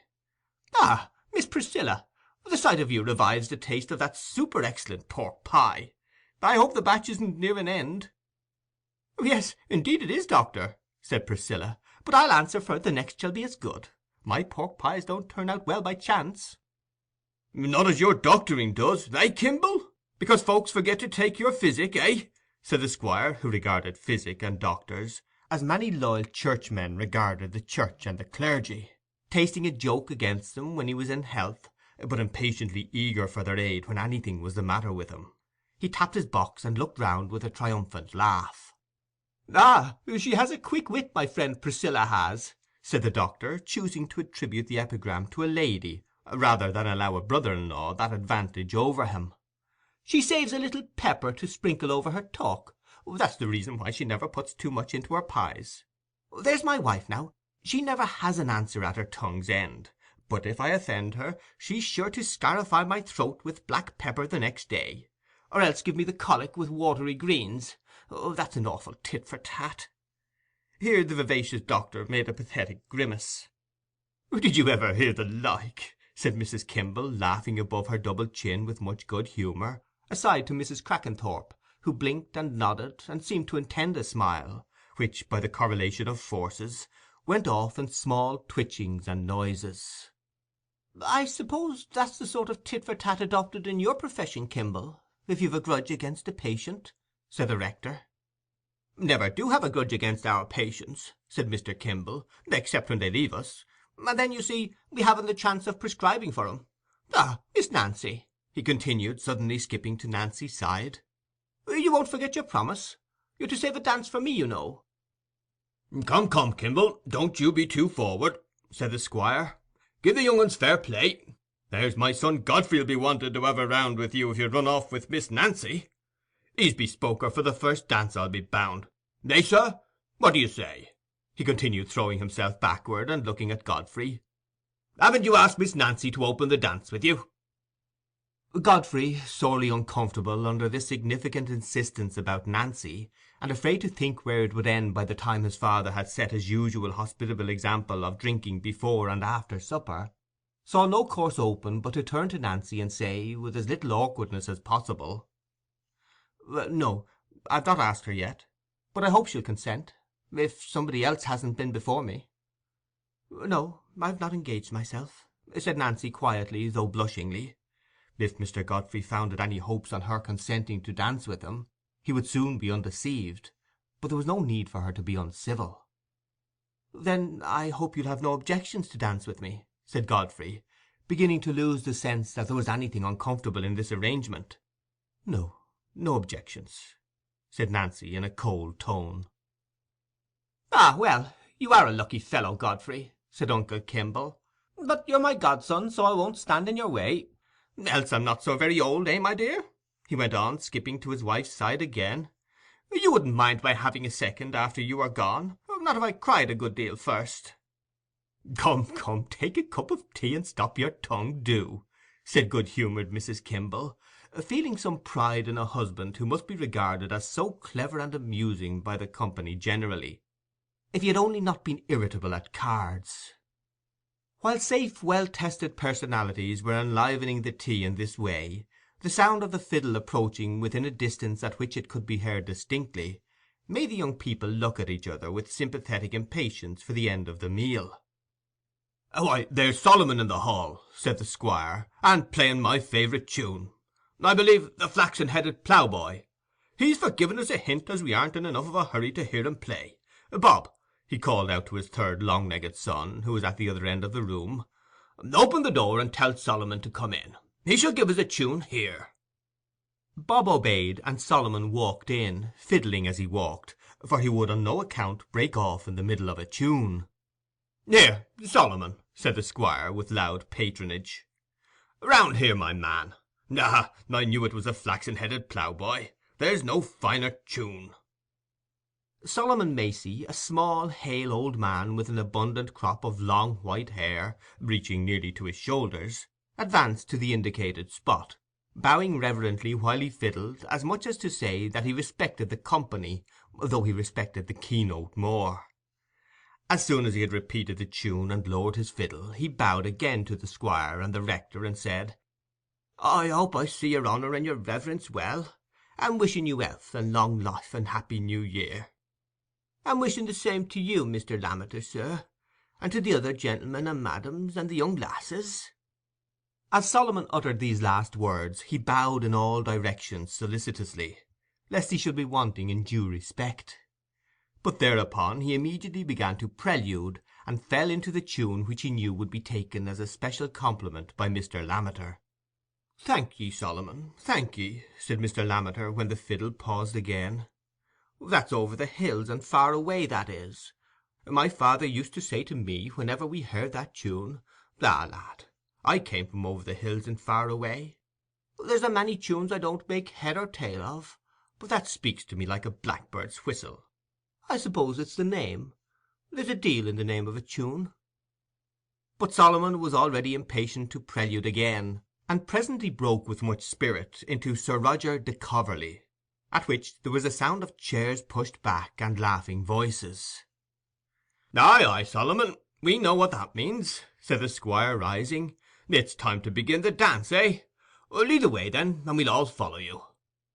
So Solomon, holding his white head on one side, and playing vigorously, marched forward at the head of the gay procession into the white parlour, where the mistletoe bough was hung, and multitudinous tallow candles made rather a brilliant effect, gleaming from among the buried holly boughs, and reflected in the old-fashioned oval mirrors fastened in the panels of the white wainscot. A quaint procession. Old Solomon, in his seedy clothes and long white locks, seemed to be luring that decent company by the magic screams of his fiddle, luring discreet matrons in turban-shaped caps, nay, Mrs. Crackenthorp herself, the summit of whose perpendicular feather was on a level with the Squire's shoulder, luring fair lasses complacently conscious of very short waists and skirts blameless of front folds, luring burly fathers in large variegated waistcoats, and ruddy sons, for the most part shy and sheepish, in short nether garments and very long coat-tails. Already Mr. Macey and a few other privileged villagers, who were allowed to be spectators on these great occasions, were seated on benches placed for them near the door, and great was the admiration and satisfaction in that quarter when the couples had formed themselves for the dance, and the Squire led off with Mrs. Crackenthorp, joining hands with the rector and Mrs. Osgood. That was as it should be. That was what everybody had been used to, and the character of Raveloe seemed to be renewed by the ceremony. It was not thought of as an unbecoming levity for the old and middle-aged people to dance a little before sitting down to cards, but rather as part of their social duties. For what were these if not to be merry at appropriate times, interchanging visits and poultry with due frequency, paying each other old established compliments in sound traditional phrases, passing well-tried personal jokes, urging your guests to eat and drink too much out of hospitality, and eating and drinking too much in your neighbour's house to show that you liked your cheer. And the parson naturally set an example in these social duties, for it would not have been possible for the Raveloe mind, without a peculiar revelation, to know that a clergyman should be a pale-faced memento of solemnities, instead of a reasonably faulty man whose exclusive authority to read prayers and preach, to christen, marry, and bury you, necessarily coexisted with the right to sell you the ground to be buried in, and to take tithe in kind, on which last point, of course, there was a little grumbling, but not to the extent of irreligion, not of deeper significance than the grumbling at the rain, which was by no means accompanied with a spirit of impious defiance, but with a desire that the prayer for finer weather might be read forthwith. There was no reason, then, why the rector's dancing should not be received as part of the fitness of things quite as much as the squire's, or why, on the other hand, Mr. Macey's official respect should restrain him from subjecting the parson's performance to that criticism with which minds of extraordinary acuteness must necessarily contemplate the doings of their fallible fellow-men. "The squire's pretty springe, considering his weight," said Mr. Macey, "and he steps uncommon well. But Mr. Lammeter beats 'em all for shapes. You see, he holds his head like a sojer, and he isn't so cushiony as most of the oldish gentlefolk. They run to fat in general, and he's got a fine leg. The parson's nimble enough, but he hasn't got much of a leg. It's a bit too thick down'ard, and his knees might be a bit nearer without damage. But he might do worse, though he hasn't that grand way of waving his hand as the squire has." "Talking nimbleness, look at Mrs. Osgood," said Ben Winthrop, who was holding his son Aaron between his knees. "She trips along with her little steps so as nobody can see how she goes. It's like as if she had little wheels to her feet. She doesn't look a day older nor last year. She's the finest made woman as is, let the next be where she will." "I don't heed how the women are made," said Mr. Macey with some contempt. "They wear neither coats nor breeches. You can't make much out of their shapes." "Feyther," said Aaron, whose feet were busy beating out the tune, "how does that big cock's feather stick in Mrs. Crackenthorp's yet? Is there a little hole for it, like in my shuttlecock?" "Hush, lad, hush! That's the way the ladies dress theirselves, that is," said the father, adding, however, in an undertone to Mr. Macey, "It does make her look funny, though, partly like a short-necked bottle, with a long quill in it. By jingo, there's the young squire leading off now with Miss Nancy for partners. There's a lass for you, like a pink and white posy. There's nobody 'ud think as anybody could be so pretty. I shouldn't wonder if she's Madam Cass some day, after all, and nobody more rightfuller, for they'd make a fine match." "You can't find nothing against Master Godfrey's shapes, Macey, I'll bet a penny."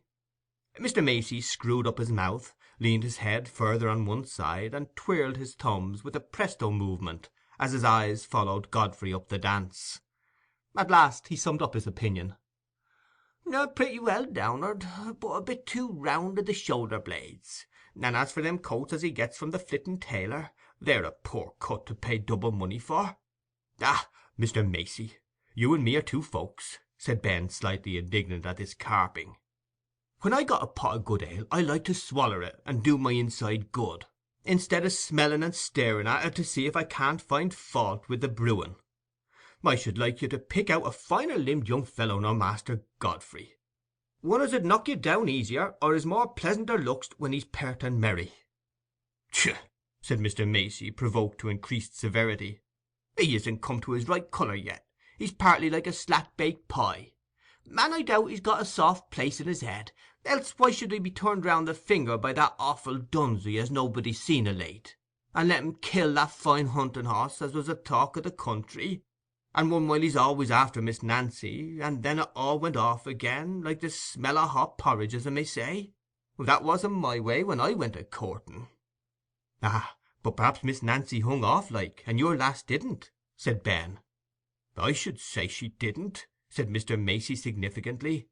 "Before I said sniff, I took care to know as she'd say snaff, and pretty quick too. I wasn't a going to open my mouth like a dog at a fly, and snap it to again, with nothing to swaller." "Well, I think Miss Nancy's a coming round again," said Ben, "for Master Godfrey doesn't look so downhearted to night. And I see he's for taking her away to sit down, now they're at the end of the dance. That looks like sweethearting, that does." The reason why Godfrey and Nancy had left the dance was not so tender as Ben imagined. In the close press of couples, a slight accident had happened to Nancy's dress, which, while it was short enough to show her neat ankle in front, was long enough behind to be caught under the stately stamp of the squire's foot, so as to rend certain stitches at the waist and cause much sisterly agitation in Priscilla's mind, as well as serious concern in Nancy's.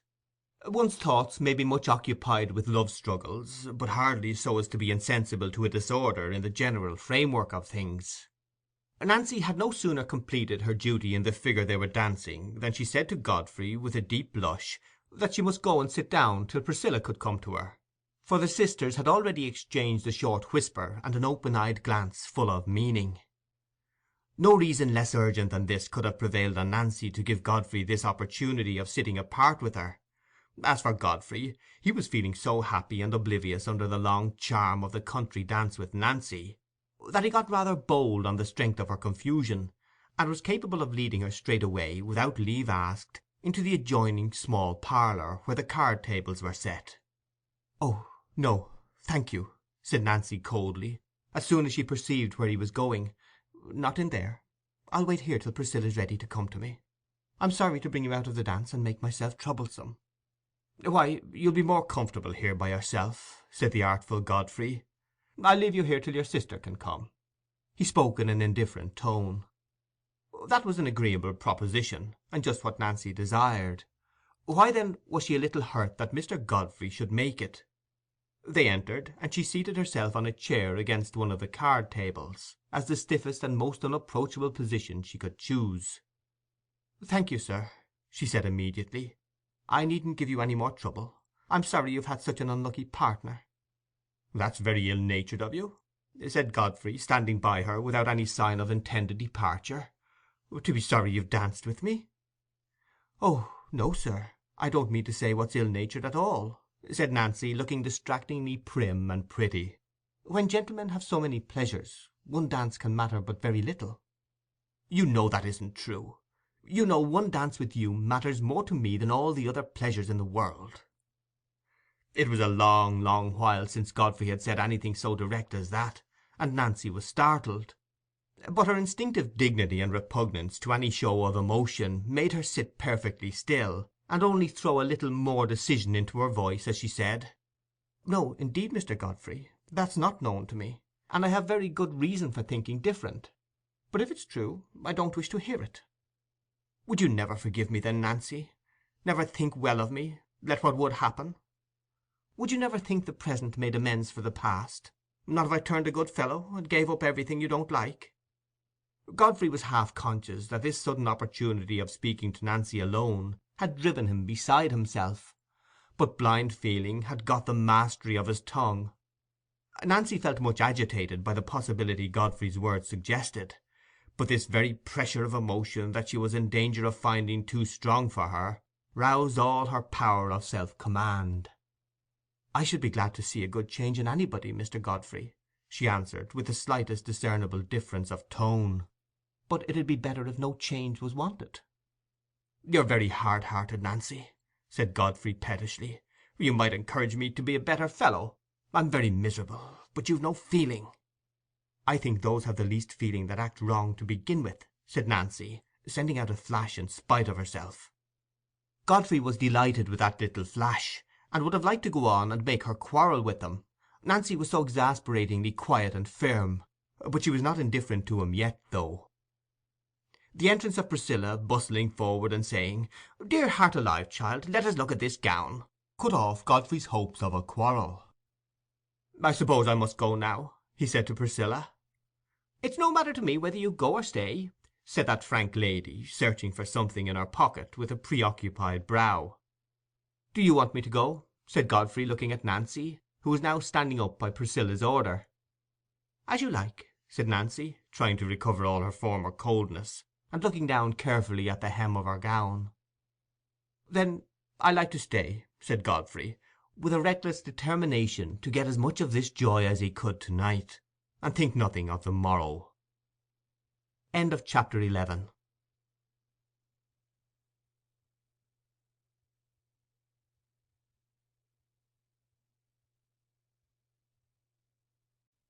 Chapter 12 of Silas Marner by George Eliot. While Godfrey Cass was taking draughts of forgetfulness from the sweet presence of Nancy, willingly losing all sense of that hidden bond which at other moments galled and fretted him so as to mingle irritation with the very sunshine, Godfrey's wife was walking with slow uncertain steps through the snow-covered Raveloe lanes, carrying her child in her arms.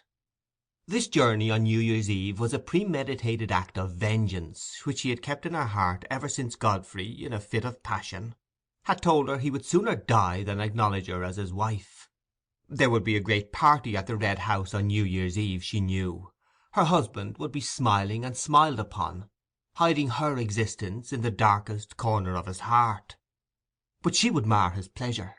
She would go in her dingy rags, with her faded face once as handsome as the best, with her little child that had its father's hair and eyes, and disclose herself to the squire as his eldest son's wife. It is seldom that the miserable can help regarding their misery as a wrong inflicted by those who are less miserable.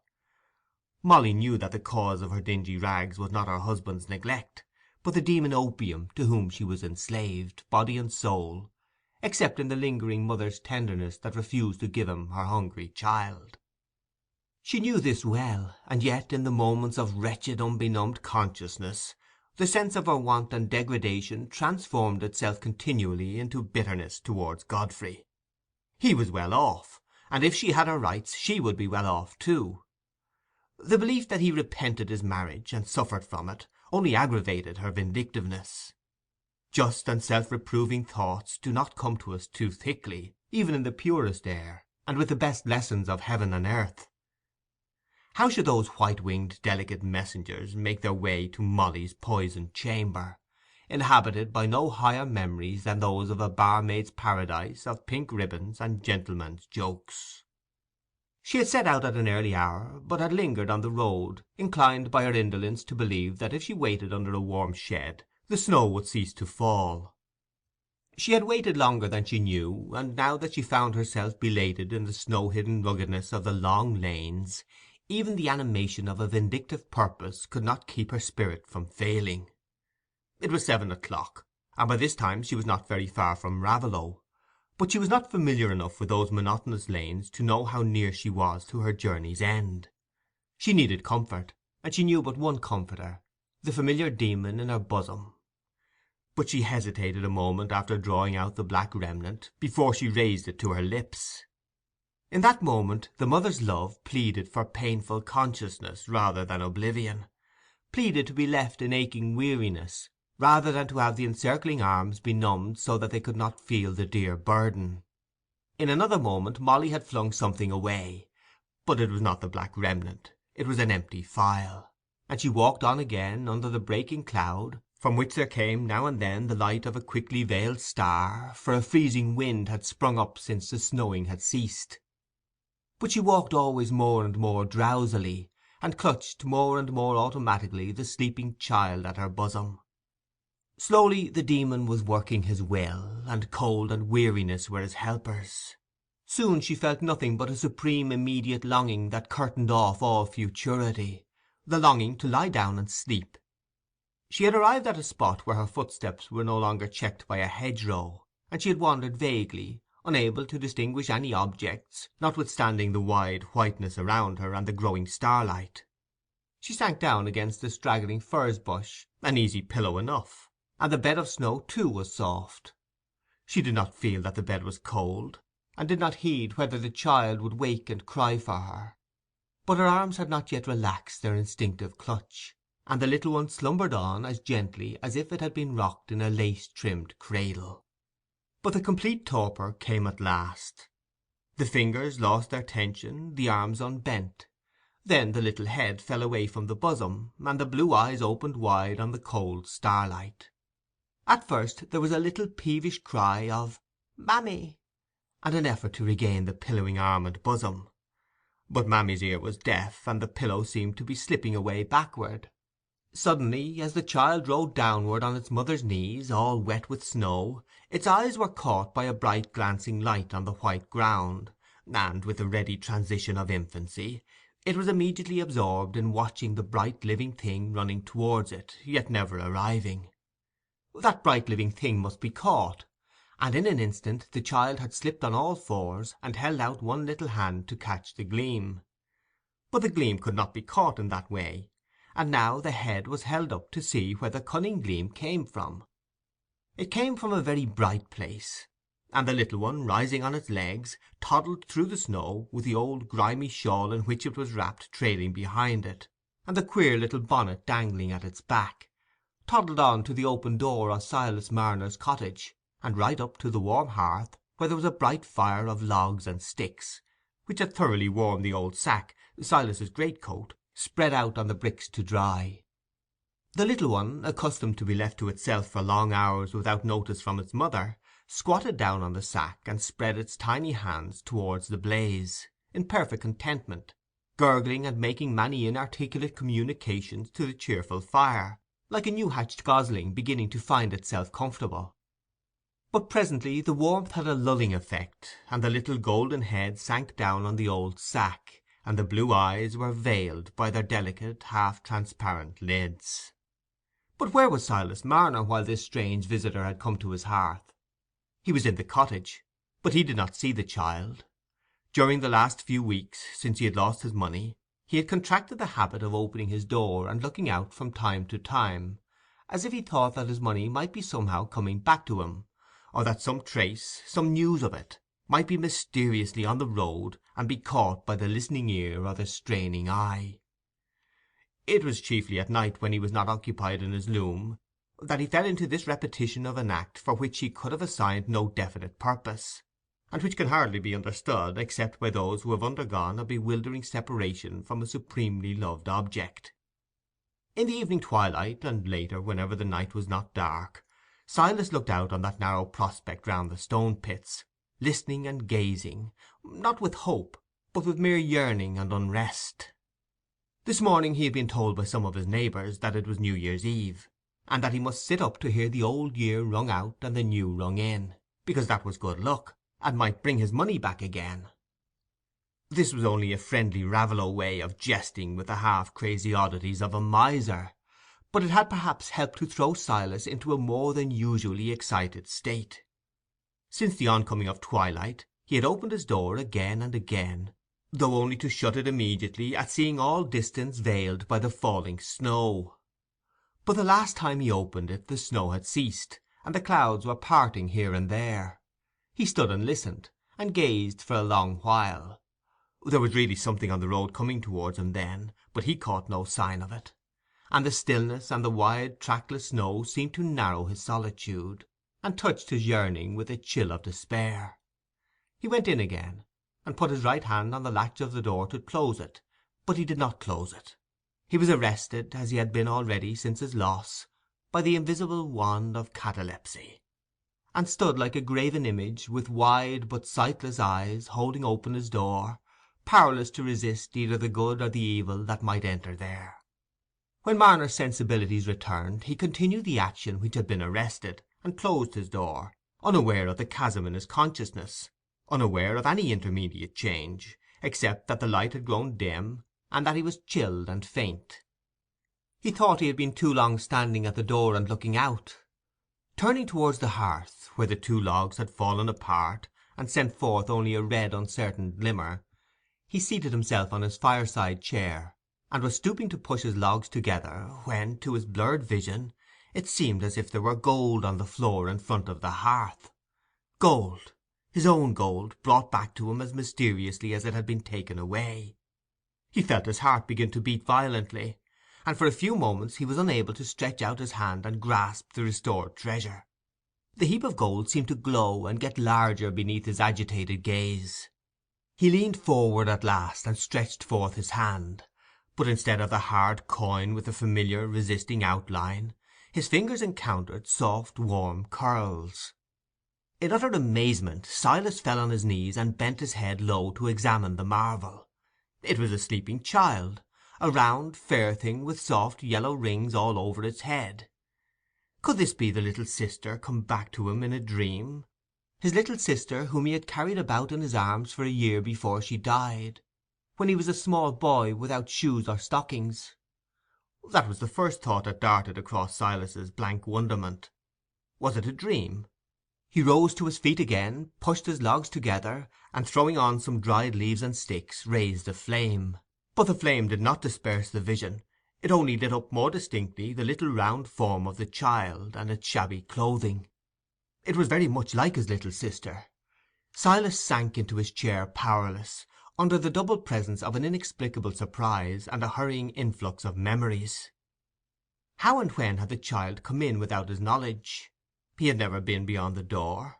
But along with that question, and almost thrusting it away, there was a vision of the old home and the old streets leading to Lantern Yard, and within that vision another of the thoughts which had been present with him in those far-off scenes. The thoughts were strange to him now, like old friendships impossible to revive; and yet he had a dreamy feeling that this child was somehow a message come to him from that far-off life. It stirred fibres that had never been moved in Raveloe, old quiverings of tenderness, old impressions of awe at the presentiment of some power presiding over his life. For his imagination had not yet extricated itself from the sense of mystery in the child's sudden presence, and had formed no conjectures of ordinary natural means by which the event could have been brought about. But there was a cry on the hearth. The child had awaked, and Marner stooped to lift it on his knee. It clung round his neck, and burst louder and louder into that mingling of inarticulate cries with "mammy," by which little children express the bewilderment of waking. Silas pressed it to him, and almost unconsciously uttered sounds of hushing tenderness, while he bethought himself that some of his porridge, which had got cool by the dying fire, would do to feed the child with if it were warmed up a little. He had plenty to do through the next hour. The porridge, sweetened with some dry brown sugar from an old store which he had refrained from using for himself, stopped the cries of the little one, and made her lift her blue eyes with a wide quiet gaze at Silas as he put the spoon into her mouth. Presently she slipped from his knee and began to toddle about, but with a pretty stagger that made Silas jump up and follow her lest she should fall against anything that would hurt her. But she only fell in a sitting posture on the ground, and began to pull at her boots, looking up at him with a crying face as if the boots hurt her. He took her on his knee again, but it was some time before it occurred to Silas's dull bachelor mind that the wet boots were the grievance, pressing on her warm ankles. He got them off with difficulty, and baby was at once happily occupied with the primary mystery of her own toes, inviting Silas, with much chuckling, to consider the mystery too. But the wet boots had at last suggested to Silas that the child had been walking on the snow, and this roused him from his entire oblivion of any ordinary means by which it could have entered or been brought into his house. Under the prompting of this new idea, and without waiting to form conjectures, he raised the child in his arms and went to the door. As soon as he had opened it there was the cry of "mammy" again, which Silas had not heard since the child's first hungry waking. Bending forward, he could just discern the marks made by the little feet on the virgin snow, and then followed their track to the furze bushes. "Mammy," the little one cried again and again, stretching itself forward so as almost to escape from Silas's arms, before he himself was aware that there was something more than the bush before him, that there was a human body, with a head sunk low in the furze, and half covered with the shaken snow. End of chapter 12.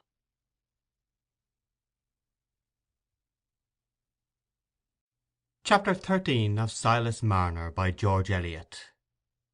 It was after the early supper time at the Red House, and the entertainment was in that stage when bashfulness itself had passed into easy jollity, when gentlemen, conscious of unusual accomplishments, could at length be prevailed on to dance a hornpipe, and when the squire preferred talking loudly, scattering snuff, and patting his visitor's back, to sitting longer at the whist table, a choice exasperating to Uncle Kimble, who, being always volatile in sober business hours, became intense and bitter over cards and brandy, shuffled before his adversary's deal with a glare of suspicion, and turned up a mean trump-card with an air of inexpressible disgust, as if, in a world where such things could happen, one might as well enter on a course of reckless profligacy.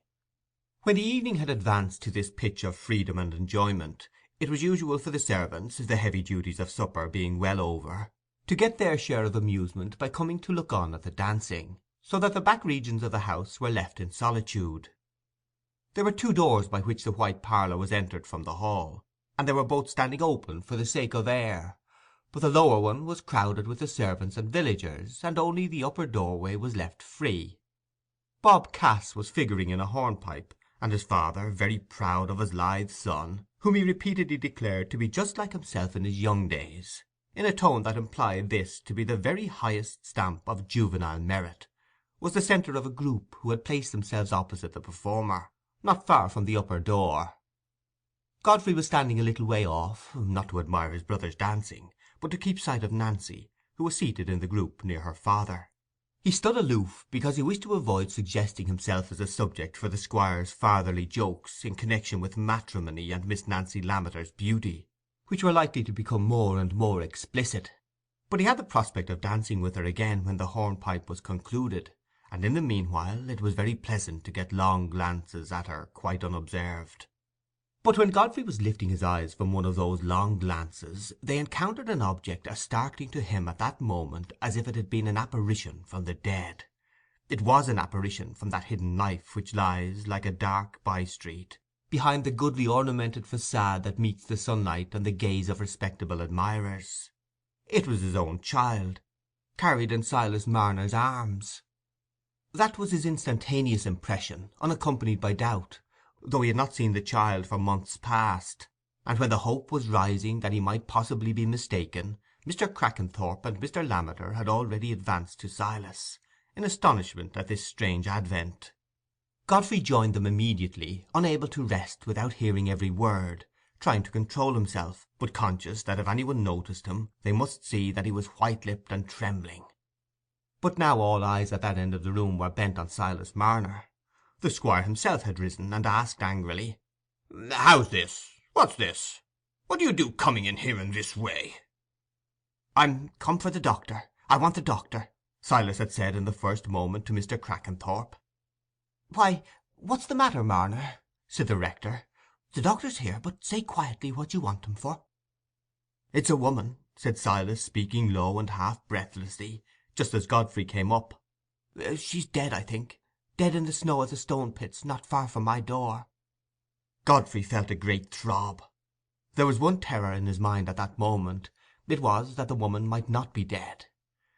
That was an evil terror, an ugly inmate to have found a nestling place in Godfrey's kindly disposition.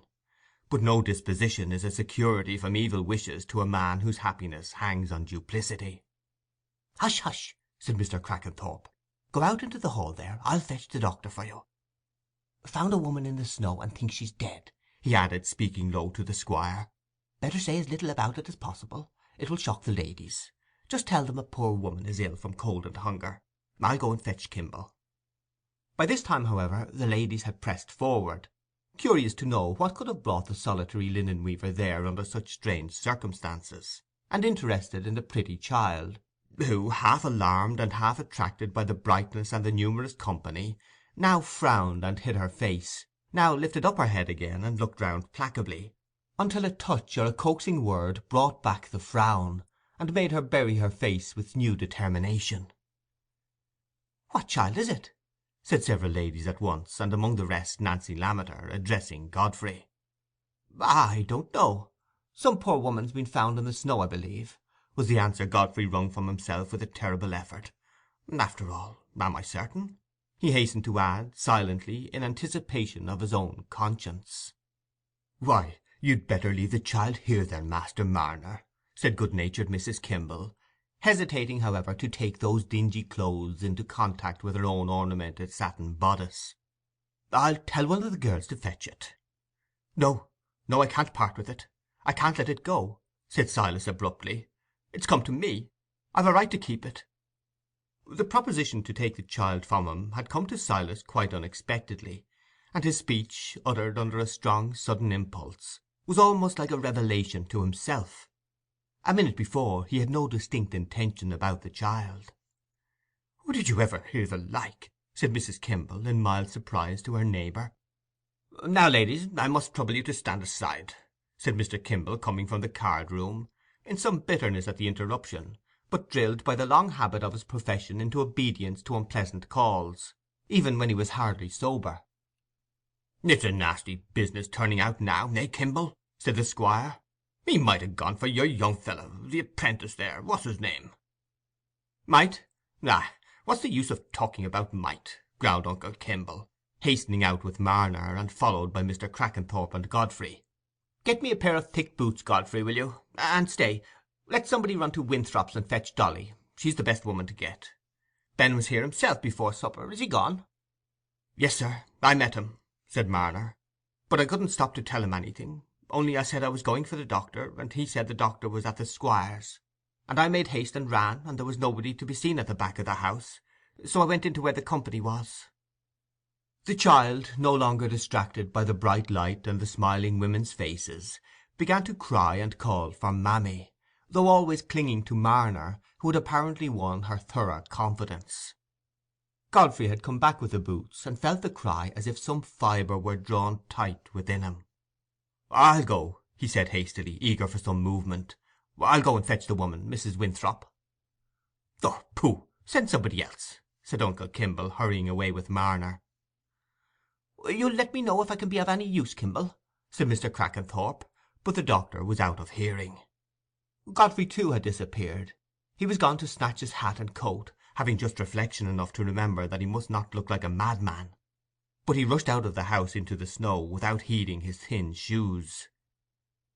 In a few minutes he was on his rapid way to the stone pits by the side of Dolly, who, though feeling that she was entirely in her place in encountering cold and snow on an errand of mercy, was much concerned at a young gentleman's getting his feet wet under a like impulse. "You'd a deal better go back, sir," said Dolly, with respectful compassion. "You've no call to catch cold. And I'd ask you if you'd be so good as to tell my husband to come on your way back. He's at the Rainbow, no doubt, if you find him anyway sober enough to be of use, or else there's Mrs. Snell 'ud happen to send up the boy to fetch and carry, for there may be things wanted from the doctor's." "No, I'll stay, now I'm once out. I'll stay outside here," said Godfrey, when they came opposite Marner's cottage. "You can come and tell me if I can do anything." "Well, sir, you're very good. You've a tender heart," said Dolly, going to the door. Godfrey was too painfully preoccupied to feel a twinge of self-reproach at this undeserved praise. He walked up and down, unconscious that he was plunging ankle-deep in snow, unconscious of everything but trembling suspense about what was going on in the cottage, and the effect of each alternative on his future lot. No, not quite unconscious of everything else. Deeper down, and half smothered by passionate desire and dread, there was the sense that he ought not to be waiting on those alternatives, that he ought to accept the consequences of his deeds, own the miserable wife, and fulfil the claims of the helpless child. But he had not moral courage enough to contemplate that active renunciation of Nancy as possible for him. He had only conscience and heart enough to make him forever uneasy under the weakness that forbade the renunciation. And at this moment his mind leapt away from all restraint towards a sudden prospect of deliverance from his long bondage. "Is she dead?" said the voice that predominated over every other within him. "If she is, I may marry Nancy, and then I shall be a good fellow in future, and have no secrets, and the child shall be taken care of somehow." But across that vision came the other possibility: "She may live, and then it's all up with me." Godfrey never knew how long it was before the door of the cottage opened and Mr. Kimble came out. He went forward to meet his uncle, prepared to suppress the agitation he must feel, whatever news he was to hear. "I waited for you, as I'd come so far," he said, speaking first. "Pooh! It was nonsense for you to come out. Why didn't you send one of the men? There's nothing to be done. She's dead. Has been dead for hours, I should say." "What sort of woman is she?" said Godfrey, feeling the blood rush to his face. "A young woman, but emaciated, with long black hair. Some vagrant, quite in rags. She's got a wedding ring on, however. They must fetch her away to the workhouse to-morrow. Come along." "I want to look at her," said Godfrey. "I think I saw such a woman yesterday. I'll overtake you in a minute or two." Mr. Kimble went on, and Godfrey turned back to the cottage. He cast only one glance at the dead face on the pillow, which Dolly had smoothed with decent care. But he remembered that last look at his unhappy, hated wife so well, that at the end of 16 years every line in the worn face was present to him when he told the full story of this night. He turned immediately towards the hearth, where Silas Marner sat lulling the child. She was perfectly quiet now, but not asleep, only soothed by sweet porridge and warmth into that wide gazing calm which makes us older human beings, with our inward turmoil, feel a certain awe in the presence of a little child, such as we feel before some quiet majesty or beauty in the earth or sky, before a steady glowing planet, or a full-flowered eglantine, or the bending trees over a silent pathway. The wide-open blue eyes looked up at Godfrey's without any uneasiness or sign of recognition. The child could make no visible audible claim to his father, and the father felt a strange mixture of feelings, a conflict of regret and joy, that the pulse of that little heart had no response for the half-jealous yearning in his own, when the blue eyes turned away from him slowly and fixed themselves on the weaver's queer face, which was bent low to look at them, while the small hand began to pull Marner's withered cheek with loving disfiguration. "You'll take the child to the parish to-morrow?" asked Godfrey, speaking as indifferently as he could. "Who says so?" said Marner sharply. "Will they make me take her?" "Why, you wouldn't like to keep her, should you? An old bachelor like you?" "Till anybody shows they've a right to take her away from me," said Marner. "The mother's dead, and I reckon it's got no father. It's a lone thing, and I'm a lone thing. My money's gone, I don't know where, and this came from I don't know where. I know nothing. I'm partly mazed." "Poor little thing," said Godfrey. "Let me give something towards finding it clothes." He had put his hand in his pocket and found half a guinea, and, thrusting it into Silas's hand, he hurried out of the cottage to overtake Mr. Kimble. "Ah, I see it's not the same woman I saw," he said, as he came up. "It's a pretty little child. The old fellow seems to want to keep it. That's strange for a miser like him, but I gave him a trifle to help him out. The parish isn't likely to quarrel with him for the right to keep the child." "No, but I've seen the time when I might have quarrelled with him for it myself. It's too late now, though. If the child ran into the fire, your aunt's too fat to overtake it. She could only sit and grunt like an alarmed sow. But what a fool you are, Godfrey, to come out in your dancing shoes and stockings in this way, and you one of the beaux of the evening, and at your own house. What do you mean by such freaks, young fellow? Has Miss Nancy been cruel, and do you want to spite her by spoiling your pumps?" "Oh, everything has been disagreeable to-night.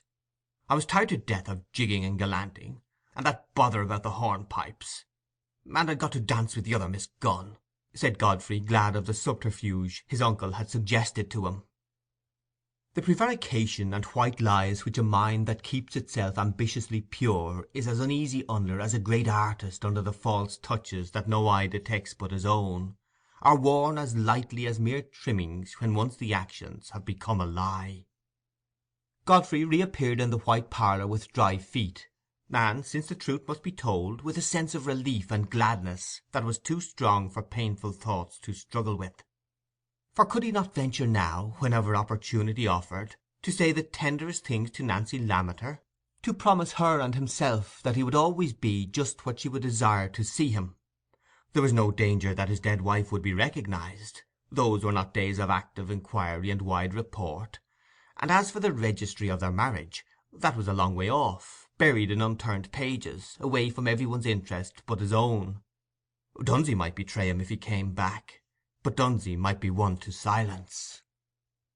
And when events turn out so much better for a man than he has had reason to dread, is it not a proof that his conduct has been less foolish and blameworthy than it might otherwise have appeared?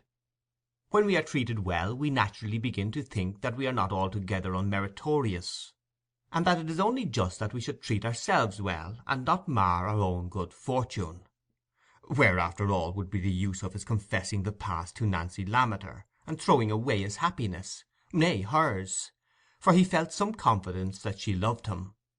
As for the child, he would see that it was cared for. He would never forsake it. He would do everything but own it. Perhaps it would be just as happy in life without being owned by its father, seeing that nobody could tell how things would turn out, and that, is there any other reason wanted? Well, then, that the father would be much happier without owning the child. End of chapter 13.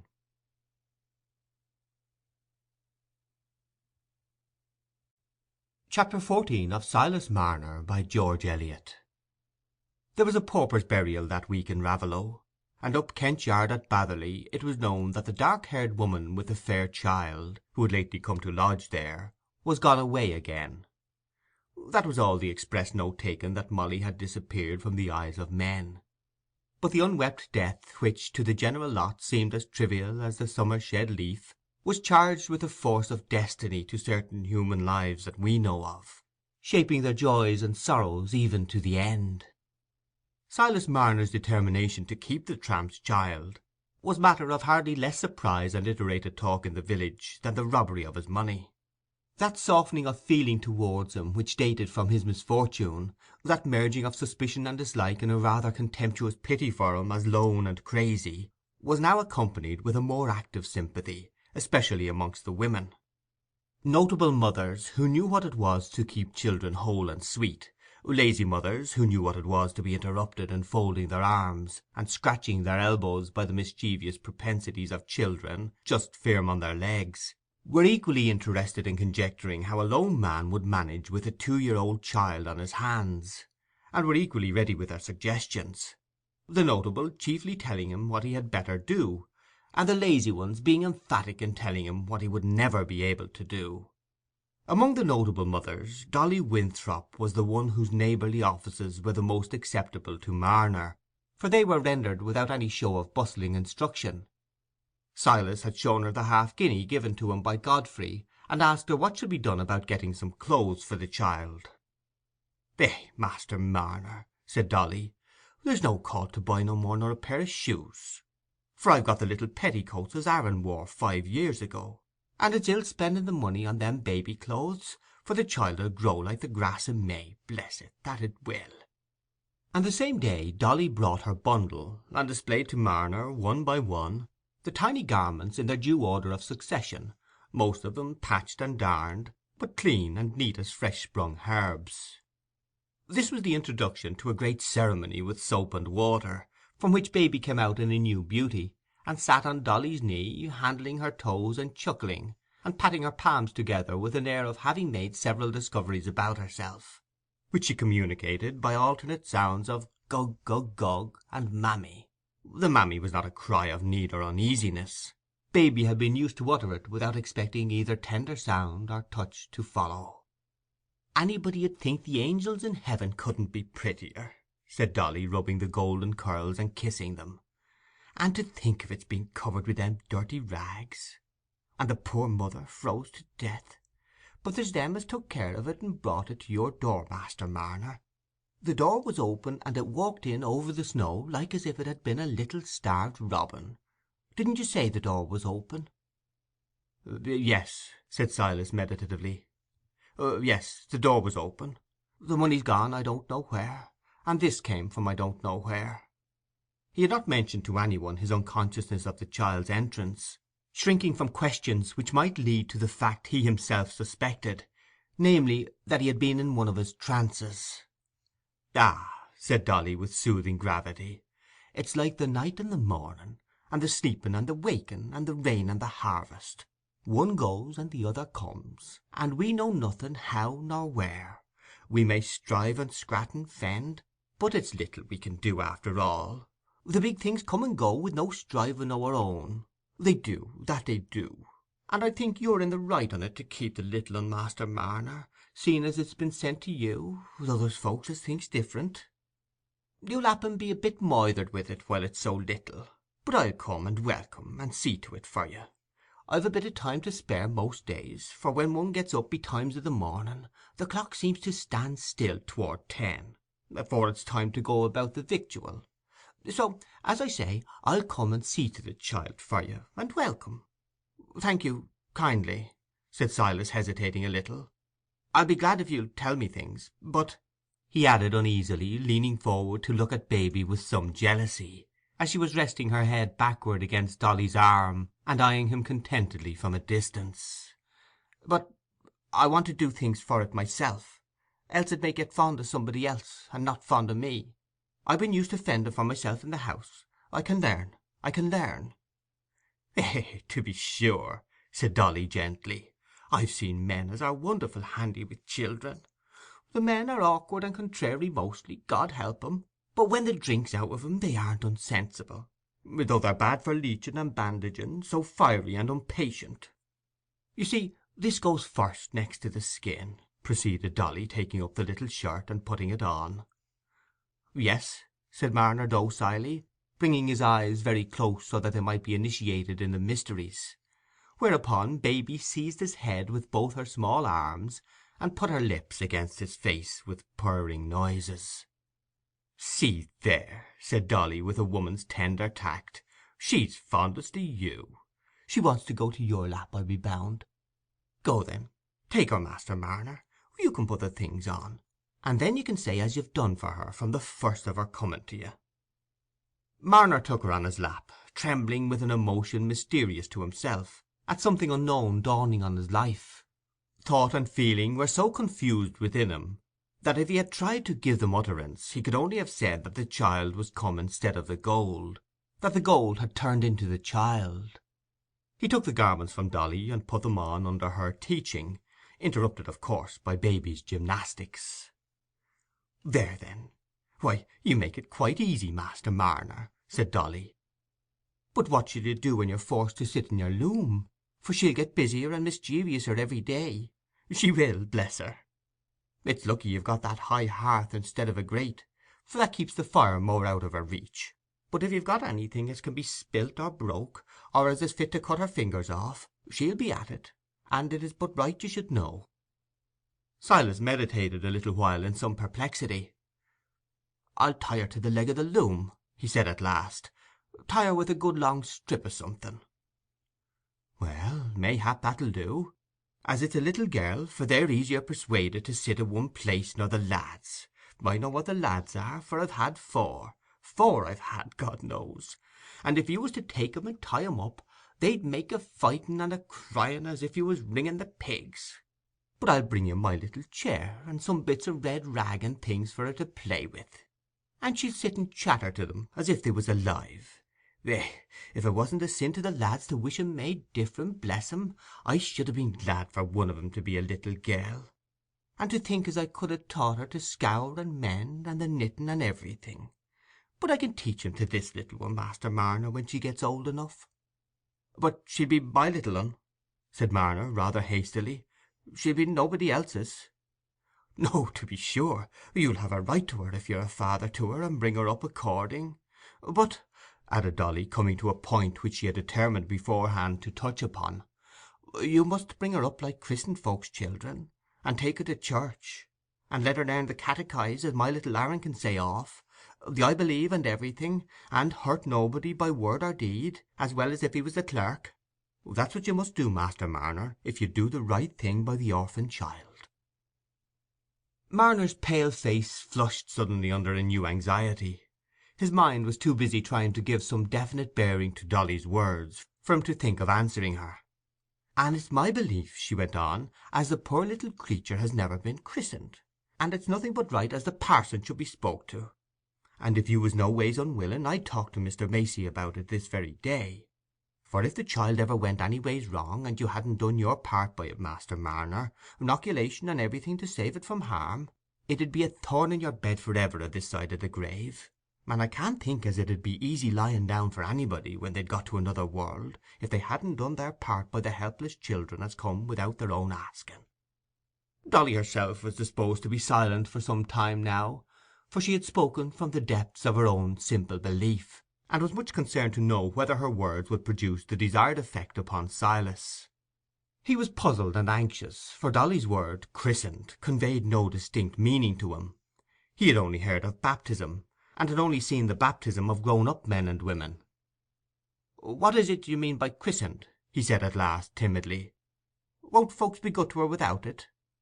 "Oh, dear, dear, Master Marner," said Dolly, with gentle distress and compassion, "had you never no father nor mother as taught you to say your prayers, and as there's good words and good things to keep us from harm?" "Yes," said Silas, in a low voice, "I know a deal about that. I used to. But your ways are different. My country was a good way off." He paused a few moments, and then added more decidedly, "But I want to do everything as can be done for the child, and whatever's right for it in this country, and you think it'll do her good, I'll act accordingly, if you'll tell me." "Well then, Master Marner," said Dolly, inwardly rejoiced, "I'll ask Mr. Macey to speak to the parson about it. And you must fix on a name for it, because it must have a name give it when it's christened." "My mother's name was Hepzibah," said Silas, "and my little sister was named after her." "Eh, that's a hard name," said Dolly. "I partly think it isn't a christened name." "It's a Bible name," said Silas, old ideas recurring. "Then I've no call to speak again it," said Dolly, rather startled by Silas's knowledge on this head. "But you see I'm no scholar, and I'm slow at catching the words. My husband says I'm always acting as if I was putting the haft for the handle. That's what he says, for he's very sharp, God bless him. But it was awkward calling your little sister by such a hard name, when you've got nothing big to say, like, wasn't it, Master Marner?" "We called her Eppie," said Silas. "Well, if it was no ways wrong to shorten the name, it 'ud be a deal handier. And so I'll go now, Master Marner, and I'll speak about the christening afore dark, and I wish you the best o' luck. And it's my belief as it'll come to you if you do what's right by the orphan child. And there's the inoculation to be seen to. And as to washing its bits o' things, you need look to nobody but me, for I can do 'em with one hand when I've got my suds about. Eh, the blessed angel! You let me bring my Aaron one o' these days, and he'll show her his little cart as his father made for him, and the black and white pup as he's got a rearing." Baby was christened, the rector deciding that a double baptism was the lesser risk to incur; and on this occasion Silas, making himself as clean and tidy as he could, appeared for the first time within the church, and shared in the observances held sacred by his neighbours. He was quite unable, by means of anything he heard or saw, to identify the Raveloe religion with his old faith. If he could at any time in his previous life have done so, it must have been by the aid of a strong feeling ready to vibrate with sympathy, rather than by a comparison of phrases and ideas. And now for long years that feeling had been dormant. He had no distinct idea about the baptism and the church-going, except that Dolly had said it was for the good of the child. And in this way, as the weeks grew to months, the child created fresh and fresh links between his life and the lives from which he had hitherto shrunk continually into narrower isolation. Unlike the gold, which needed nothing, and must be worshipped in close-locked solitude, which was hidden away from the daylight, was deaf to the song of birds, and started to no human tones, Eppie was a creature of endless claims and ever-growing desires, seeking and loving sunshine, and living sounds, and living movements, making trial of everything with trust in new joy, and stirring the human kindness in all eyes that looked on her. The gold had kept his thoughts in an ever-repeated circle, leading to nothing beyond itself. But Eppie was an object compacted of changes and hopes that forced his thoughts onward, and carried them far away from their old eager pacing towards the same blank limit, carry them away to the new things that would come with the coming years, when Eppie would have learned to understand how her father Silas cared for her, and made him look for images of that time in the ties and charities that bound together the families of his neighbours. The gold had asked that he should sit weaving longer and longer, deafened and blinded more and more to all things except the monotony of his loom and the repetition of his web. But Eppie called him away from his weaving, and made him think all its pauses a holiday, reawakening his senses with her fresh life, even to the old winter flies that came crawling forth in the early spring sunshine, and warming him into joy because she had joy. And when the sunshine grew strong and lasting, so that the buttercups were thick in the meadows, Silas might be seen in the sunny midday, or in the late afternoon when the shadows were lengthening under the hedgerows, strolling out with uncovered head to carry Eppie beyond the stone pits to where the flowers grew, till they reached some favourite bank where he could sit down, while Eppie toddled to pluck the flowers, and make remarks to the winged things that murmured happily above the bright petals, calling Dad's attention continually by bringing him the flowers. Then she would turn her ear to some sudden bird note, and Silas learned to please her by making signs of hushed stillness, that they might listen for the note to come back again, so that when it came she set up her small back and laughed with gurgling triumph. Sitting on the banks in this way, Silas began to look for the once familiar herbs again, and as the leaves, with their unchanged outline and markings, lay on his palm, there was a sense of crowding remembrances from which he turned away timidly, taking refuge in Eppie's little world that lay lightly on his enfeebled spirit. As the child's mind was growing into knowledge, his mind was growing into memory. As her life unfolded, his soul, long stupefied in a cold, narrow prison, was unfolding too, and trembling gradually into full consciousness. It was an influence which must gather force with every new year. The tone that stirred Silas's heart grew articulate, and called for more distinct answers. Shapes and sounds grew clearer for Eppie's eyes and ears, and there was more that Dad was imperatively required to notice and account for. Also, by the time Eppie was 3 years old, she developed a fine capacity for mischief, and for devising ingenious ways of being troublesome, which found much exercise, not only for Silas's patience, but for his watchfulness and penetration. Sorely was poor Silas puzzled on such occasions by the incompatible demands of love.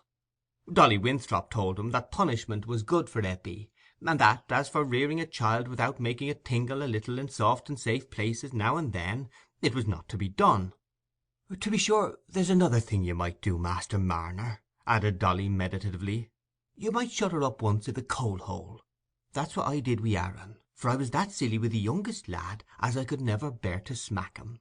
Not as I could find in my heart to let him stay i' the coal-hole more nor a minute, but it was enough to colly him all over, so as he must be new washed and dressed, and it was as good as a rod to him, that was. But I put it upo' your conscience, Master Marner, as there's one of 'em you must choose, either smacking or the coal-hole, else she'll get so masterful there'll be no holding her."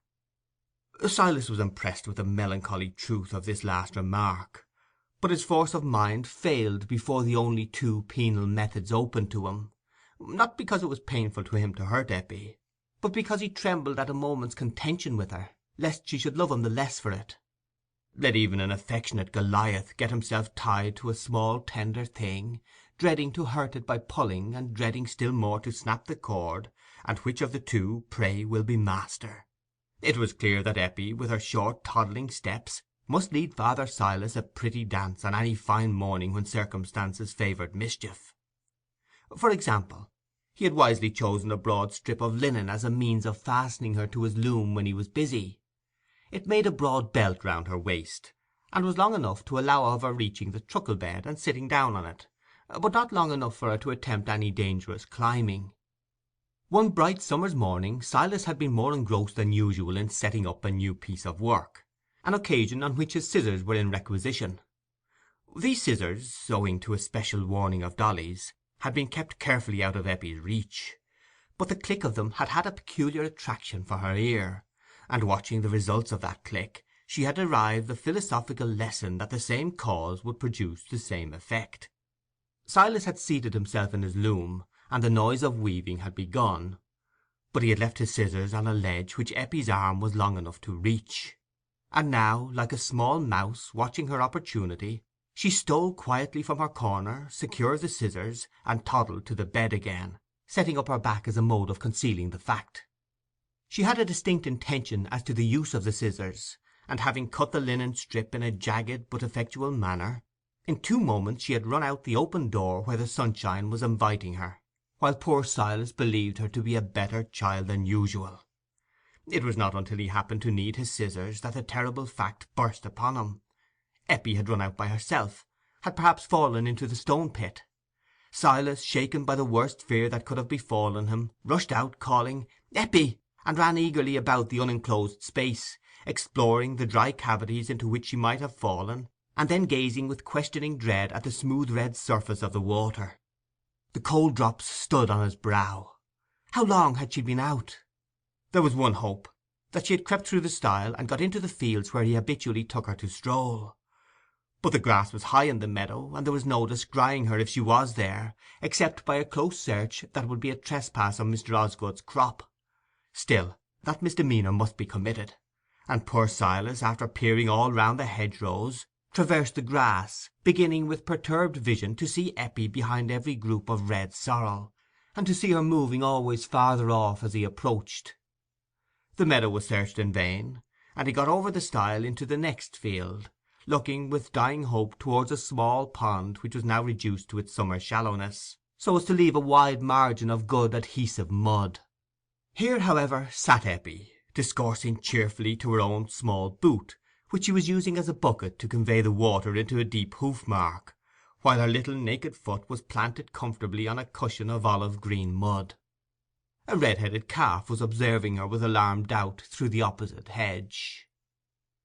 Here was clearly a case of aberration in a christened child, which demanded severe treatment; but Silas, overcome with convulsive joy at finding his treasure again, could do nothing but snatch her up and cover her with half-sobbing kisses. It was not until he had carried her home, and had begun to think of the necessary washing, that he recollected the need that he should punish Eppie and make her remember. The idea that she might run away again and come to harm gave him unusual resolution, and for the first time he determined to try the coal-hole, a small closet near the hearth. "Naughty, naughty Eppie," he suddenly began, holding her on his knee, and pointing to her muddy feet and clothes. "Naughty to cut with the scissors and run away. Eppie must go in the coal-hole for being naughty. Daddy must put her in the coal-hole." He half expected that this would be shock enough, and that Eppie would begin to cry; but instead of that she began to shake herself on his knee, as if the proposition opened a pleasing novelty. Seeing that he must proceed to extremities, he put her into the coal-hole and held the door closed, with a trembling sense that he was using a strong measure. For a moment there was silence, but then came a little cry, "Uppy, Uppy!" and Silas let her out again, saying, "Now, Eppie'll never be naughty again, else she must go in the coal-hole, a black naughty place." The weaving must stand still a long while this morning, for now Eppie must be washed and have clean clothes on; but it was to be hoped that this punishment would have a lasting effect, and save time in future, though perhaps it would have been better if Eppie had cried more. In half an hour she was clean again, and Silas, having turned his back to see what he could do with the linen band, threw it down again with the reflection that Eppie would be good without fastening for the rest of the morning. He turned round again, and was going to place her in her little chair near the loom, when she peeped out at him with black face and hands again, and said, "Eppie in the toll-hole." This total failure of the coal-hole discipline shook Silas's belief in the efficacy of punishment. "She'd take it all for fun," he observed to Dolly, "if I didn't hurt her, and I can't do that, Mrs. Winthrop. If she makes me a bit of trouble I can bear it, and she's got no tricks but what she'll grow out of." "Well, that's partly true, Master Marner," said Dolly sympathetically; "and if you can't bring your mind to frighten her off touching things, you must do what you can to keep 'em out of her way. That's what I do with the pups as the lads are allays a rearing. They will worry and gnaw they will, if it was one Sunday cap as hung anywhere so as they could drag it. They know no difference, God help 'em. It's the pushing o' the teeth as sets 'em on, that's what it is." So Eppie was reared without punishment, the burden of her misdeeds being borne vicariously by Father Silas. The stone hut was made a soft nest for her, lined with downy patience; and also in the world that lay beyond the stone hut she knew nothing of frowns and denials. Notwithstanding the difficulty of carrying her and his yarn or linen at the same time, Silas took her with him on most of his journeys to the farmhouses, unwilling to leave her behind at Dolly Winthrop's, who was always ready to take care of her. And little curly-headed Eppie, the weaver's child, became an object of interest at several outlying homesteads as well as in the village. Hitherto he had been treated very much as if he had been a useful gnome or brownie, a queer and unaccountable creature, who must necessarily be looked at with wondering curiosity and repulsion, and with whom one would be glad to make all greetings and bargains as brief as possible, but who must be dealt with in a propitiatory way, and occasionally have a present of pork or garden stuff to carry home with him, seeing that without him there was no getting the yarn woven. But now Silas met with open smiling faces and cheerful questioning, as a person whose satisfactions and difficulties could be understood. Everywhere he must sit a little and talk about the child, and words of interest were always ready for him. "Ah, Master Marner, you'll be lucky if she takes the measles soon and easy." Or, "Why, there isn't many lone men 'ud ha' been wishing to take up with a little un like that. But I reckon the weaving makes you handier than men as do outdoor work. You're partly as handy as a woman, for weaving comes next to spinning." Elderly masters and mistresses, seated observantly in large kitchen armchairs, shook their heads over the difficulties attendant on rearing children, felt Eppie's round arms and legs, and pronounced them remarkably firm, and told Silas that if she turned out well, which, however, there was no telling, it would be a fine thing for him to have a steady lass to do for him when he got helpless. Servant maidens were fond of carrying her out to look at the hens and chickens, or to see if any cherries could be shaken down in the orchard; and the small boys and girls approached her slowly, with cautious movement and steady gaze, like little dogs face to face with one of their own kind, till attraction had reached the point at which the soft lips were put out for a kiss. No child was afraid of approaching Silas when Eppie was near him. There was no repulsion around him now, either for young or old, for the little child had come to link him once more with the whole world.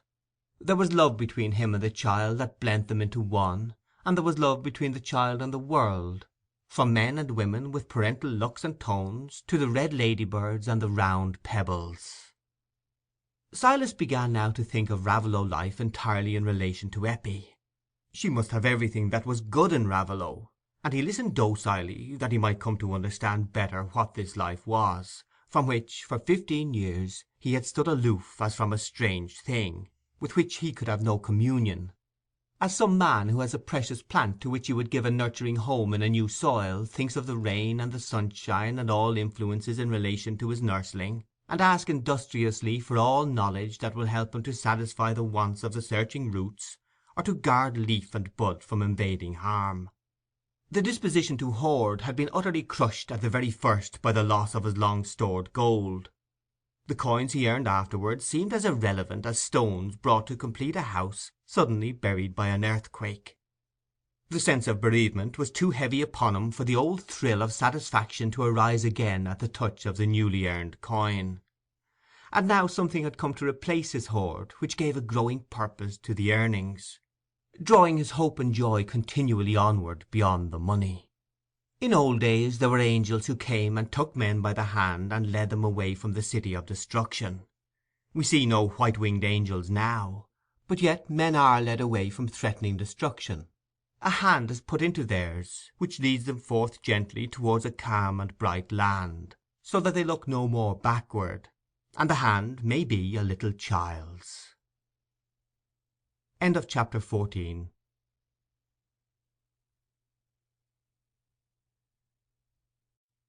Chapter 15 of Silas Marner by George Eliot. There was one person, as you will believe, who watched with keener though more hidden interest than any other the prosperous growth of Eppie under the weaver's care. He dared not do anything that would imply a stronger interest in a poor man's adopted child than could be expected from the kindliness of the young squire, when a chance meeting suggested a little present to a simple old fellow whom others noticed with good will. But he told himself that the time would come when he might do something towards furthering the welfare of his daughter without incurring suspicion. Was he very uneasy in the meantime at his inability to give his daughter her birthright? I cannot say that he was. The child was being taken care of, and would very likely be happy, as people in humble stations often are, happier perhaps than those brought up in luxury. That famous ring that pricked its owner when he forgot duty and followed desire, I wonder if it pricked very hard when he set out on the chase, or whether it pricked but lightly then, and only pierced to the quick when the chase had long been ended, and hope, folding her wings, looked backward and became regret. Godfrey Cass's cheek and eye were brighter than ever now. He was so undivided in his aims that he seemed like a man of firmness. No Dunsey had come back. People had made up their minds that he was gone for a soldier, or gone out of the country, and no one cared to be specific in their inquiries on a subject delicate to a respectable family. Godfrey had ceased to see the shadow of Dunsey across his path, and the path now lay straight forward to the accomplishment of his best, longest cherished wishes. Everybody said Mr. Godfrey had taken the right turn, and it was pretty clear what would be the end of things, for there were not many days in the week that he was not seen riding to the Warrens. Godfrey himself, when he was asked jocosely if the day had been fixed, smiled with the pleasant consciousness of a lover who could say yes if he liked. He felt a reformed man, delivered from temptation, and the vision of his future life seemed to him as a promised land, for which he had no cause to fight. He saw himself with all his happiness centred on his own hearth, while Nancy would smile on him as he played with the children. And that other child, not on the hearth, he would not forget it. He would see that it was well provided for. That was a father's duty. End of chapter 15.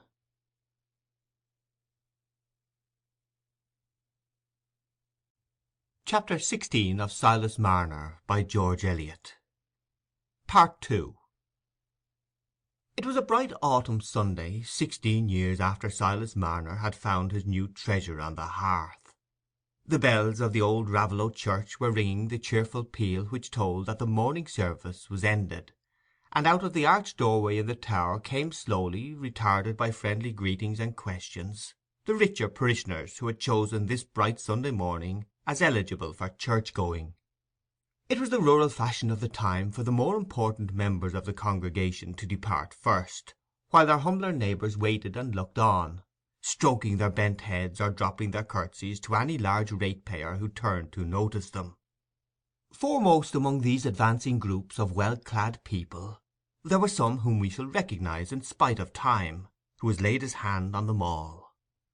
The tall blond man of 40 is not much changed in feature from the Godfrey Cass of 26. He is only fuller in flesh, and has only lost the indefinable look of youth, a loss which is marked even when the eye is undulled and the wrinkles are not yet come. Perhaps the pretty woman, not much younger than he, who is leaning on his arm, is more changed than her husband. The lovely bloom that used to be always on her cheek now comes but fitfully, with a fresh morning air, or with some strong surprise. Yet to all who love human faces best for what they tell of human experience, Nancy's beauty has a heightened interest.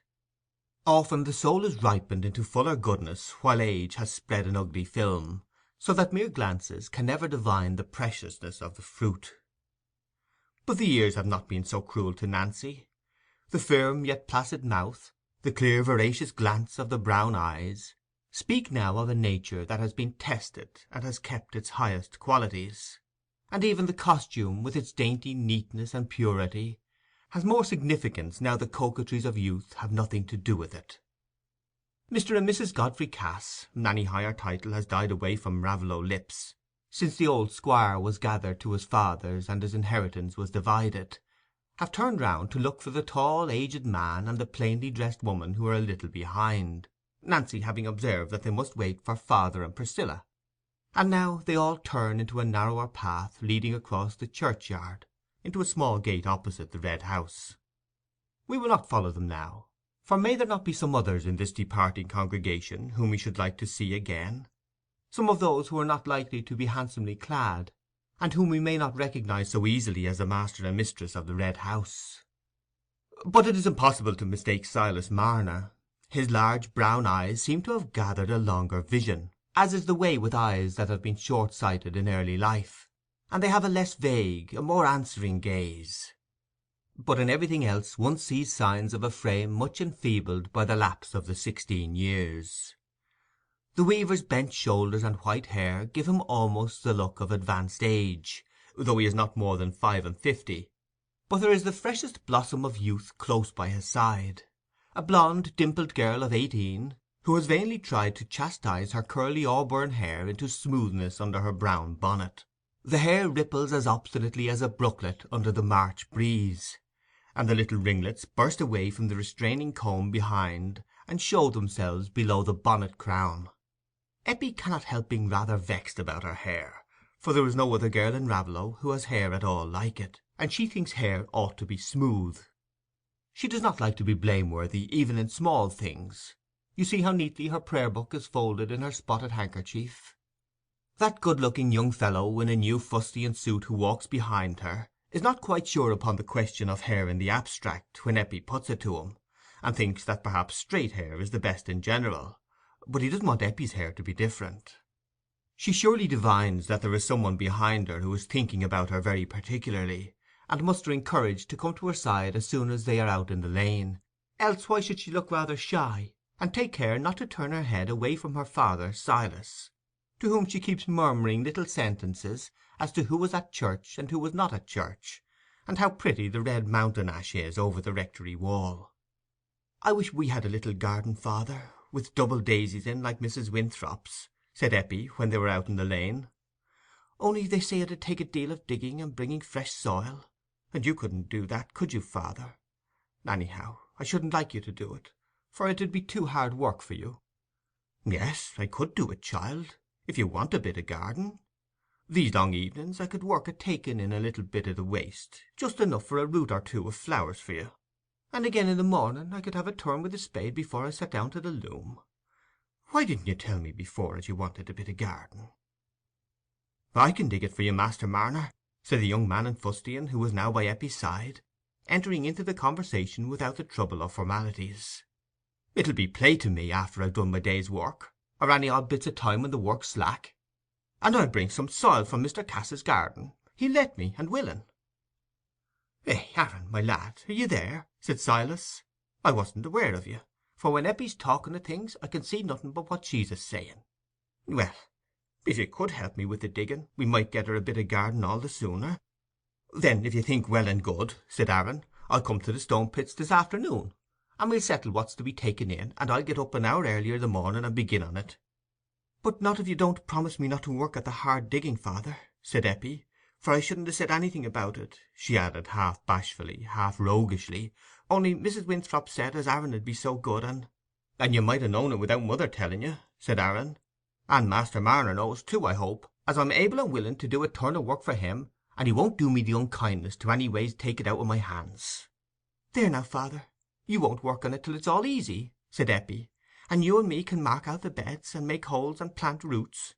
It'll be a deal livelier at the Stone Pits when we've got some flowers, for I always think the flowers can see us and know what we're talking about. And I'll have a bit of rosemary and bergamot and thyme, because they're so sweet-smelling. But there's no lavender, only in the gentlefolks' gardens, I think." "That's no reason why you shouldn't have some," said Aaron, "for I can bring you slips of anything. I'm forced to cut no end of 'em when I'm gardening, and throw 'em away mostly. There's a big bed of lavender at the Red House. The missus is very fond of it." "Well," said Silas gravely, "so as you don't make free for us, or ask for anything as is worth much at the Red House. For Mr. Cass has been so good to us, and built up the new end of the cottage, and given us beds and things, as I couldn't abide to be imposing for garden stuff or anything else." "Oh, no, no, there's no imposing," said Aaron. "There's never a garden in all the parish but what there's endless waste in it for want of somebody as could use everything up. It's what I think to myself sometimes, as there need nobody run short of victuals if the land was made the most on, and there was never a morsel but what could find its way to a mouth. It sets one thinking o' that, gardening does. But I must go back now, else mother'll be in trouble as I aren't there." "Bring her with you this afternoon, Aaron," said Eppie. "I shouldn't like to fix about the garden, and her not know everything from the first. Should you, father?" "Aye, bring her if you can, Aaron," said Silas. "She's sure to have a word to say as'll help us to set things on the right end." Aaron turned back up the village, while Silas and Eppie went on up the lonely sheltered lane. "Oh, daddy," she began, when they were in privacy, clasping and squeezing Silas's arm, and skipping round to give him an energetic kiss. "My little old daddy, I'm so glad. I don't think I shall want anything else when I've got a little garden. And I knew Aaron would dig it for us," she went on with roguish triumph. "I knew that very well." "You're a deep little puss, you are," said Silas, with the mild passive happiness of love-crowned age in his face. "but you'll make yourself fine and beholden to Aaron." "Oh no, I shan't," said Eppie, laughing and frisking. "He likes it." "Come, come, let me carry your prayer book, else you'll be dropping it jumping it that way." Eppie was now aware that her behaviour was under observation, but it was only the observation of a friendly donkey, browsing with a log fastened to his foot. A meek donkey, not scornfully critical of human trivialities, but thankful to share in them, if possible, by getting his nose scratched. And Eppie did not fail to gratify him with her usual notice, though it was attended with the inconvenience of his following them painfully up to the very door of their home. But the sound of a sharp bark inside, as Eppie put the key in the door, modified the donkey's views, and he limped away again without bidding.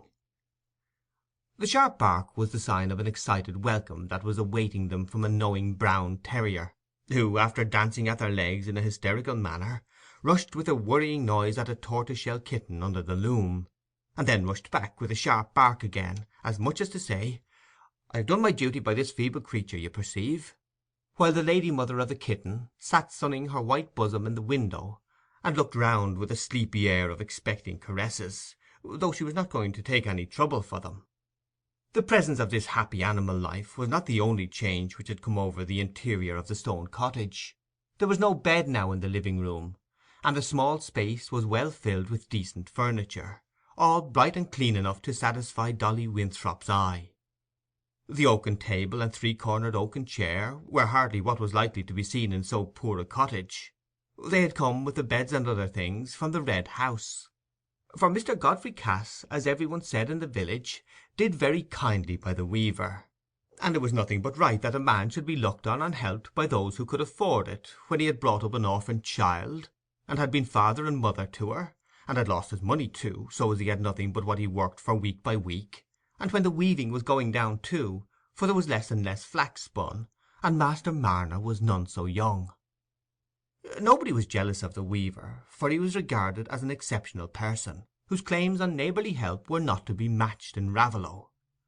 Any superstition that remained concerning him had taken an entirely new colour, and Mr. Macey, now a very feeble old man of 66, never seen except in his chimney corner or sitting in the sunshine at his door sill, was of opinion that when a man had done what Silas had done by an orphan child, it was a sign that his money would come to light again, or leastwise that the robber would be made to answer for it, for, as Mr. Macey observed of himself, his faculties were as strong as ever. Silas sat down now and watched Eppie with a satisfied gaze, as she spread the clean cloth and set on it the potato pie warmed up slowly in a safe Sunday fashion, by being put into a dry pot over a slow-dying fire, as the best substitute for an oven. For Silas would not consent to have a grate and oven added to his conveniences. He loved the old brick hearth as he had loved his brown pot, and was it not there when he had found Eppie? The gods of the hearth exist for us still, and let all new faith be tolerant of that fetishism, lest it bruise its own roots.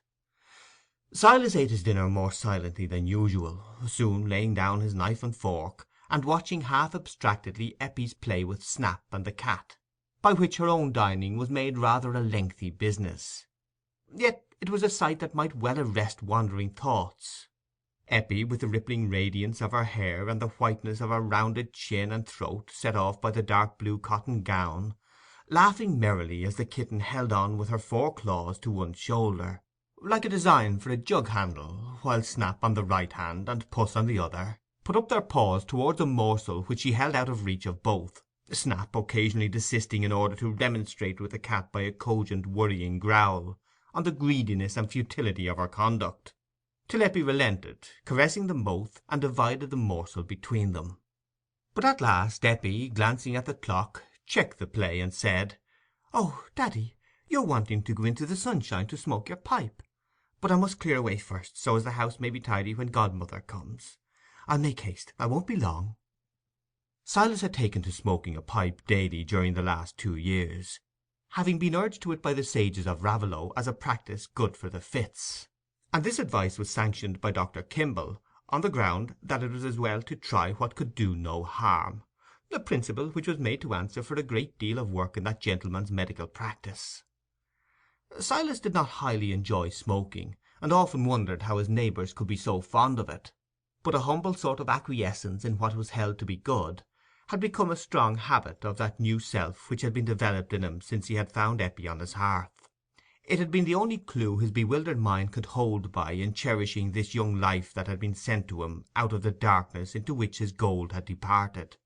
By seeking what was needful for Eppie, by sharing the effect that everything produced on her, he had himself come to appropriate the forms of custom and belief which were the mould of Raveloe life; and as, with reawakening sensibilities, memory also reawakened, he had begun to ponder over the elements of his old faith, and blend them with his new impressions, till he recovered a consciousness of unity between his past and present.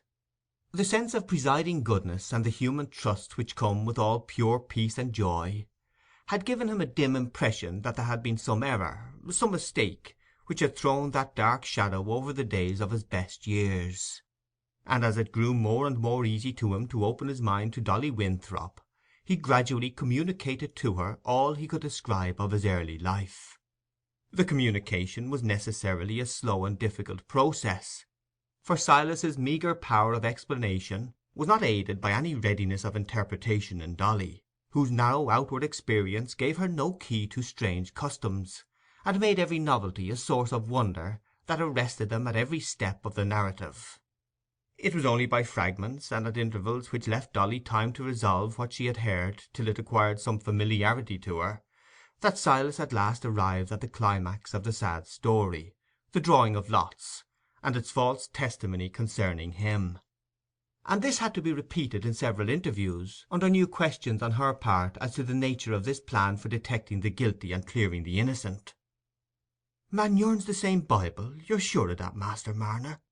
The Bible as you brought with you from that country is the same as what we've got at the church, and what Eppie's a learning to read in?" "Yes," said Silas, "every bit the same. And there's drawing o' lots in the Bible, mind you," he added in a lower tone. "Oh, dear, dear," said Dolly in a grieved voice, as if she were hearing an unfavourable report of a sick man's case. She was silent for some minutes. At last she said, "There's wise folks, happen, as know how it all is. The parson knows, I'll be bound. But it takes big words to tell them things, and such as poor folks can't make much out on. I can never rightly know the meaning o' what I hear at church, only a bit here and there, but I knows it's good words, I do.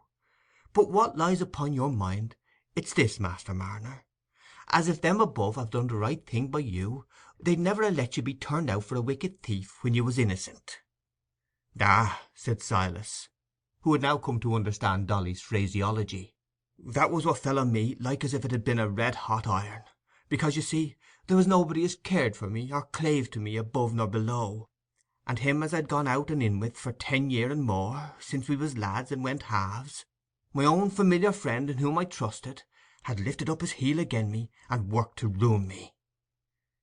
But he was a bad un. I can't think as there's another such," said Dolly. "But a more come, Master Marner. I'm like as if I'd waked and didn't know whether it was night or morning. I feel somehow sure as I do when I've laid something up, though I can't justly put my hand on it, as there's a rights in what happened to you, if one could but make it out. And you'd no call to lose heart as you did. But we'll talk on it again, for sometimes things come into my head when I'm leeching or poulticing or such, as I could never think on when I was sitting still." Dolly was too useful a woman not to have many opportunities of illumination of the kind she alluded to, and she was not long before she recurred to the subject. "Master Marner," she said one day that she came to bring home Eppie's washing, "I've been sore puzzled for a good bit with that trouble o' yourn and the drawing o' lots, and it got twisted back'ards and forwards as I didn't know which end to lay hold on. But it come to me all clear like that night when I was sitting up with poor Bessie Fawkes, as is dead and left her children behind, God help 'em. It came to me as clear as daylight. But whether I've got hold on it now, or can any ways bring it to my tongue's end, that I don't know. For I've often a deal inside me as'll never come out, and for what you talk o' your folks in your old country never saying prayers by heart nor saying 'em out of a book, they must be wonderful clever. For if I didn't know Our Father and little bits o' words as I can carry out at church with me, I might down on my knees every night, but nothing could I say. "But you can mostly say something as I can make sense on, Mrs. Winthrop," said Silas. "Well then, Master Marner, it came to me summat like this. I can make nothing of the drawing o' lots and the answer coming wrong. It 'ud mayhap take the parson to tell that, and he could only tell it us i' big words. But what came to me as clear as daylight, it was when I was troubling over poor Bessie Fawkes, and it always comes into my head when I'm sorry for folks, and feel as if I can't do a power to help 'em, not if I was to get up i' the middle o' the night. It comes into my head as them above has got a deal tenderer heart nor what I've got, for I can't be anyways better nor them as made me, and if anything looks hard to me, it's because there's things I don't know on, and for the matter o' that, there may be plenty o' things I don't know on, for it's little as I know, that it is. And so, while I was thinking o' that, you came into my mind, Master Marner, and it all came pouring in. If I felt in my inside what was the right and just thing by you, and them as prayed and drawn the lots, all but the wicked un, if they'd ha' done the right thing by you if they could, isn't there them as was at the making on us, as knows better and has a better will? And that's all as ever I can be sure on, and everything else is a big puzzle to me when I think on it. For there was the fever came and took off them as were full growed, and left the helpless children, and there's the breaking o' limbs, and them as 'ud do right and be sober have to suffer by them as are contrairy. There's trouble i' the world, and there's things as we can never make out the rights on, and all as we've got to do is to trust in, Master Marner, to do the right thing as far as we know, and to trust in. For if us as knows so little can see a bit o' good and rights, we may be sure there's a good and a rights bigger nor what we can know. I feel it in my inside as it must be so. And if you could but ha' gone on trusting, Master Marner, you wouldn't ha' run away from your fellow creatures and been so lone." "Ah, but that 'ud ha' been hard," said Silas, in an undertone. "It 'ud ha' been hard to trust in then." "And so it would," said Dolly, almost with compunction. "Them things are easier said nor done, and I'm partly ashamed o' talking." "Nay, nay," said Silas, "you're in the right, Mrs. Winthrop, you're in the right. There's good i' this world, I've a feeling o' that now, and it makes a man feel as there's a good more nor he can see, i' spite o' the trouble and the wickedness. That drawing o' the lots is dark, but the child was sent to me. There's dealings with us, there's dealings." This dialogue took place in Eppie's earlier years, when Silas had to part with her for 2 hours every day, that she might learn to read at the dame school, after he had vainly tried himself to guide her in that first step to learning. Now that she was grown up, Silas had often been led, in those moments of quiet outpouring which come to people who live together in perfect love, to talk with her too of the past, and how and why he had lived a lonely man until she had been sent to him. For it would have been impossible for him to hide from Eppie that she was not his own child, even if the most delicate reticence on the point could have been expected from Raveloe gossips in her presence. Her own questions about her mother could not have been parried, as she grew up, without that complete shrouding of the past which would have made a painful barrier between their minds. So Eppie had long known how her mother had died on the snowy ground, and how she herself had been found on the hearth by Father Silas, who had taken her golden curls for his lost guineas brought back to him. The tender and peculiar love with which Silas had reared her in almost inseparable companionship with himself, aided by the seclusion of their dwelling, had preserved her from the lowering influences of the village talk and habits, and had kept her mind in that freshness which is sometimes falsely supposed to be an invariable attribute of rusticity. Perfect love has a breath of poetry which can exalt the relations of the least instructed human beings, and this breath of poetry had surrounded Eppie from the time when she had followed the bright gleam that beckoned her to Silas's hearth, so that it is not surprising if, in other things besides her delicate prettiness, she was not quite a common village maiden, but had a touch of refinement and fervour which came from no other teaching than that of tenderly nurtured, unvitiated feeling. She was too childish and simple for her imagination to rove into questions about her unknown father.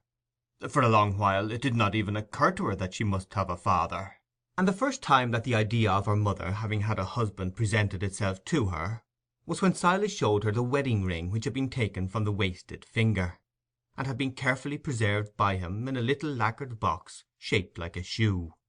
He delivered this box into Eppie's charge when she had grown up, and she often opened it to look at the ring, but still she thought hardly at all about the father of whom it was the symbol. Had she not a father very close to her, who loved her better than any real fathers in the village seemed to love their daughters? On the contrary, who her mother was, and how she came to die in that forlornness, were questions that often pressed on Eppie's mind. Her knowledge of Mrs. Winthrop, who was her nearest friend next to Silas, made her feel that a mother must be very precious, and she had again and again asked Silas to tell her how her mother looked, whom she was like, and how he had found her against the furze bush, led towards it by the little footsteps and the outstretched arms. The furze bush was there still, and this afternoon, when Eppie came out with Silas into the sunshine, it was the first object that arrested her eyes and thoughts.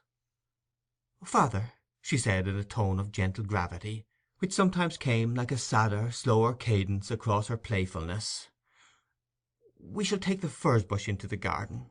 It'll come into the corner, and just against it I'll put snowdrops and crocuses, 'cause Aaron says they won't die out, but'll always get more and more." "Ah, child," said Silas, always ready to talk when he had his pipe in his hand, apparently enjoying the pauses more than the puffs, "it wouldn't do to leave out the furze bush. And there's nothing prettier to my thinking when it's yellow with flowers. But it's just come into my head what we're to do for a fence. Mayhap Aaron can help us to a thought. But a fence we must have, else the donkeys and things will come and trample everything down. And fencing's hard to be got at by what I can make out." "Oh, I'll tell you, Daddy," said Eppie, clasping her hands suddenly after a minute's thought.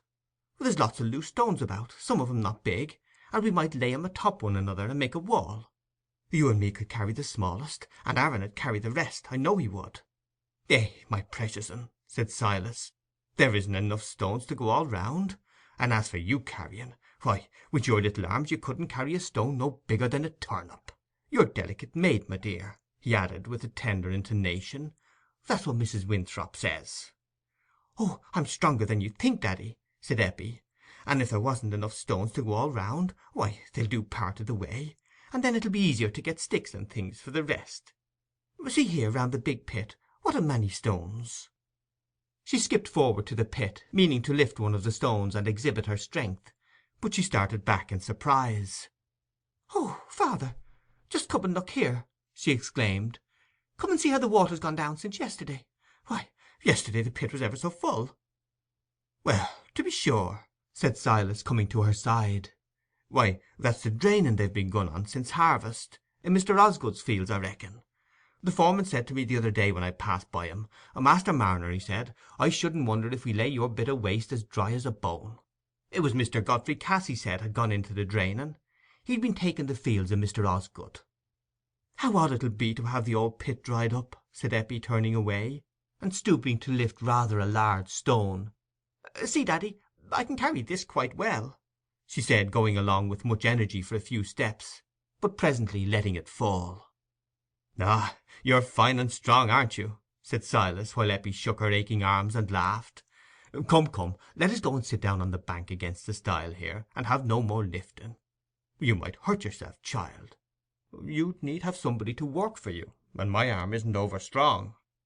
Silas uttered the last sentence slowly, as if it implied more than met the ear; and Eppie, when they sat down on the bank, nestled close to his side, and taking hold caressingly of the arm that was not over strong, held it on her lap, while Silas puffed again dutifully at the pipe, which occupied his other arm.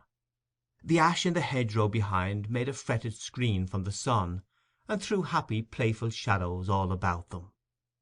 "Father," said Eppie, very gently, after they had been sitting in silence a little while, "if I was to be married, ought I to be married with my mother's ring?"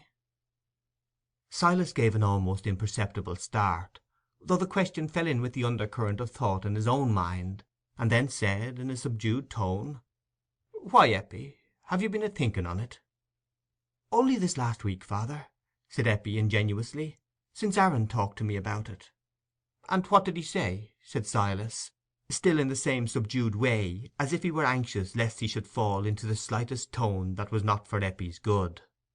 "He said he should like to be married, because he was a-going in 24, and had got a deal o' gardening work now Mr. Mott's given up, and he goes twice a week reg'lar to Mr. Cass's, and once to Mr. Osgood's, and they're going to take him on at the rectory."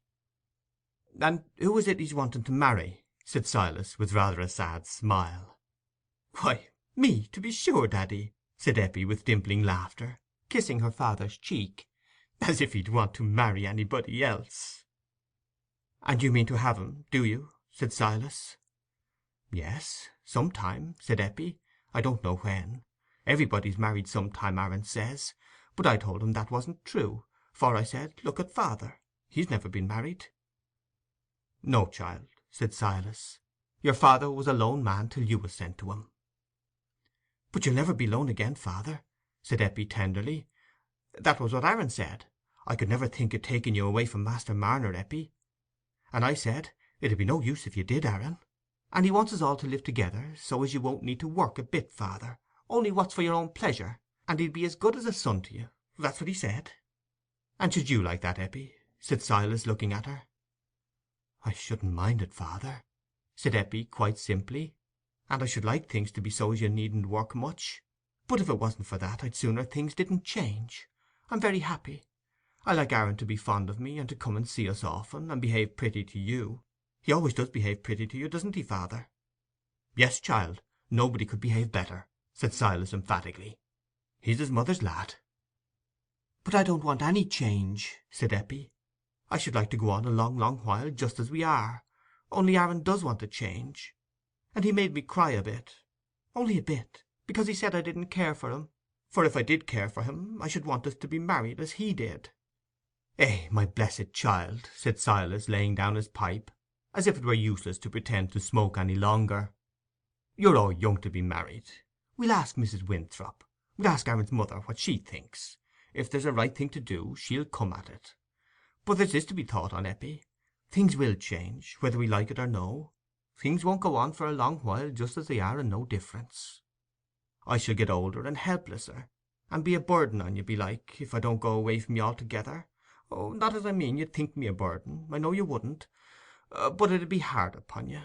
And when I look forward to that, I like to think as you'd have somebody else besides me, somebody young and strong, as'll outlast your own life and take care on you to the end." Silas paused, and, resting his wrists on his knees, lifted his hands up and down meditatively as he looked on the ground. "Then you would like me to be married, father?" said Eppie, with a little trembling in her voice. "I'll not be the man to say no, Eppie," said Silas, emphatically. "But we'll ask your godmother. She'll wish the right thing by you, and her son too." "There they come, then," said Eppie. "Let us go and meet them. Oh, the pipe! Won't you have it lit again, father?" said Eppie, lifting that medicinal appliance from the ground. "Nay, child," said Silas, "I've done enough for to-day. I think mayhap a little of it does me more good than so much at once." Chapter 16.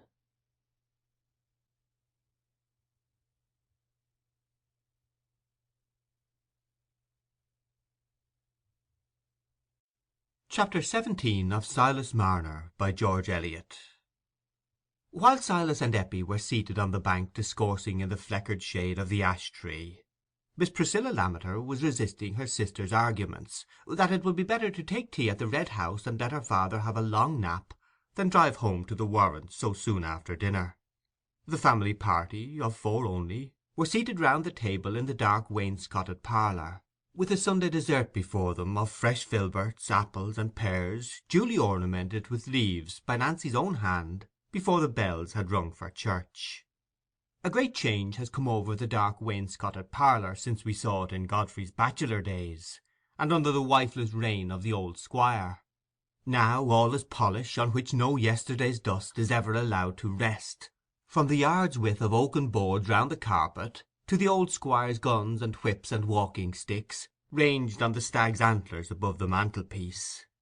All other signs of sporting and outdoor occupation Nancy has removed to another room, but she has brought into the Red House the habit of filial reverence, and preserves sacredly in a place of honour these relics of her husband's departed father. The tankards are on the side table still, but the bossed silver is undimmed by handling, and there are no dregs to send forth unpleasant suggestions. The only prevailing scent is of the lavender and rose leaves that fill the vases of Derbyshire spar. All is purity and order in this once dreary room, for 15 years ago it was entered by a new presiding spirit. "Now, father," said Nancy, "is there any call for you to go home to tea? Mayn't you just as well stay with us? Such a beautiful evening as it's likely to be." The old gentleman had been talking with Godfrey about the increasing poor rate and the ruinous times, and had not heard the dialogue between his daughters. "My dear, you must ask Priscilla," he said, in the once firm voice, now become rather broken. "She manages me and the farm too." "And reason good as I should manage you, father," said Priscilla, "else you'd be giving yourself your death with rheumatism. And as for the farm, if anything turns out wrong, as it can't but do in these times, there's nothing kills a man so soon as having nobody to find fault with but himself. It's a deal the best way of being master, to let somebody else do the ordering, and keep the blaming in your own hands. It'd save many a man a stroke, I believe." "Well, well, my dear," said her father, with a quiet laugh, "I didn't say you don't manage for everybody's good." "Then manage so as you may stay to tea, Priscilla," said Nancy, putting her hand on her sister's arm affectionately. "Come now, and we'll go round the garden while father has his nap." "My dear child, he'll have a beautiful nap in the gig, for I shall drive. And as for staying to tea, I can't hear of it, for there's this dairymaid, now she knows she's to be married turned Michaelmas, she'll as lief pour the new milk into the pig trough as into the pans. That's the way with 'em all. It's as if they thought the world 'ud be new made because they're to be married. So come and let me put my bonnet on, and there'll be time for us to walk round the garden while the horse is being put in." When the sisters were treading the neatly swept garden walks, between the bright turf that contrasted pleasantly with the dark cones and arches and wall-like hedges of yew, Priscilla said, "I'm as glad as anything at your husband making that exchange of land with cousin Osgood, and beginning the dairying. It's 1,000 pities you didn't do it before, for it'll give you something to fill your mind. There's nothing like a dairy if folks want a bit of worrit to make the days pass. For as for rubbing furniture, when you can once see your face in a table, there's nothing else to look for. But there's always something fresh with a dairy, for even in the depths of winter there's some pleasure in conquering the butter, and making it come whether or no. My dear," added Priscilla, pressing her sister's hand affectionately as they walked side by side, "you'll never be low when you've got a dairy." "Ah, Priscilla," said Nancy, returning the pressure with a grateful glance of her clear eyes, "but it won't make up to Godfrey. A dairy's not so much to a man, and it's only what he cares for that ever makes me low. I'm contented with the blessings we have, if he can be contented." "It drives me past patience," said Priscilla, impetuously, "that way of the men, always wanting and never easy with what they've got. They can't sit comfortable in their chairs when they've neither ache nor pain, but either they must stick a pipe in their mouths to make 'em better than well, or else they must be swallowing something strong, though they're forced to make haste before the next meal comes in. But joyful be it spoken, our father was never that sort of man. And if it had pleased God to make you ugly like me, so as the men wouldn't ha' run after you, we might ha' kept to our own family, and had nothing to do with folks as have got uneasy blood in their veins." "Oh, don't say so, Priscilla," said Nancy, repenting that she had called forth this outburst. "Nobody has any occasion to find fault with Godfrey. It's natural he should be disappointed at not having any children. Every man likes to have somebody to work for and lay by for, and he always counted on making a fuss of them when they were little. There's many another man 'ud hanker more than he does. He's the best of husbands." "Oh, I know," said Priscilla, smiling sarcastically. "I know the way of wives. They set one on to abuse their husbands, and then they turn round on one and praise him as if they wanted to sell him. But father'll be waiting for me. We must turn now." The large gig with the steady old grey was at the front door, and Mr. Lammeter was already on the stone steps, passing the time in recalling to Godfrey what very fine points Speckle had when his master used to ride him. "I always would have a good horse, you know," said the old gentleman, not liking that spirited time to be quite effaced from the memory of his juniors. "Mind you bring Nancy to the Warrens before the week's out, Mr. Cass," was Priscilla's parting injunction, as she took the reins and shook them gently, by way of friendly incitement to Speckle. "I shall just take a turn to the fields against the stone pits, Nancy, and look at the draining," said Godfrey. "You'll be in again by tea time, dear?" "Oh yes, I shall be back in an hour." It was Godfrey's custom on a Sunday afternoon to do a little contemplative farming in a leisurely walk. Nancy seldom accompanied him, for the women of her generation, unless, like Priscilla, they took to outdoor management, were not given to much walking beyond their own house and garden, finding sufficient exercise in domestic duties. So, when Priscilla was not with her, she usually sat with Man's Bible before her, and after following the text with her eyes for a little while, she would gradually permit them to wander as her thoughts had already insisted on wandering. But Nancy's Sunday thoughts were rarely quite out of keeping with the devout and reverential intention implied by the book spread open before her. She was not theologically instructed enough to discern very clearly the relation between the sacred documents of the past, which she opened without method, and her own obscure, simple life. But the spirit of rectitude and the sense of responsibility for the effect of her conduct on others, which were strong elements in Nancy's character, had made it a habit with her to scrutinize her past feelings and actions with self-questioning solicitude.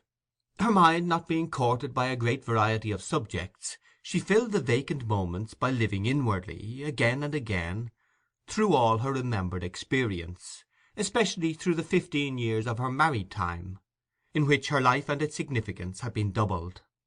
She recalled the small details, the words, tones, and looks in the critical scenes which had opened a new epoch for her, by giving her a deeper insight into the relations and trials of life, or which had called on her for some little effort of forbearance, or of painful adherence to an imagined or real duty, asking herself continually whether she had been in any respect blamable.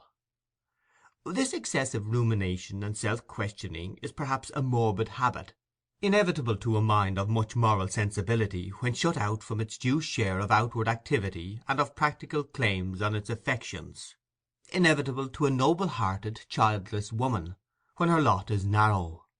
"I can do so little, have I done it all well?" is the perpetually recurring thought, and there are no voices calling her away from that soliloquy, no peremptory demands to divert energy from vain regret or superfluous scruple. There was one main thread of painful experience in Nancy's married life, and on it hung certain deeply felt scenes which were the oftenest revived in retrospect. The short dialogue with Priscilla in the garden had determined the current of retrospect in that frequent direction this particular Sunday afternoon. The first wandering of her thought from the text, which she still attempted dutifully to follow with her eyes and silent lips, was into an imaginary enlargement of the defence she had set up for her husband against Priscilla's implied blame. The vindication of the loved object is the best balm affection can find for its wounds. A man must have so much on his mind, is the belief by which a wife often supports a cheerful face, under rough answers and unfeeling words.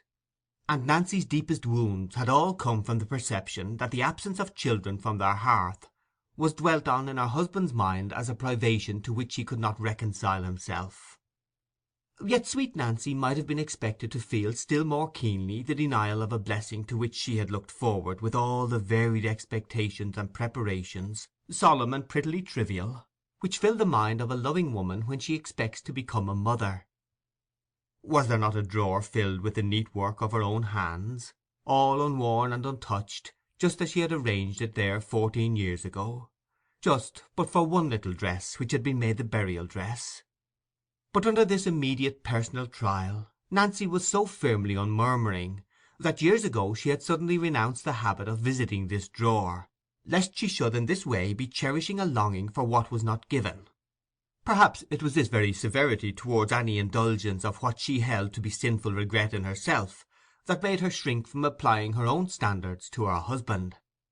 It is very different. It is much worse for a man to be disappointed in that way. A woman can always be satisfied with devoting herself to her husband, but a man wants something that will make him look forward more, and sitting by the fire is so much duller to him than to a woman.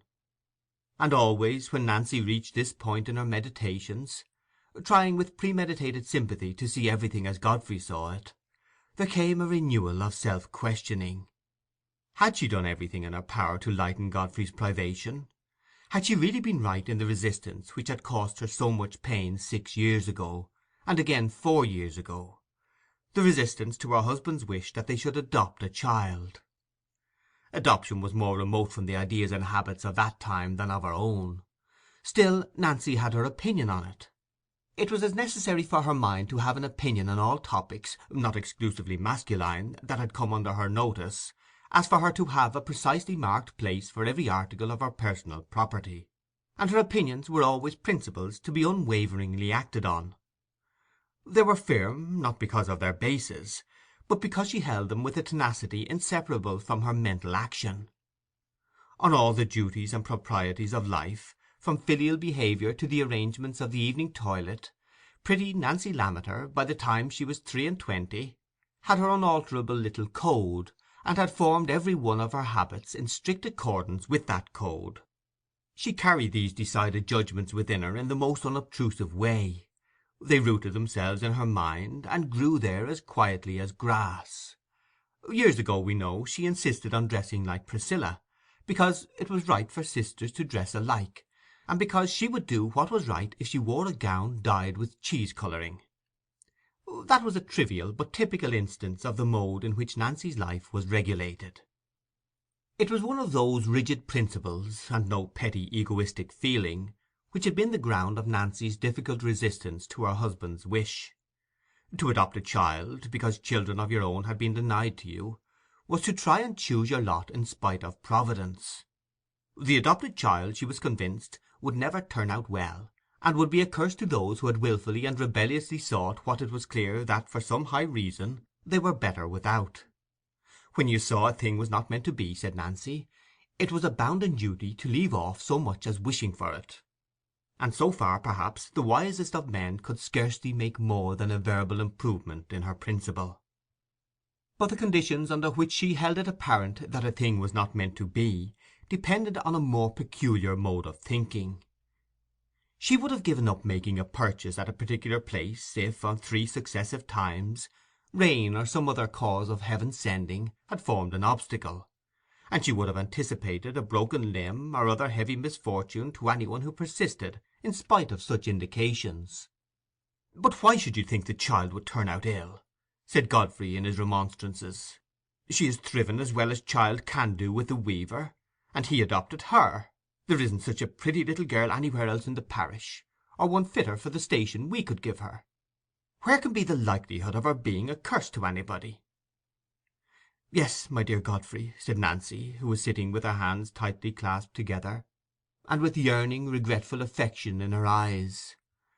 "The child may not turn out ill to the weaver, but then he did not go to seek her, as we should be doing. It will be wrong, I feel sure it will. Don't you remember what that lady we met at the Royston Baths told us about the child her sister adopted? That was the only adopting I ever heard of, and the child was transported when it was 23. Dear Godfrey, don't ask me to do what I know is wrong. I should never be happy again. I know it is very hard for you. It's easier for me, but it's the will of Providence." It might seem singular that Nancy, with her religious theory pieced together out of narrow social traditions, fragments of church doctrine imperfectly understood, and girlish reasonings on her small experience, should have arrived by herself at a way of thinking so nearly akin to that of many devout people, whose beliefs are held in the shape of a system quite remote from her knowledge. Singular, if we did not know that human beliefs, like all other natural growths, elude the barriers of system. Godfrey had from the first specified Eppie, then about 12 years old, as a child suitable for them to adopt. It had never occurred to him that Silas would rather part with his life than with Eppie.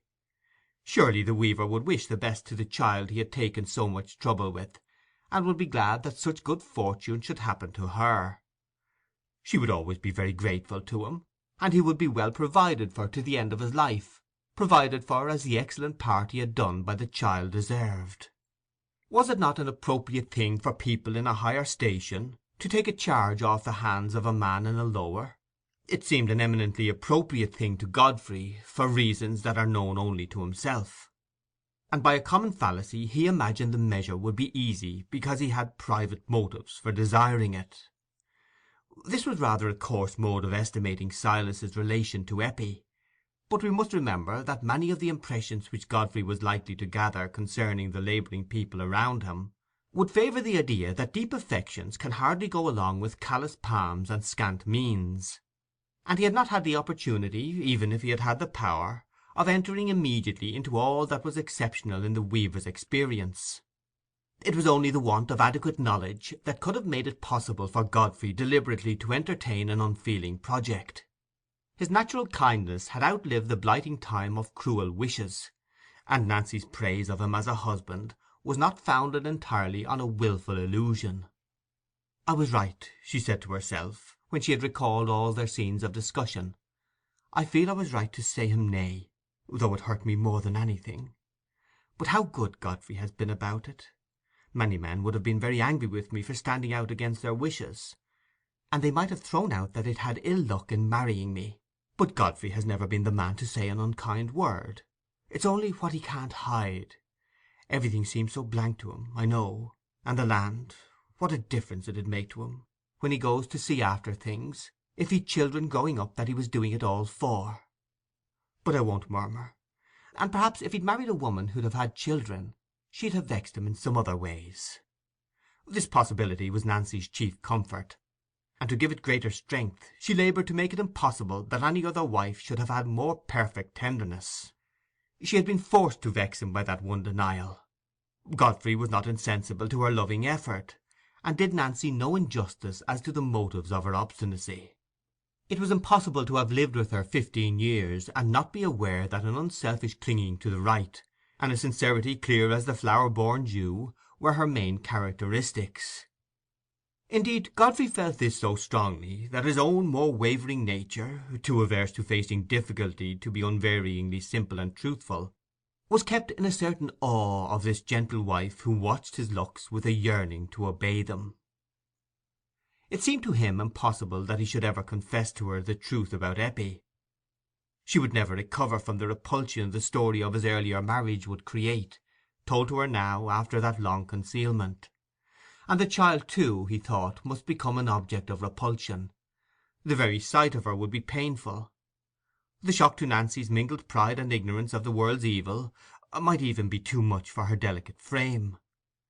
Since he had married her with that secret in his heart, he must keep it there to the last. Whatever else he did, he could not make an irreparable breach between himself and his long-loved wife. Meanwhile, why could he not make up his mind to the absence of children from a hearth brightened by such a wife? Why did his mind fly uneasily to that void, as if it were the sole reason why life was not thoroughly joyous to him? I suppose it is the way with all men and women who reach middle age without the clear perception that life never can be thoroughly joyous. Under the vague dullness of the grey hours, dissatisfaction seeks a definite object, and finds it in the privation of an untried good. Dissatisfaction, seated musingly on a childless hearth, thinks with envy of the father whose return is greeted by young voices, seated at the meal where their little heads rise one above the other, like nursery plants. It sees a black care hovering behind every one of them, and thinks the impulses by which men abandon freedom and seek for ties are surely nothing but brief madness. In Godfrey's case there were further reasons why his thoughts should be continually solicited by this one point in his lot. His conscience, never thoroughly easy about Eppie, now gave his childless home the aspect of a retribution, and as the time passed on under Nancy's refusal to adopt her, any retrieval of his error became more and more difficult. On this Sunday afternoon it was already 4 years since there had been any allusion to the subject between them, and Nancy supposed it was for ever buried. "I wonder if he'll mind it less or more as he gets older," she thought. "I'm afraid more. Aged people feel the miss of children. What would father do without Priscilla? And if I die, Godfrey will be very lonely, not holding together with his brothers much. But I won't be over anxious and trying to make things out beforehand. I must do my best for the present." With that last thought Nancy roused herself from her reverie, and turned her eyes again towards the forsaken page. It had been forsaken longer than she imagined, for she was presently surprised by the appearance of the servant with the tea things. It was, in fact, a little before the usual tea time, but Jane had her reasons. "Is your master come into the yard, Jane?" "No, ma'am, he isn't," said Jane, with a slight emphasis, of which, however, her mistress took no notice. "I don't know whether you've seen him, ma'am," continued Jane, after a pause, "but there's folks making haste all one way, afore the front window. I doubt something's happened. There's never a man to be seen in the yard, else I should send and see. I've been up to the top attic, but there's no seeing anything for trees. I hope nobody's hurt, that's all." "Oh no, I daresay there's nothing much the matter," said Nancy. "It's perhaps Mr. Snell's bull got out again, as he did before." "I wish he mayn't gore anybody then, that's all," said Jane, not altogether despising a hypothesis which covered a few imaginary calamities. "That girl's always terrifying me," thought Nancy. "I wish Godfrey would come in." She went to the front window, and looked as far as she could see along the road, with an uneasiness which she felt to be childish, for there were now no such signs of excitement as Jane had spoken of, and Godfrey would not be likely to return by the village road, but by the fields. She continued to stand, however, looking at the placid churchyard, with the long shadows of the gravestones across the bright green hillocks, and at the glowing autumn colours of the rectory trees beyond. Before such calm external beauty the presence of a vague fear is more distinctly felt, like a raven flapping its slow wing across the sunny air. Nancy wished more and more that Godfrey would come in. Chapter 17.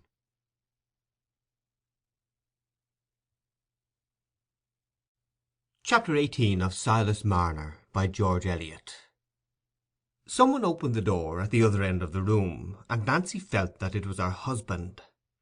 She turned from the window with gladness in her eyes, for the wife's chief dread was stilled. "Dear, I'm so thankful you're come," she said, going towards him. "I began to get—" She paused abruptly, for Godfrey was laying down his hat with trembling hands, and turned towards her with a pale face and a strange unanswering glance, as if he saw her indeed, but saw her as part of a scene invisible to herself. She laid her hand on his arm, not daring to speak again, but he left the touch unnoticed, and threw himself into his chair. Jane was already at the door with a hissing urn. "Tell her to keep away, will you?" said Godfrey; and when the door was closed again, he exerted himself to speak more distinctly. "Sit down, Nancy. There," he said, pointing to a chair opposite him. "I came back as soon as I could, to hinder anybody's telling you but me. I've had a great shock, but I care most about the shock it'll be to you." "It isn't father and Priscilla?" said Nancy, with quivering lips, clasping her hands together tightly on her lap. "No, it's nobody living," said Godfrey, unequal to the considerate skill with which he would have wished to make his revelation. "It's Dunstan, my brother Dunstan, that we lost sight of 16 years ago. We found his body, his skeleton." The deep dread Godfrey's look had created in Nancy made her feel these words a relief.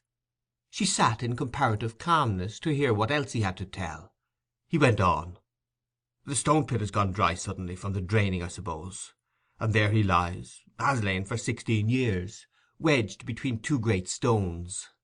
There's his watch and seals, and there's my gold-handled hunting whip, with my name on. He took it away without my knowing the day he went hunting on Wildfire, the last time he was seen." Godfrey paused. It was not so easy to say what came next. "Do you think he drowned himself?" said Nancy, almost wondering that her husband should be so deeply shaken by what had happened all those years ago to an unloved brother, of whom worse things had been augured. "No, he fell in," said Godfrey, in a low but distinct voice, as if he felt some deep meaning in the fact. Presently he added, "Dunstan was the man that robbed Silas Marner." The blood rushed to Nancy's face and neck at this surprise and shame, for she had been bred up to regard even a distant kinship with crime as a dishonour. "Oh, Godfrey," she said, with compassion in her tone, for she had immediately reflected that the dishonour must be felt still more keenly by her husband. "There was the money in the pit," he continued, "all the weaver's money. Everything's been gathered up, and they're taking the skeleton to the Rainbow. But I came back to tell you. There was no hindering it, you must know." He was silent, looking on the ground for 2 long minutes. Nancy would have said some words of comfort under this disgrace, but she refrained, from an instinctive sense that there was something behind, that Godfrey had something else to tell her. Presently he lifted his eyes to her face, and kept them fixed on her as he said, "Everything comes to light, Nancy, sooner or later. When God Almighty wills it, our secrets are found out. I've lived with a secret on my mind, but I'll keep it from you no longer. I wouldn't have you know it by somebody else, and not by me. I wouldn't have you find it out after I'm dead. I'll tell you now. It's been I will and I won't with me all my life. I'll make sure of myself now." Nancy's utmost dread had returned. The eyes of the husband and wife met with awe in them, as at a crisis which suspended affection. "Nancy," said Godfrey slowly, "when I married you I hid something from you, something I ought to have told you. That woman Marner found dead in the snow, Eppie's mother, that wretched woman, was my wife. Eppie's my child." He paused, dreading the effect of his confession, but Nancy sat quite still, only that her eyes dropped and ceased to meet his. She was pale and quiet as a meditative statue, clasping her hands on her lap. "You'll never think the same of me again," said Godfrey after a little while, with some tremor in his voice. She was silent. "I oughtn't to have left the child unowned. I oughtn't to have kept it from you. But I couldn't bear to give you up, Nancy. I was led away into marrying her, and I suffered for it." Still Nancy was silent, looking down, and he almost expected that she would presently get up and say she would go to her father's. How could she have any mercy for faults that must seem so black to her, with her simple, severe notions? But at last she lifted up her eyes to his again and spoke. There was no indignation in her voice, only deep regret. "Godfrey, if you had but told me this 6 years ago, we could have done some of our duty by the child. Do you think I'd have refused to take her in if I'd known she was yours?" At that moment Godfrey felt all the bitterness of an error that was not simply futile, but had defeated its own end. He had not measured this wife with whom he had lived so long. She spoke again with more agitation. "Oh, Godfrey, if we'd had her from the first, if you'd taken to her as you ought, she'd have loved me for her mother, and you'd have been happier with me. I could have better borne my little baby dying, and our life might have been more like we used to think it'd be." The tears fell, and Nancy ceased to speak. "But you wouldn't have married me then, Nancy, if I'd told you," said Godfrey, urged in the bitterness of his self-reproach to prove to himself that his conduct had not been utter folly. "You may think you would now, but you wouldn't then. With your pride and your father's, you'd have hated having anything to do with me after the talk there'd have been." "I can't say what I should have done about that, Godfrey. I should never have married anybody else. But I wasn't worth doing wrong for. Nothing is in this world. Nothing is so good as it seems beforehand. Not even our marrying wasn't, you see." There was a faint, sad smile on Nancy's face as she said the last words. "I'm a worse man than you'd thought I was, Nancy," said Godfrey, rather tremulously. "Can you forgive me, ever?" "The wrong to me is but little, Godfrey. You've made it up to me. You've been good to me for 15 years. It's another you did the wrong to, and I doubt it can ever all be made up for." "But we can take Eppie now," said Godfrey. "I wouldn't mind the world knowing at last. I'll be plain and open for the rest of my life." "It'll be different coming to us now she's grown up," said Nancy, shaking her head sadly. "But it's your duty to acknowledge her and provide for her, and I'll do my part by her, and pray to God Almighty to make her love me. Then we'll go together to Silas Marner's this very night, as soon as everything's quiet at the Stone Pits."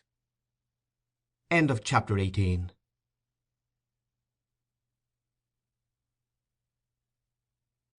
Chapter 19 of Silas Marner, by George Eliot. Between 8 and 9 o'clock that evening, Eppie and Silas were seated alone in the cottage. After the great excitement the weaver had undergone from the events of the afternoon, he had felt a longing for this quietude, and had even begged Mrs. Winthrop and Aaron, who naturally lingered behind every one else, to leave him alone with his child. The excitement had not passed away. It had only reached that stage when the keenness of the susceptibility makes external stimulus intolerable, when there is no sense of weariness, but rather an intensity of inward life, under which sleep is an impossibility. Anyone who has watched such moments in other men remembers the brightness of the eyes and the strange definiteness that comes over coarse features from that transient influence. It is as if a new fineness of ear for all spiritual voices has sent wonder-working vibrations through the heavy mortal frame. as if beauty born of murmuring sound had passed into the face of the listener. Silas's face showed that sort of transfiguration as he sat in his arm-chair and looked at Eppie. She had drawn her own chair towards his knees and leaned forward, holding both his hands while she looked up at him. On the table near them, lit by a candle, lay the recovered gold, the long-loved gold, ranged in orderly heaps, as Silas used to range it in the days when it was his only joy. He had been telling her how he used to count it every night, and how his soul was utterly desolate till she was sent to him. "At first, I'd a sort of feeling come across me now and then," he was saying in a subdued tone, "as if you might be changed into the gold again, for sometimes, turn my head which way I would, I seemed to see the gold.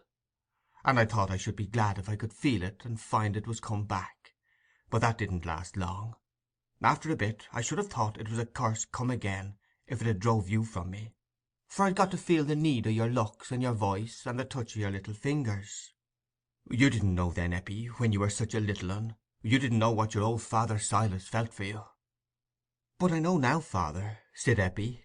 "If it hadn't been for you, they'd have taken me to the workhouse, and there'd have been nobody to love me." "Eh, my precious child, the blessing was mine. If you hadn't been sent to save me, I should have gone to the grave in my misery. The money was taken away from me in time, and you see it's been kept till it was wanted for you. It's wonderful. Our life is wonderful." Silas sat in silence a few minutes, looking at the money. "It takes no hold of me now," he said ponderingly, "the money doesn't. I wonder if it ever could again. I doubt it might if I lost you, Eppie. I might come to think I was forsaken again, and lose the feeling that God was good to me." At that moment there was a knocking at the door, and Eppie was obliged to rise without answering Silas.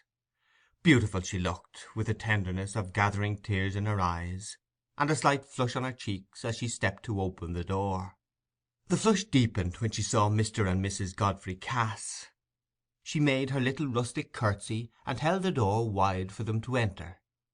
"We're disturbing you very late, my dear," said Mrs. Cass, taking Eppie's hand, and looking in her face with an expression of anxious interest and admiration. Nancy herself was pale and tremulous.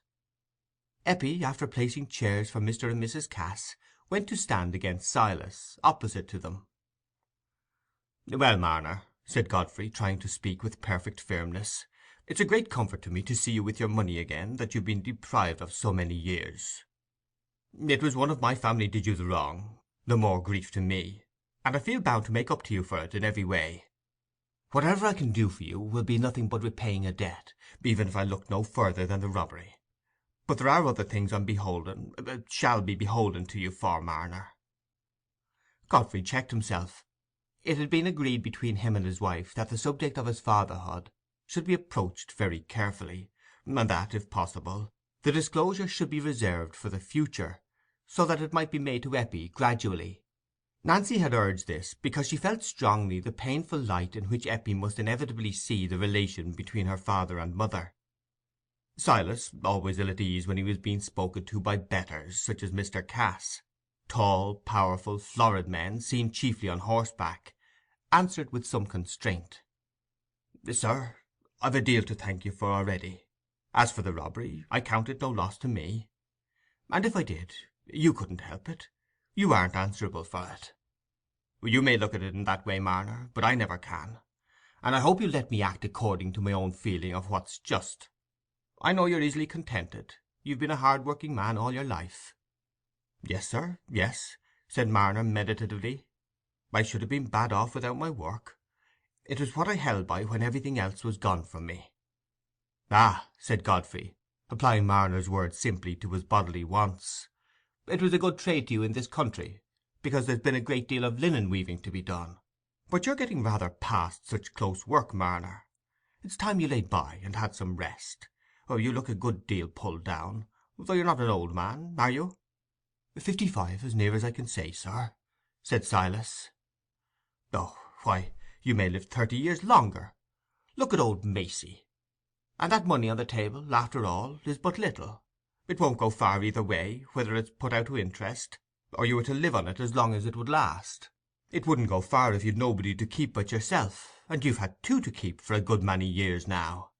"Nay, sir," said Silas, unaffected by anything Godfrey was saying, "I'm in no fear o' want. We shall do very well. Eppie and me'll do well enough. There's few working folks have got so much laid by as that. I don't know what it is to gentlefolks, but I look upon it as a deal, almost too much. And as for us, it's little we want." "Only the garden, father," said Eppie, blushing up to the ears the moment after. "You love a garden, do you, my dear?" said Nancy, thinking that this turn in the point of view might help her husband. "We should agree in that. I give a deal of time to the garden." "Ah, there's plenty of gardening at the Red House," said Godfrey, surprised at the difficulty he found in approaching a proposition which had seemed so easy to him in the distance. "You've done a good part by Eppie Marner for 16 years. It'd be a great comfort to you to see her well provided for, wouldn't it? She looks blooming and healthy, but not fit for any hardships. She doesn't look like a strapping girl come of working parents. You'd like to see her taken care of by those who can leave her well off, and make a lady of her. She's more fit for it than for a rough life, such as she might come to have in a few years' time." A slight flush came over Marner's face, and disappeared like a passing gleam.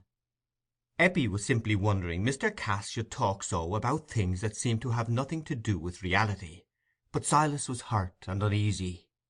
"I don't take your meaning, sir," he answered, not having words at command to express the mingled feelings with which he had heard Mr. Cass's words.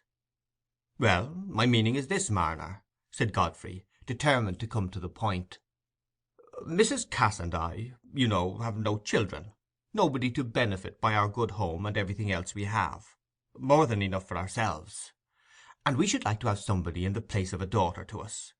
We should like to have Eppie, and treat her in every way as our own child, and it'd be a great comfort to you in your old age, I hope, to see her fortune made in that way, after you've been at the trouble of bringing her up so well. And it's right you should have every reward for that.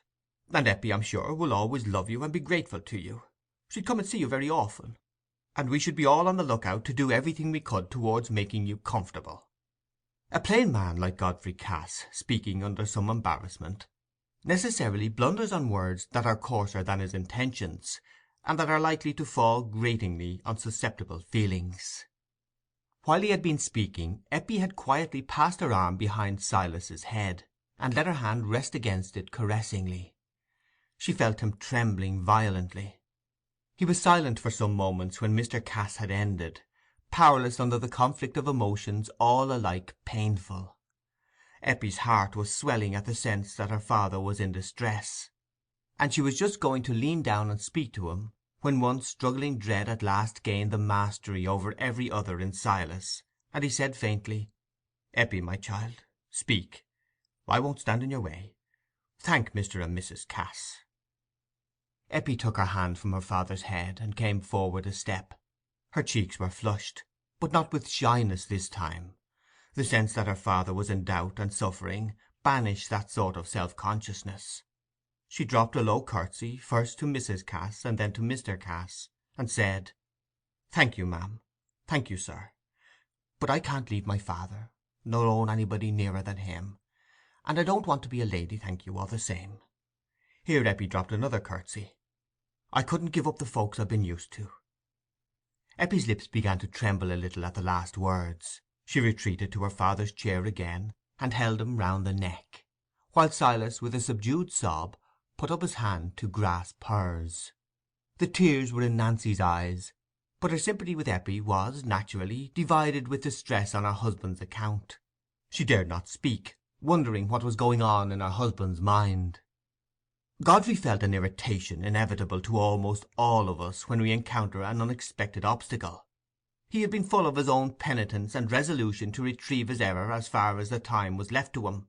He was possessed with all-important feelings that were to lead to a predetermined course of action which he had fixed on as the right, and he was not prepared to enter with lively appreciation into other people's feelings counteracting his virtuous resolves. The agitation with which he spoke again was not quite unmixed with anger. "But I've a claim on you, Eppie, the strongest of all claims. It's my duty, Marner, to own Eppie as my child, and provide for her. She is my own child. Her mother was my wife. I've a natural claim on her that must stand before every other." Eppie had given a violent start and turned quite pale. Silas, on the contrary, who had been relieved by Eppie's answer, from the dread lest his mind should be in opposition to hers, felt the spirit of resistance in him set free, not without a touch of parental fierceness. "Then, sir," he answered, with an accent of bitterness that had been silent in him since the memorable day when his youthful hope had perished—"then, sir, why didn't you say so 16 years ago, and claim her before I'd come to love her, instead of coming to take her from me now, when you might as well take the heart out of my body? God gave her to me because you turned your back upon her, and he looks upon her as mine. You've no right to her. When a man turns a blessing from his door, it falls to them as take it in."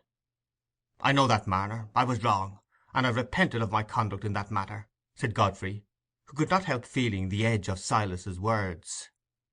"I'm glad to hear it, sir," said Marner, with gathering excitement. "But repentance won't alter what's been going on for 16 years. And your coming now and saying I'm her father doesn't alter the feelings inside us. It's me she's been calling her father ever since she could say the word." "But I think you might look at the thing more reasonably, Marner," said Godfrey, unexpectedly awed by the weaver's direct truth-speaking. "It isn't as if she was to be taken quite away from you, so that you'd never see her again. She'll be very near you, and come to see you very often. She'll feel just the same towards you." "Just the same?" said Marner, more bitterly than ever. "How'll she feel just the same for me as she does now, when we eat o' the same bit, and drink o' the same cup, and think o' the same things from one day's end to the other? Just the same? That's idle talk. You'd cut us in two." Godfrey, unqualified by experience to discern the pregnancy of Marner's simple words, felt rather angry again. It seemed to him that the weaver was very selfish, a judgment readily passed by those who have never tested their own power of sacrifice, to oppose what was undoubtedly for Eppie's welfare, and he felt himself called upon, for her sake, to assert his authority. "I should have thought, Marner," he said severely, "I should have thought your affection for Eppie would make you rejoice in what was for her good, even if it did call upon you to give up something. You ought to remember your own life's uncertain, and she's at an age now when her lot may soon be fixed in a very different way from what it would be in her father's home. She may marry some low working man, and then, whatever I might do for her, I couldn't make her well off. You're putting yourself in the way of her welfare; and though I'm sorry to hurt you after what you've done, and what I've left undone, I feel now it's my duty to insist on taking care of my own daughter. I want to do my duty." It would be difficult to say whether it was Silas or Eppie that was more deeply stirred by this last speech of Godfrey's. Thought had been very busy in Eppie as she listened to the contest between her old long-loved father and this new unfamiliar father, who had suddenly come to fill the place of that black featureless shadow which had held the ring and placed it on her mother's finger. Her imagination had darted backward in conjectures and forward in previsions of what this revealed fatherhood implied, and there were words in Godfrey's last speech which helped to make the previsions especially definite. Not that these thoughts, either of past or future, determined her resolution: that was determined by the feelings which vibrated into every word Silas had uttered. But they raised, even apart from these feelings, a repulsion towards the offered lot and the newly revealed father. Silas, on the other hand, was again stricken in conscience, and alarmed lest Godfrey's accusation should be true, lest he should be raising his own will as an obstacle to Eppie's good. For many moments he was mute, struggling for the self-conquest necessary to the uttering of the difficult words. They came out tremulously. "I'll say no more. Let it be as you will. Speak to the child. I'll hinder nothing." Even Nancy, with all the acute sensibility of her own affections, shared her husband's view that Marner was not justifiable in his wish to retain Eppie, after her real father had avowed himself. She felt that it was a very hard trial for the poor weaver, but her code allowed no question that a father by blood must have a claim above that of any foster father. Besides, Nancy, used all her life to plenteous circumstances and the privileges of respectability, could not enter into the pleasures which early nurture and habit connect with all the little aims and efforts of the poor who are born poor. To her mind, Eppie, in being restored to her birthright, was entering on a too long withheld but unquestionable good. Hence she heard Silas's last words with relief, and thought, as Godfrey did, that their wish was achieved. "Eppie, my dear," said Godfrey, looking at his daughter, not without some embarrassment, under the sense that she was old enough to judge him, "it'll always be our wish that you should show your love and gratitude to one who's been a father to you so many years, and we shall want to help you to make him comfortable in every way. But we hope you'll come to love us as well, and though I haven't been what a father should have been to you all these years, I wish to do the utmost in my power for you for the rest of my life, and provide for you as my only child. And you'll have the best of mothers in my wife. That'll be a blessing you haven't known since you were old enough to know it." "My dear, you'll be a treasure to me," said Nancy in her gentle voice. "We shall want for nothing when we have our daughter." Eppie did not come forward and curtsy as she had done before. She held Silas's hand in hers, and grasped it firmly. It was a weaver's hand, with a palm and finger-tips that were sensitive to such pressure, while she spoke with colder decision than before. "Thank you, ma'am. Thank you, sir, for your offers. They're very great, and far above my wish. For I should have no delight in life any more if I was forced to go away from my father, and knew he was sitting at home a-thinking of me and feeling known. We've been used to be happy together every day, and I can't think of no happiness without him. And he says he'd nobody of the world till I was sent to him, and he'd have nothing when I was gone, and he's took care of me and loved me from the first, and I'll cleave to him as long as he lives, and nobody shall ever come between him and me." "But you must make sure, Eppie," said Silas in a low voice, "you must make sure as you won't ever be sorry, because you've made your choice to stay among poor folks, and with poor clothes and things, when you might ha' had everything of the best." His sensitiveness on this point had increased as he listened to Eppie's words of faithful affection. "I can never be sorry, father," said Eppie. "I shouldn't know what to think on or to wish for, with fine things about me as I haven't been used to. And it 'ud be poor work for me to put on things, and ride in a gig, and sit in a place at church, as 'ud make them as I'm fond of think me unfitting company for them. What could I care for then?" Nancy looked at Godfrey with a pained, questioning glance, but his eyes were fixed on the floor, where he was moving the end of his stick, as if he were pondering on something absently. She thought there was a word which might perhaps come better from her lips than from his. "What you say is natural, my dear child. It's natural you should cling to those who've brought you up," she said mildly. "But there's a duty you owe to your lawful father. There's perhaps something to be given up on more sides than one. When your father opens his home to you, I think it is right you shouldn't turn your back on it." "I can't feel as if I've got any father but one," said Eppie impetuously, while the tears gathered. "I've always thought of a little home where he'd sit at the corner, and I should fend and do everything for him. I can't think of no other home. I wasn't brought up to be a lady, and I can't turn my mind to it. I like the working folks, and their victuals and their ways. And," she ended passionately while the tears fell, "I'm promised to marry a working man, as'll live with father, and help me to take care of him." Godfrey looked up at Nancy with a flushed face and smarting, dilated eyes. This frustration of a purpose towards which he had set out under the exalted consciousness that he was about to compensate, in some degree, for the greatest demerit of his life, made him feel the air of the room stifling. "Let us go," he said in an undertone. "We won't talk of this any longer now," said Nancy, rising. "We're your well-wishers, my dear, and yours too, Marner. We shall come and see you again. It's getting late now." In this way she covered her husband's abrupt departure, for Godfrey had gone straight to the door, unable to say more. Chapter 19.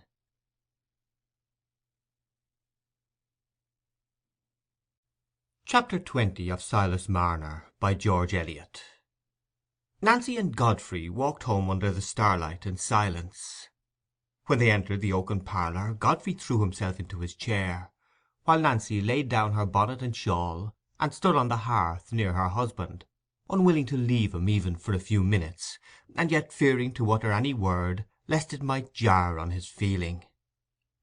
At last Godfrey turned his head towards her, and their eyes met, dwelling in that meeting without any movement on either side.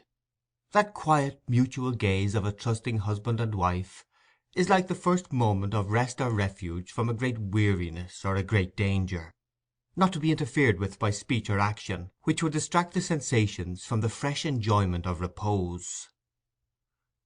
But presently he put out his hand, and as Nancy placed hers within it, he drew her towards him and said, "That's ended." She bent to kiss him, and then said, as she stood by his side, "Yes, I'm afraid we must give up the hope of having her for a daughter. It wouldn't be right to want to force her to come to us against her will. We can't alter her bringing up and what's come of it." "No," said Godfrey, with a keen decisiveness of tone, in contrast with his usually careless and unemphatic speech. "There's debts we can't pay like money debts, by paying extra for the years that have slipped by. While I've been putting off and putting off, the trees have been growing. It's too late now. Marner was in the right in what he said about a man's turning away a blessing from his door. It falls to somebody else. I wanted to pass for childless once, Nancy. I shall pass for childless now, against my wish."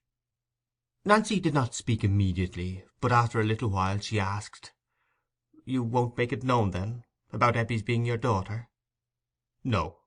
Where would be the good to anybody? Only harm. I must do what I can for her in the state of life she chooses. I must see who it is she is thinking of marrying." "If it won't do any good to make the thing known," said Nancy, who thought she might now allow herself the relief of entertaining a feeling which she had tried to silence before, "I should be very thankful for father and Priscilla never to be troubled with knowing what was done in the past, more than about Dunsey. It can't be helped their knowing that." "I shall put it in my will. I think I shall put it in my will. I shouldn't like to leave anything to be found out like this of Dunsey," said Godfrey meditatively. "But I can't see anything but difficulties that 'ud come from telling it now. I must do what I can to make her happy in her own way. I've a notion," he added, after a moment's pause, "it's Aaron Winthrop she meant she was engaged to. I remember seeing him with her and Marner going away from church." "Well, he's very sober and industrious," said Nancy, trying to view the matter as cheerfully as possible. Godfrey fell into thoughtfulness again. Presently he looked up at Nancy sorrowfully, and said, "She's a very pretty, nice girl, isn't she, Nancy?" "Yes, dear, and with just your hair and eyes. I wondered it had never struck me before." "I think she took a dislike to me at the thought of my being her father. I could see a change in her manner after that." "She couldn't bear to think of not looking on Marner as her father," said Nancy, not wishing to confirm her husband's painful impression. "She thinks I did wrong by her mother as well as by her. She thinks me worse than I am. But she must think it. She can never know all. It's part of my punishment, Nancy, for my daughter to dislike me. I should never have got into that trouble if I'd been true to you, if I hadn't been a fool. I'd no right to expect anything but evil could come of that marriage. And when I shirked doing a father's part too." Nancy was silent. Her spirit of rectitude would not let her try to soften the edge of what she felt to be a just compunction. He spoke again after a little while, but the tone was rather changed. There was tenderness mixed with the previous self-reproach. "And I got you, Nancy, in spite of all. And yet I've been grumbling and uneasy because I hadn't something else, as if I deserved it." "You've never been wanting to me, Godfrey," said Nancy, with quiet sincerity. "My only trouble would be gone if you resigned yourself to the lot that's been given us." "Well, perhaps it isn't too late to mend a bit there, though it is too late to mend some things, say what they will." Chapter 20.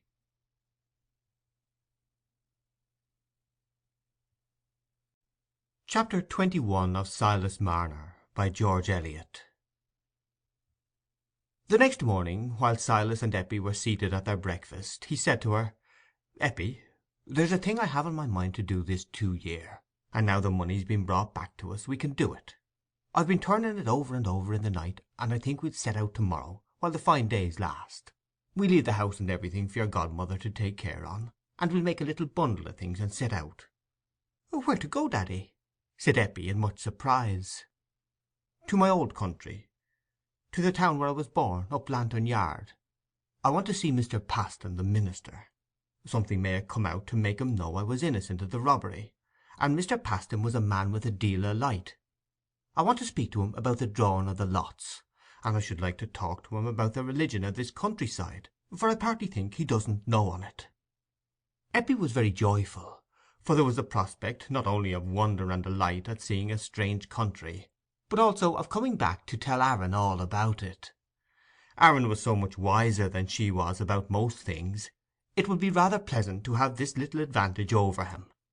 Mrs. Winthrop, though possessed with a dim fear of dangers attendant on so long a journey, and requiring many assurances that it would not take them out of the region of carriers' carts and slow waggons, was nevertheless well pleased that Silas should revisit his own country, and find out if he had been cleared from that false accusation. "You'd be easy on your mind for the rest of your life, Master Marner," said Dolly, "that you would. And if there's any light to be got up the yard as you talk on, we've need of it i' this world, and I'd be glad of it myself if you could bring it back." So on the 4th day from that time, Silas and Eppie, in their Sunday clothes, with a small bundle tied in a blue linen handkerchief, were making their way through the streets of a great manufacturing town. Silas, bewildered by the changes 30 years had brought over his native place, had stopped several persons in succession to ask them the name of this town, that he might be sure he was not under a mistake about it. "Ask for Lantern Yard, father. Ask this gentleman with the tassels on his shoulder, a-standing at the shop door. He isn't in a hurry like the rest," said Eppie, in some distress at her father's bewilderment, and ill at ease besides amidst the noise, the movement, and the multitude of strange indifferent faces. My child, he won't know anything about it," said Silas. "Gentlefolks didn't ever go up the yard. But happen somebody can tell me which is the way to Prison Street, where the jail is. I know the way out of that as if I'd seen it yesterday." With some difficulty, after many turnings and new inquiries, they reached Prison Street, and the grim walls of the jail, the first object that answered to any image in Silas's memory, cheered him with certitude, which no assurance of the town's name had hitherto given him, that he was in his native place. "Ah," he said, drawing a long breath, "there's the jail, Eppie. That's just the same. I aren't afraid now. It's the 3rd turning on the left hand from the jail doors. That's the way we must go." "Oh, what a dark, ugly place," said Eppie. "How it hides the sky! It's worse than the workhouse. I'm glad you don't live in this town now, father. Is Lantern Yard like this street?" "My precious child," said Silas, smiling, "it isn't a big street like this. I never was easy at this street myself, but I was fond of Lantern Yard. The shops here are all altered, I think. I can't make 'em out, but I shall know the turning, because it's the 3rd. Here it is," he said in a tone of satisfaction, as they came to a narrow alley. "And then we must go down to the left again, and then straight forward for a bit, up Shoe Lane, and then we shall be at the entry next to the overhanging window, where there's the nick in the road for the water to run. I can see it all." "Oh, father, I'm like as if I was stifled," said Eppie. "I shouldn't have thought as any folks lived i' this way, so close together. How pretty the stone pits'll look when we get back!" "It looks comical to me, child, now, and smells bad. I can't think as it usen't to smell so." Here and there a sallow, begrimed face looked out from a gloomy doorway at the strangers, and increased Eppie's uneasiness, so that it was a long for relief when they issued from the alleys into Shoe Lane, where there was a broader strip of sky. "Dear heart," said Silas, "why, there's people coming out of the yard, as if they'd been to chapel at this time o' day, a week-day noon." Suddenly he started and stood still with a look of distressed amazement that alarmed Eppie. They were before an opening in the front of a large factory, from which men and women were streaming for their midday meal. "Father," said Eppie, clasping his arm, "what's the matter?" But she had to speak again and again before Silas could answer her. "It's gone, child," he said at last, in strong agitation. "Lantern Yard's gone. It must have been here, because there's the house with the o'erhanging window. I know that, it's just the same. But they've made this new opening, and see that big factory. It's all gone, chapel and all." "Come into that little brush shop and sit down, father. They'll let you sit down," said Eppie, always on the watch lest one of her father's strange attacks should come on. "Perhaps the people can tell you all about it." But neither from the brushmaker who had come to Shoe Lane only 10 years ago, when the factory was already built, nor from any other source within his reach, could Silas learn anything of the old Lantern Yard friends, or of Mr. Paston the minister. "The old place is all swep' away," Silas said to Dolly Winthrop on the night of his return. "The little graveyard and everything. The old home's gone. I've no home but this now. I shall never know whether they got at the truth about the robbery, or whether Mr. Paston could have given me any light about the drawing of the lots. It's dark to me, Mrs. Winthrop, that is. I doubt it'll be dark to the last." "Well, yes, Master Marner," said Dolly, who sat with a placid listening face, now bordered by grey hairs. "I doubt it may. It's the will o' them above as many things should be dark to us; but there's some things as I've never felt i' the dark about, and they're mostly what comes o' the day's work. You were hard done by that once, Master Marner, and it seems as you'll never know the rights of it. But that doesn't hinder there being a rights, Master Marner, for it's all dark to you and me." "No," said Silas, "no, that doesn't hinder. Since the time the child was sent to me, and I've come to love her as myself, I've had light enough to trust 'en by. And now she says she'll never leave me, I think I shall trust 'en till I die." End of chapter 21.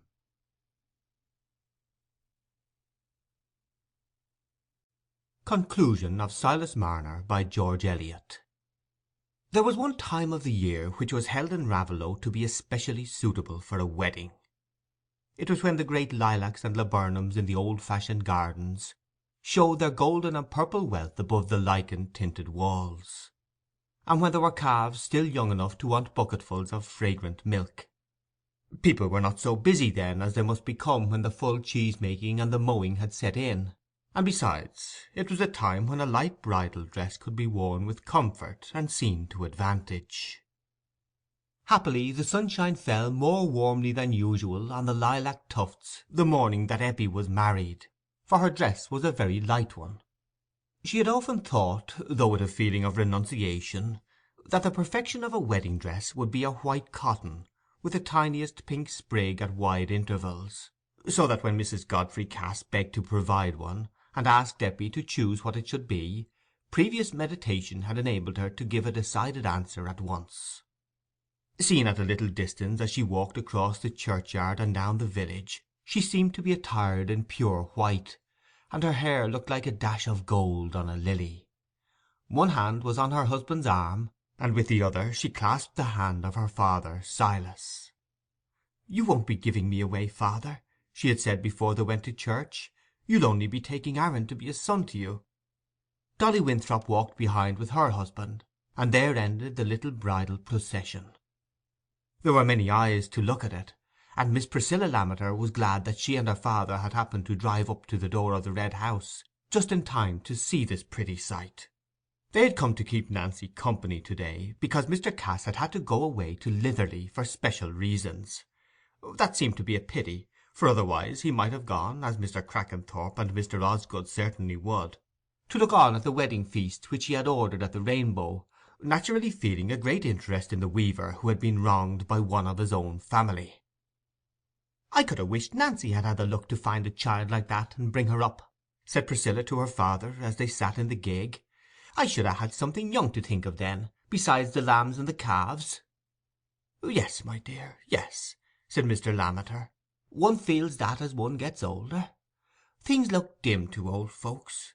They'd need have some young eyes about 'em to let 'em know the world's the same as it used to be." Nancy came out now to welcome her father and sister, and the wedding group had passed on beyond the Red House to the humbler part of the village. Dolly Winthrop was the first to divine that old Mr. Macey, who had been set in his armchair outside his own door, would expect some special notice as they passed, since he was too old to be at the wedding feast. "Mr. Macey's looking for a word from us," said Dolly. "He'll be hurt if we pass him and say nothing, and him so racked with rheumatiz." So they turned aside to shake hands with the old man. He had looked forward to the occasion, and had his premeditated speech. "Well, Master Marner," he said in a voice that quavered a good deal, "I've lived to see my words come true. I was the first to say there was no harm in you, though your looks might be again you, and I was the first to say you'd get your money back, and it's nothing but rightful as you should, and I'd ha' said the amens and willing at the holy matrimony, but Tucky's done it a good while now, and I hope you'll have none the worse luck." In the open yard before the Rainbow the party of guests were already assembled, although it was still nearly an hour before the appointed feast time. But by this means they could not only enjoy the slow advent of their pleasure, they also had ample leisure to talk of Silas Marner's strange history, and arrived by due degrees at the conclusion that he had brought a blessing on himself by acting like a father to a lone motherless child. Even the farrier did not negative this sentiment; on the contrary, he took it up as peculiarly his own, and invited any hardy person present to contradict him. But he met with no contradiction, and all differences among the company were merged in a general agreement with Mr. Snell's sentiment, that when a man had deserved his good luck, it was the part of his neighbours to wish him joy. As the bridal group approached, a hearty cheer was raised in the Rainbow Yard, and Ben Winthrop, whose jokes had retained their acceptable flavour, found it agreeable to turn in there and receive congratulations, not requiring the proposed interval of quiet at the Stone pits before joining the company. Eppie had a larger garden than she had ever expected there now, and in other ways there had been alterations at the expense of Mr. Cass, the landlord, to suit Silas's larger family, for he and Eppie had declared that they would rather stay at the Stone pits than go to any new home. The garden was fenced in with stones on two sides, but in front there was an open fence, through which the flowers shone with answering gladness, as the four united people came within sight of them. "Oh, father," said Eppie, "what a pretty home ours is! I think nobody could be happier than we are." That is the end of Silas Marner by George Eliot.